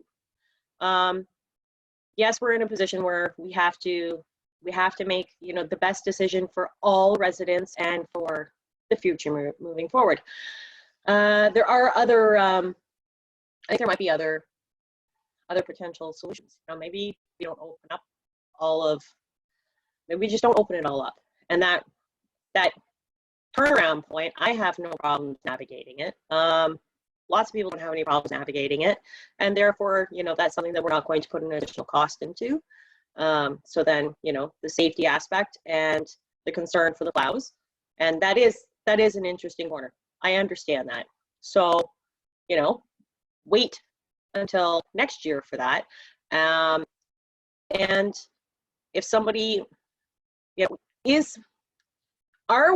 would we be upset if a bunch of residents got together, and I have to confess that when I used to live on Young Street, we would string popcorn and cranberries and we would go and we would decorate a tree just out there in the park. We would do that. I never got in trouble. Now, maybe nobody knew it was me. I don't know. But if there's trouble to be had, I'm owning it. So if people wanted to, we put something out there. Can we consider saying to residents, if they want to do that, if they have some solar lights and they want to do it, can we let them? Can we let people choose to own their park? Is this, that is a direct question. It's definitely something we can do, and if they want to send a simple letter and ask for permission, we'll bring it to council as we do any other correspondence. I see council, maybe I am talking out of term. I see Mr. Campbell has his hand up. Mr. Campbell, sir. Deputy Mayor, as always, if people wish to contribute and donate to the community, we welcome it. Our challenge always, decorating trees, no big deal unless they're putting ladders up and putting themselves in safety. And now we've got safety liabilities. I am very concerned though if people donate electrical lighting that might not meet standards, and we've got long extension cords and snow and kids. So the electrical side, I'm very concerned about just people saying they want to donate stuff. But certainly if the community wishes to have tree decorating ceremonies and council wishes to have some events, I'm sure we can, work to organize things like that. But when it comes to electricity, my risk radar goes up. We have to do it right. That's why we have the great staff like yourself to do that. Thank you. Yes, great point. All right, thank you. Any other questions or comments with regards to this item? I see none. All those in favor? So passed. Thank you very much. Next item. Sorry, Councilor McGinn, I apologize. Oh, I thought you had something to say. I apologize. All right, next item we had pulled from the item. Sorry, just a quick point of order, Deputy Mayor. Yes. In that motion, we were talking about maybe restraining from hiring an electrical engineer. Was that embedded in the motion? I know that a lot of people are going to be very excited about the Little Lake Park opening. I just thought that was an option. I think that we kind of poo-pooed the idea, if you will. I didn't see it on one of the motions. We had the transport downtown to assist the BIA. We had BIA Local Service Club to tree lighting, with reverse Santa Claus parade. Midland Transit to run a reverse Santa Claus parade. The roadway through Little Lake Park, Sled Fest to proceed, and we recognize that this may be canceled due to COVID-19, so that was not in there. No. Okay, thank you. We're well aware that electrical outlets is going to be the governing factor for having fun stuff in the park. Yeah, I think that's going to be a bigger conversation. Yeah, absolutely. I think you're right with the park master plan, et cetera, et cetera. Next item up, we have withdrawn was 5.4.3. That staff report CSR 2020-20 1034 Braybuff Road DC development credit dated, DC redevelopment credit dated October 7th, 2020 be received, and the request pertaining to the property at 1034 Braybuff Road for an extension of redevelopment credit for 1 year beyond the period provided for the development charges bylaw be denied. Mover and seconder? Moved by Mayor Strathern, second by Councillor Gordon. Before we move to council, did any staff member care to talk to this?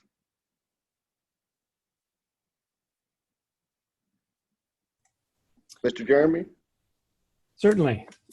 So I think the key thing to remember with this particular one is that the resident is currently entitled to redevelopment credits under Section 8 of the town's DC bylaw, and that is in effect until November 30th, at which time the 60 months expiration date expires. No action is required on the part of council to entitle them to that. They already have that. Staff do believe that the most direct and expedient course of action for both parties is for the owner and staff to do all things necessary to bring this project to the point where a building permit can be issued before that November 30th date. Further to that, and I suppose as an added benefit to the resident if they were able to achieve these things by November 30th, is that staff believe that by issuing that permit before November 30th, it may entitle the resident to county and education redevelopment credits that wouldn't be available to them through the other options that are presented, unless, of course, they have made separate arrangements through the county or school boards. So that would be my comments. Thank you very much for the update. Councillor Gordon. Thanks. I have obviously some prepared words, but perhaps you can explain to us alternative one, which is the one I'm going to be asking council to support tonight. Certainly. So one of the options that is available is a Section 27 agreement under the Development Charges Act. And in summary, what a Section 27 agreement allows us to do is either advance the requirement for payment of development charges, or defer the timing of development charges. By advancing the requirement to pay development charges, we would in effect be able to bring the requirement to pay within the 60-month period, and then by doing so, it would trigger the redevelopment credits under Section 8. Now, as also mentioned in the report, whatever council decides to do on this, we do not have the ability to subject the school boards or the county to any decisions that are made here by councils. Those would have to be done separately, and the developer's legal counsel has been advised of that accordingly. Also, with the Section 27, staff would be suggesting that there be a sunset clause applied to that of about a year. Thank you very much. Follow up if I could. Yes, please. Okay, so as we recall, the reason why we're having this conversation is the applicant came to us basically for some debt forgiveness. He wanted another year to pay, or some deferral. And we're looking for some options. And option one here in this report seems to be in the best interest of the resident / developer. The fact that it's not being done in Midland before, as the report alludes to, but has been done elsewhere, means it can be done here. So it's not something we should see people lining up to follow suit. This isn't Pandora's box, in my opinion, at least from what I'm understanding. This is very specific, and it's to this application, and it helps this resident with his development. I again see this like a compromise. It doesn't negatively impact the town and helps the applicant. I don't see any reason not to help them out when we have the authority to do so, and it brings no harm to us. And the real root cause of his issue is the COVID-19, which so many people are suffering from, including ourselves. So in any event, unless somehow we prejudiced our corporation by extending this compromise to the applicant, I'd like to propose an amendment to this motion that sees council accept the alternative one and direct staff to enter into that Section 27 agreement with the applicant, and of course include that staff recommended sunset clause, which seems to be both prudent and fair. Thank you, Councillor Gordon. Mayor Strathern. Thank you, Deputy Mayor. I'm going to speak in favor of the recommendation, and the reason for that is that the option already exists, and it's more favorable to the developer in that will give them potentially give them access to the county and the education DC charges. They merely have to file for a building permit. Staff is willing to work with them to do that, and I believe, and either Mr. Campbell or Mr. Elliott might verify this, that subsequent to the application, they have the opportunity to amend the building permit application as circumstances require. So they get the best of all worlds. Staff will work with them on that, and I do believe that they get the opportunity to amend as circumstances unfold. Perhaps Mr. Elliott could confirm the amend portion of that. Yes, through you, Mr. Mayor, to the rest of council. I did confirm with our chief building official that he'd be willing to accept a building permit application for a generic housing form and allow the applicant to modify that to suit his needs for up to a year. That would, as Mr. Jeremy pointed out, allow him to resolve himself of any issues with school boards of the county, because we would deem that to be a complete application. We would issue the permit by November 30th. So part of that process has to include a septic application and a grading plan, a heat loss calculation with the plan, but there's no reason he couldn't take an off-the-shelf plan, make such an application, and then within a year's period, make notable amendments as he sees fit. And then after a year, if no activity happened, the chief building official has the right to revoke that permit, in which case then the applicant would have to submit a new permit and fully pay development charges at that time. Now, Mr. Elliott, has the applicant been in contact with regards to that option? I understand our chief building official has had numerous conversations with the applicant dating back as far as April on that as a proposed alternative. Thank you very much. Any other questions or comments with regards to this item? I'll go to Councilor McGinn and then back to Mayor Strathern. Councilor McGinn. This is absolutely fantastic listening to the conversation that is happening here and the amount of effort that and the lengths that people have gone to. This is one of those moments where I am listening to everybody and I'm proud to be your peer.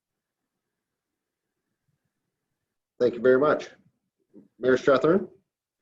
Thank you, Deputy Mayor. I'd just like to reiterate that given those, the conversations are going on since about April, the option that gives the applicant the best of all worlds and gives them flexibility for a year, I see no reason why we shouldn't follow through with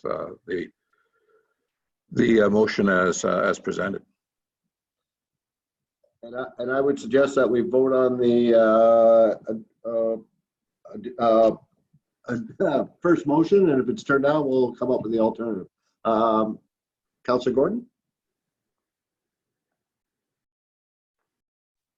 Sorry, I had to find the mute button. So I guess the $1 million question is if the guy's okay with this, if this meets, he came to us last month and wanted basically a year. He needed a year and he didn't have the dough. Things didn't move because of COVID. And, I want to see us help him out if it doesn't cost us anything to do that. So are you telling me that I don't know if he's totally fine with this plan, but is this going to help him, not pay us for a year and just buys him the year and everything works out rosy for him? I'll support this right now. I just want to make sure we're fulfilling in some capacity what he asked us to do and not just, pushing something through that, he asked for an apple and we're giving him a sandwich. So through the mayor to the rest of council, the steps in this process would be to make an application for building permit. There's fees associated with these applications for septic permit, building permit fees, relatively nominal. Some work would have to be done to obtain a building permit application that has all of the criteria that we would be comfortable issuing a permit on. But you can easily go through a local designer, perhaps even pull a plan off a shelf that's recently been approved, would take little to no modification. So it's not without some modest upfront investment. But I would point out that the fact that we actually went from a previous bylaw with a 2-year period in order to redevelop to the current bylaw, which has a 5-year period, I think the organization has been very generous already in that time frame to redevelop. So I do think that our chief building official has been quite generous in working with an application that we know will likely not to come to fruition, but giving him a year to modify that to suit his needs. I really do think this is a very good alternative to try and find a solution for this particular individual. Okay, that's fair. Thank you very much. I'll support this then. I have no reason to doubt you. Thank you. Thank you very much. Any other questions, comments? All those in favor? So moved. Thank you very much. So the third and last item we had pulled from the agenda was item 5.4.5, that staff report, CSR. Oh, 1 second, I apologize. Sorry, that staff report CSR-2020-22, Midland Official Plan Appeal, Council Update dated October 7th, 2020, be received, and that with the appropriate legal and planning support, staff be directed to prepare for and attend all local planning appeal tribunal cases, conferences, and hearings related to the appeals of the Town of Midland official plan. I need a mover and a seconder with regards to this item. Moved by Councillor Main, second by Councillor Olszewski. Questions or comments? Councillor Gordon? Thanks. I too pulled this one because I had some email conversations about this issue. Our newly minted official plan is a culmination of many years of work that began long before this council was formed. It passed by this council, and we sent it to county, where it's appeals period that several people and organizations have chosen to participate in for a variety of reasons. Further to some emails I had with Mr. Elliott in advance of this meeting, I'd like to ask him for an update about next steps and any background he can share about this process, because an appeal to our official plan is probably something none of us have ever been part of yet. So, Mr. Elliott?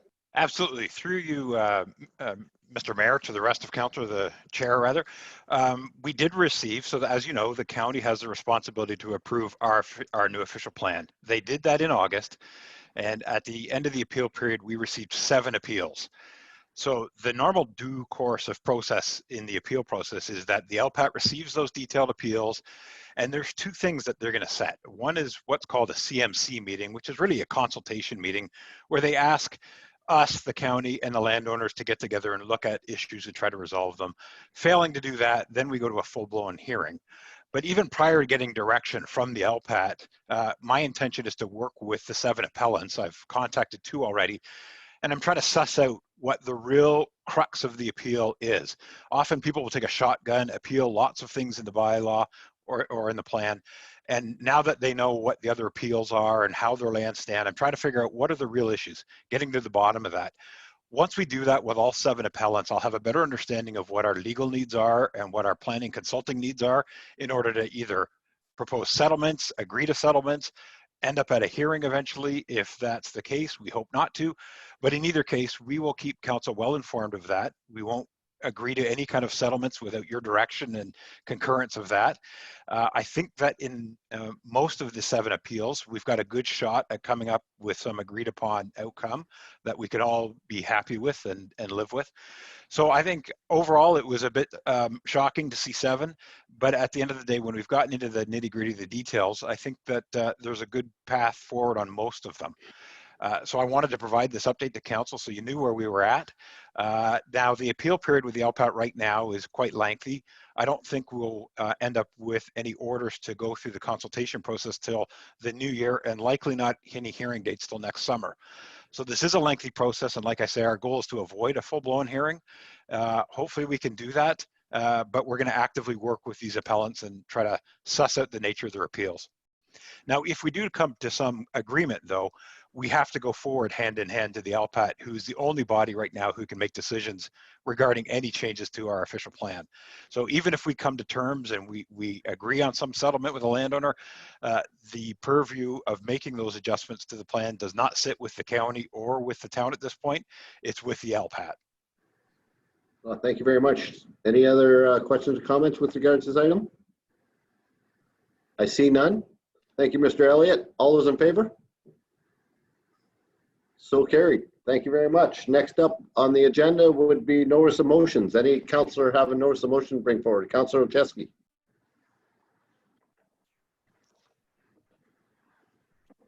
The space bar is not working to unmute me. My computer's tired, I think. So I've noticed a motion, and I want to preamble with, I ran this by Mr. Campbell, and this is separate to our transportation plan that will be coming forward. So this isn't part of the transportation plan that's coming forward. My notice of motion is as follows. That traffic calming measures be considered for the entrance to Tiffin Park, Adam Dixon Way, and the roadway through Tiffin Park.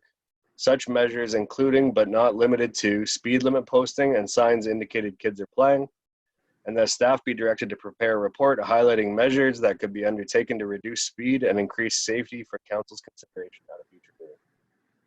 Thank you. Thank you, Councillor Olszewski. Any other notice of motion this evening? Mayor Strathern. Thank you, Deputy Mayor. Given the uncertainty around what's going to unfold with respect to Remembrance Day on the 11th, I thought it might be, and noticing that some of the flags in the municipal facilities are somewhat tattered, I thought I would move the following: that the flags at all municipal facilities be refreshed for Remembrance Day in honor of our veterans and the sacrifices they made for our freedom, and that all residents of the town of Midland be encouraged to also refresh their Canadian flags in preparation for Remembrance Day, just to acknowledge the sacrifice of our veterans, those who didn't come home and those who did. Lest we forget. Thank you very much, Your Worship. Any other notice of motion? I see none. We'll move on to announcements. Any announcements this evening? Councillor Gordon? And then I have Councillor Cunningham. Thank you. This ties perfectly in with what the Mayor was just saying. Does anybody know what the plans are for Remembrance Day? Is it being planned and televised, or like I've tried to reach out to the, anyway, yeah, perhaps the Mayor can answer that one. It's somewhat up in the air, but the idea is that it would be a much reduced, well, first of all, let's recognize that most of these folks are in their 80s and 90s who will be there. So it'll be a much reduced, cordoned off space with wreaths already placed, and then going through the sort of regular things that you would see, and I think they will film it. And then subsequent to that, there is some conversation. Typically, there's a dinner that evening for the veterans and those who wish to attend. I think there might continue with that, but that it would be veterans only. That's still up in the air. I'm still waiting to hear back with their final thoughts on how they wish to proceed. Thank you very much. Next to the Santa Claus parade, that's another staple that would really be tragic to lose because of COVID. And then my last announcement, easy, just have a safe and happy and healthy Thanksgiving as much as you can this year with your family. Thank you very much, Councillor Gordon. Any other announcements? Sorry, Councillor Cunningham. Thank you. I will tell you that the Sea Cadets had a drive-through registration and they're taking their program online and virtual. So my grandson got registered this evening and they're going to be ramping up that cadet program with just a very revised online curriculum. So I'm very excited for them to be doing that. I also want to share with you the I Love My Local campaign, in which we are supporting our North Simcoe local businesses and organizations. Is continuing.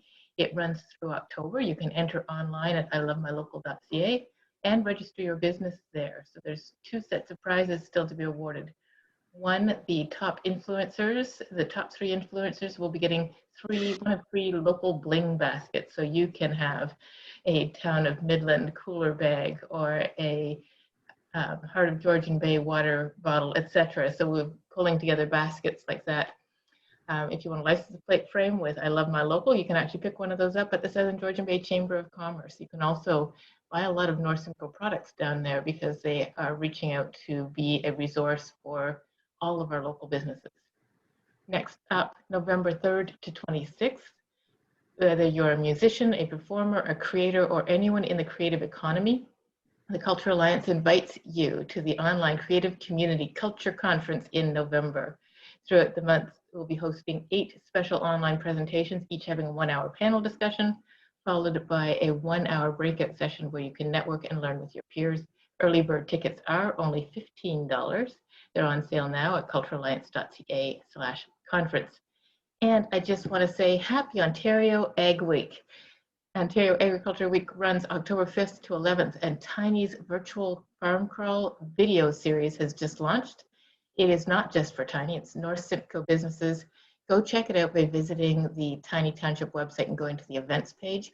If you are lucky, you can also pick up a basket of products featuring all the farms in the tour for $55. Keep it for yourself, send it somewhere for Thanksgiving. It's just a beautiful way to support our local farmers when they need our support the most. Thank you. Thank you very much, Councillor Cunningham. Councillor Main. Yeah, I just wanted to make just one point. Obviously, people were reading in the news a very, very tragic death. The SIU, the Special Investigating Unit, is investigating, so I won't speculate on what happened. Obviously, there was a OPP cruiser and a 35-year-old Pembroke man. I don't believe his name has been identified. Condolences go out to the family. It just is a reminder for everyone as the days seem to be getting shorter and the night comes a lot earlier. Just to we can't stress it enough. Road safety has to go viral. We have to have everyone put their phones down, slow down, you know, listen to some chill music like Kenny G or Enya or whatever it is. Like, we really have to do something about that. And it's not just about vehicles, high-speed vehicles. It's also pedestrians, and really encouraging pedestrians and dog walkers who are going out there, high visibility, retro reflective, really do everything you can to make sure the vehicles see pedestrians and cyclists if you do go out there, because we still want to encourage people to go out walking through the wintertime. So I just wanted to just make a note of that. Very tragic, unfortunate incident, and it just is a reminder for all of us that safety has been the real common theme of this year, and so road safety goes hand in hand with all the other initiatives that we do to try to make our community safe. So thank you. Well said, Councillor Main, and my condolences also go out to the family, I'm sure, as do the rest of us. Any other announcements? I'd like to take this time to wish my son a happy 17th birthday on Sunday, and just because I can. So, Bud, happy birthday, and I look forward to seeing you on Sunday. So that closes up this meeting. Moved by Councillor Main, second by Councillor Chesky, that the Committee of Whole rise and report. All those in favor? So moved. Your Worship, all yours. Thank you, Deputy Mayor. First, I have a motion moved by Councillor Gordon, seconded by Councillor McGinn, that the recommendations of the Committee of the Whole for the meeting of October 7th, 2020 be adopted as resolutions of Council. All in favor? Thank you, that carries. Next, we have motions for which notice was given. First motion is moved by Councillor Downer. I will need a seconder. The motion is that staff be directed to investigate wellhead protection requirements and regulations related to livestock situated within close proximity to an existing well, with a report detailing the findings to be brought back to a future meeting. Do I have a seconder for Councillor Downer? Deputy Mayor. Councillor Downer. Yes, thank you, Your Worship, members of council. After talking to Andy Campbell about this this item, it turns out that this well is a private well and doesn't fall under the town purview. It's a matter for the Simcoe County District Health Unit, and although I do have grave concerns about agricultural animals being near drinking sources, as what happened in Walkerton, I would like us to see if we can't do something about it, because I think it is a problem that has to be identified, and just to turn away from it, I don't think is the answer. It's happening right in the town of Midland. Any questions from council? Councillor Gordon. Councillor Downer, I share your concern. Drinking water is, sacrosanct. I mean, if it was a town thing, we could be going to jail if we allowed it to get contaminated knowingly. Given that it's private, are you able to share any other details about where this is or what the circumstances are? Is it a brand new problem, or is it a problem that's been on for decades? Because we don't have any new farms. The problem, I don't want to disclose where it is. It's happening, and I just I don't think it's appropriate. And and the owner, if she approaches the Simcoe County Board of Health, the onus could be on her to dig a new well, and I don't think that's fair. Okay, just in follow up then, do you still want us to pass this? I mean, I'm content to have staff report back on what can be done. I think Mr. Campbell explained it quite well to me. I already talked to the lady. She wasn't real happy with my conversation with her. However, I don't know. I don't feel right about letting it go. I think if there's some way we could handle it, it would be, the right way to go. So, Councillor Donner, just so I'm clear now, do you wish to pull this and get staff to look at other alternatives, or do you wish to follow through with your motion and have council vote on it. I would like staff to take a look at it and see if there's anything that can be done about it. So we'll just pull the motion and let staff do it. Thank you. Madam Clerk, am I okay with that, or should we turn the, I've already read it into the record. I'm just regretting doing that. Can you help me with that? Yes, so the motion is on the floor. So if it is the desire of Councillor Downer and the rest of members of council are supportive of his request to withdraw the motion, then the motion can be withdrawn without considering it. So council, could you just indicate your wish on this by yes or no? Yes to withdraw it? Yes to withdraw. Okay, yeah. Happy to revisit it again after, though, if he's got any other framework for us. Sure. Okay, thank you, Councillor. Interesting problem. I'm sure the lady in question finds it a little more than just interesting. So hopefully we'll find a solution to her situation through her staff will. Thanks for bringing that up. Thank you. So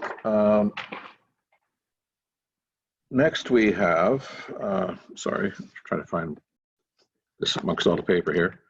Moved by Councillor Cunningham that staff research what is required financially and logistically to complete a Canada Goose management strategy so that we can work to reduce the fecal contamination at Midland Parks and Town Dock. And the staff bring a report and recommendations to council. Can I have a seconder for that, please? Councillor Shefsky, thank you. Councillor Cunningham. Thank you. As you all probably know, over the last couple of months, I've been looking at the challenge of geese in Midland and getting quite an education on it.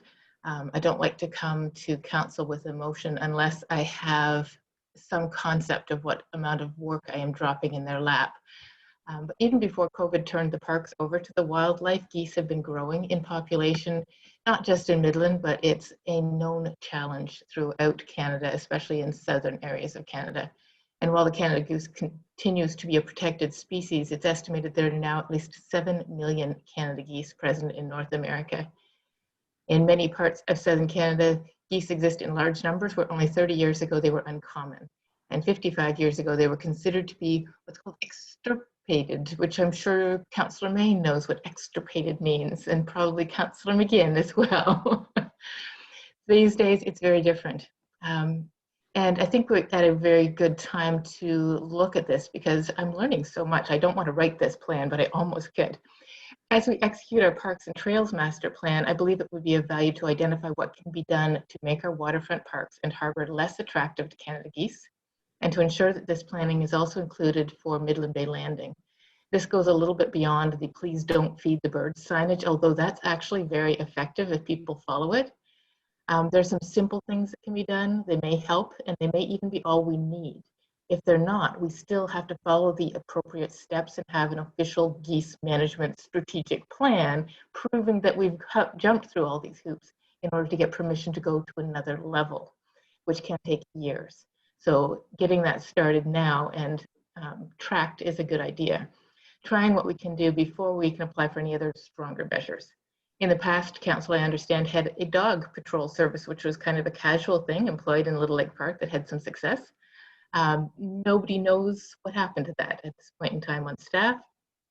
There are options as simple as planting coarser grass, making the waterfront less accessible to goslings, making the water surface less accessible for geese to land.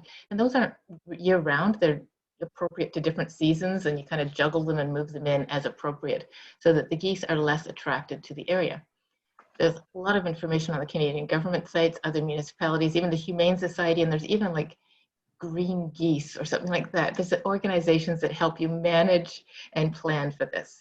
So what I'm suggesting is a report that we could consider during the budget process this year as to the feasibility of employing a strategy to manage the goose population and presence of geese in our key recreational areas, those waterfront parks and our town harbor.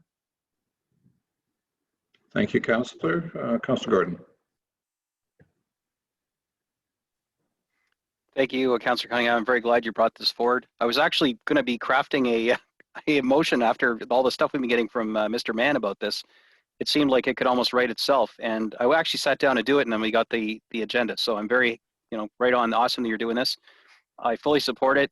Meeting with down at the town dock and the amount of labor we spend on like blasting the grass off and the pavement every single day just to make it so people can't slip and slide when they're walking along in the dock. Never mind our parks and the water that gets polluted. Bottom line is the geese were here long before we were, and we need to coexist, but just we've let them get to the point where we haven't managed them at all, and now they're much like we're seeing with the cormorants. You know, it's open season this year, right? People are blasting them, and they're allowed to. So bullets are cheap. You know, I'm not suggesting we go, you know, batons and bludgeon the things to death, but we need to find some way that's not going to take years and years and years to reclaim some of our parkland, so we can start using it, which then will, you know, dissuade the geese from being there. So I'm 100% in support of this. I can't wait to see what staff come up with. They're not reinventing the wheel. So many places have done it. There's tons of guidance online from the documents we all got emailed to us. So right on for bringing this forward. I know the whole town will thank us collectively if we can get our minds around some way to, you know, divest ourselves of some of our geese residents. So I don't want to be heartless and cruel about it. I don't particularly enjoy eating them. I'm not a hunting guy, but I wouldn't cry if, you know, we filled a dump truck with a few carcasses once a year and made our parks more livable. Deputy Mayor. Thank you, Your Worship. Through you, every time the geese come up, I have to have a chuckle because my father, who was on council 30 plus years ago, and I'm sure Councillor Downer could remember, he suggested that exact thing Councillor Gordon just thought of. Let's have a hunt in Little Lake Park. It didn't go over quite well back then, and I'm sure it wouldn't go over quite well today, but it was a suggestion, and every time it is brought up, I have a chuckle, and my dad would think it was quite funny if you knew Ian. But I want to thank Councillor Cunningham. It definitely is a problem. I can't believe how fast it happened. It literally, you know, you drive through the park, or you're down to the boat at the town dock, and one day they're there, and one day they're not. The next day they're there, and when they come, there's a lot of them. So I appreciate it. We need to come up with a plan.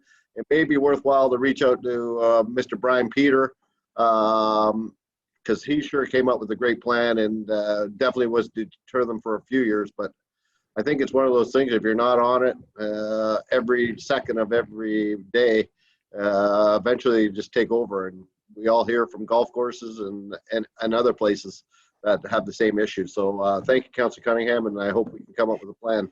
I think, you know, in the next few weeks, they'll probably be leaving for the winter, and there won't be near as many around, but we definitely have to be prepared for the springtime. Thank you, Deputy Mayor. Councillor Main.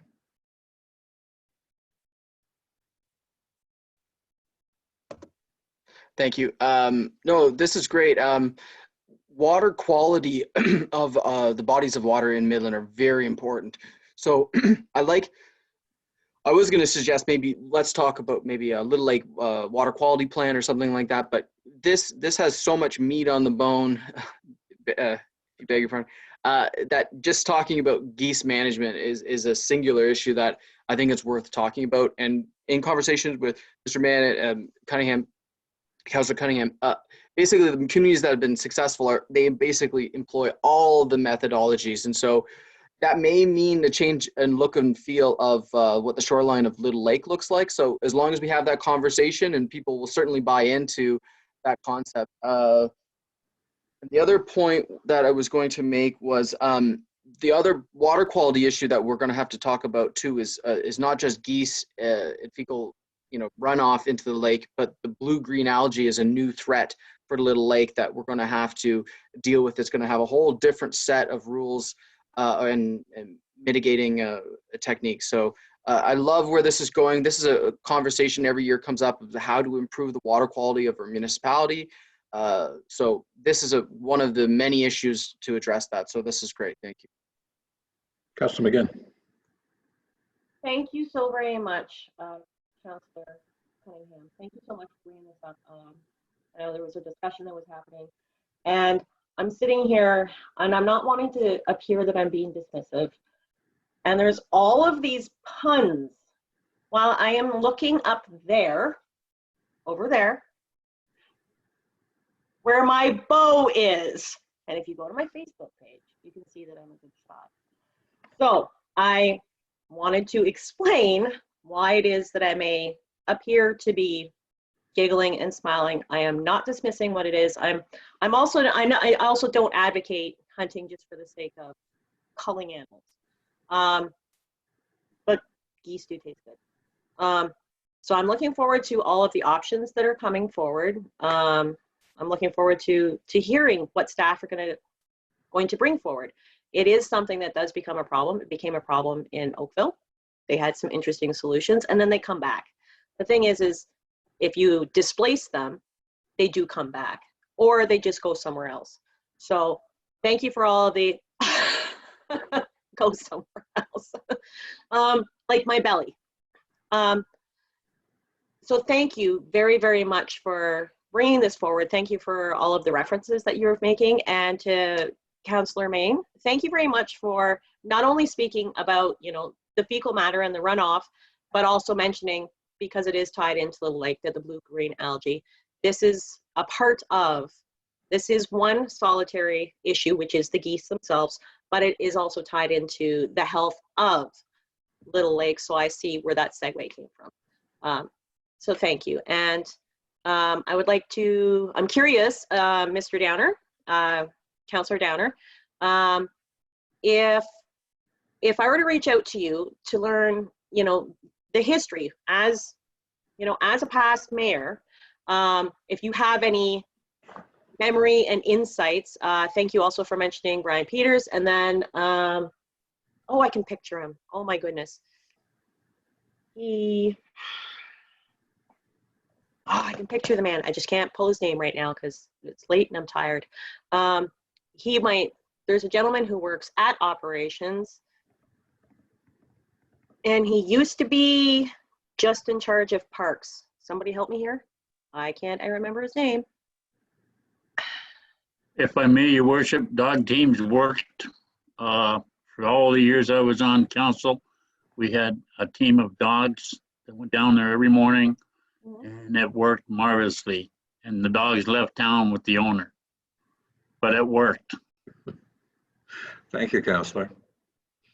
Just a little history for those, you're all too young for this, Councillor Downer might remember. Back in, I'm going to say 50 years ago, there were some pens down at Wymarsh, and into those pens went a dozen to 2 dozen giant Canada geese, which is what we have here. From that, you can see what has transpired. To Councillor Gordon, those geese were not here. They were virtually extirpated. The giant Canada geese, a remnant population, was found in Rochester. And those geese, along with some that were privately held, are now, you see what we have now, 7 million geese in North America. So it's a testament to wildlife management. The guy down the hall from me where I worked was part of that process, was part of finding them and then reintroducing them. And he is, it then was now an advisor to the federal government about how to control them. So just a little history around that. And dogs do work very well.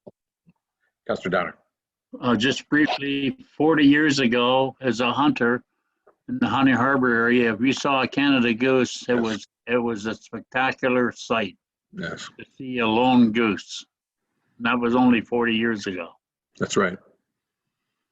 So with that, thank you, Councillor. I'll call the question. All those in favor? Thank you. That carries.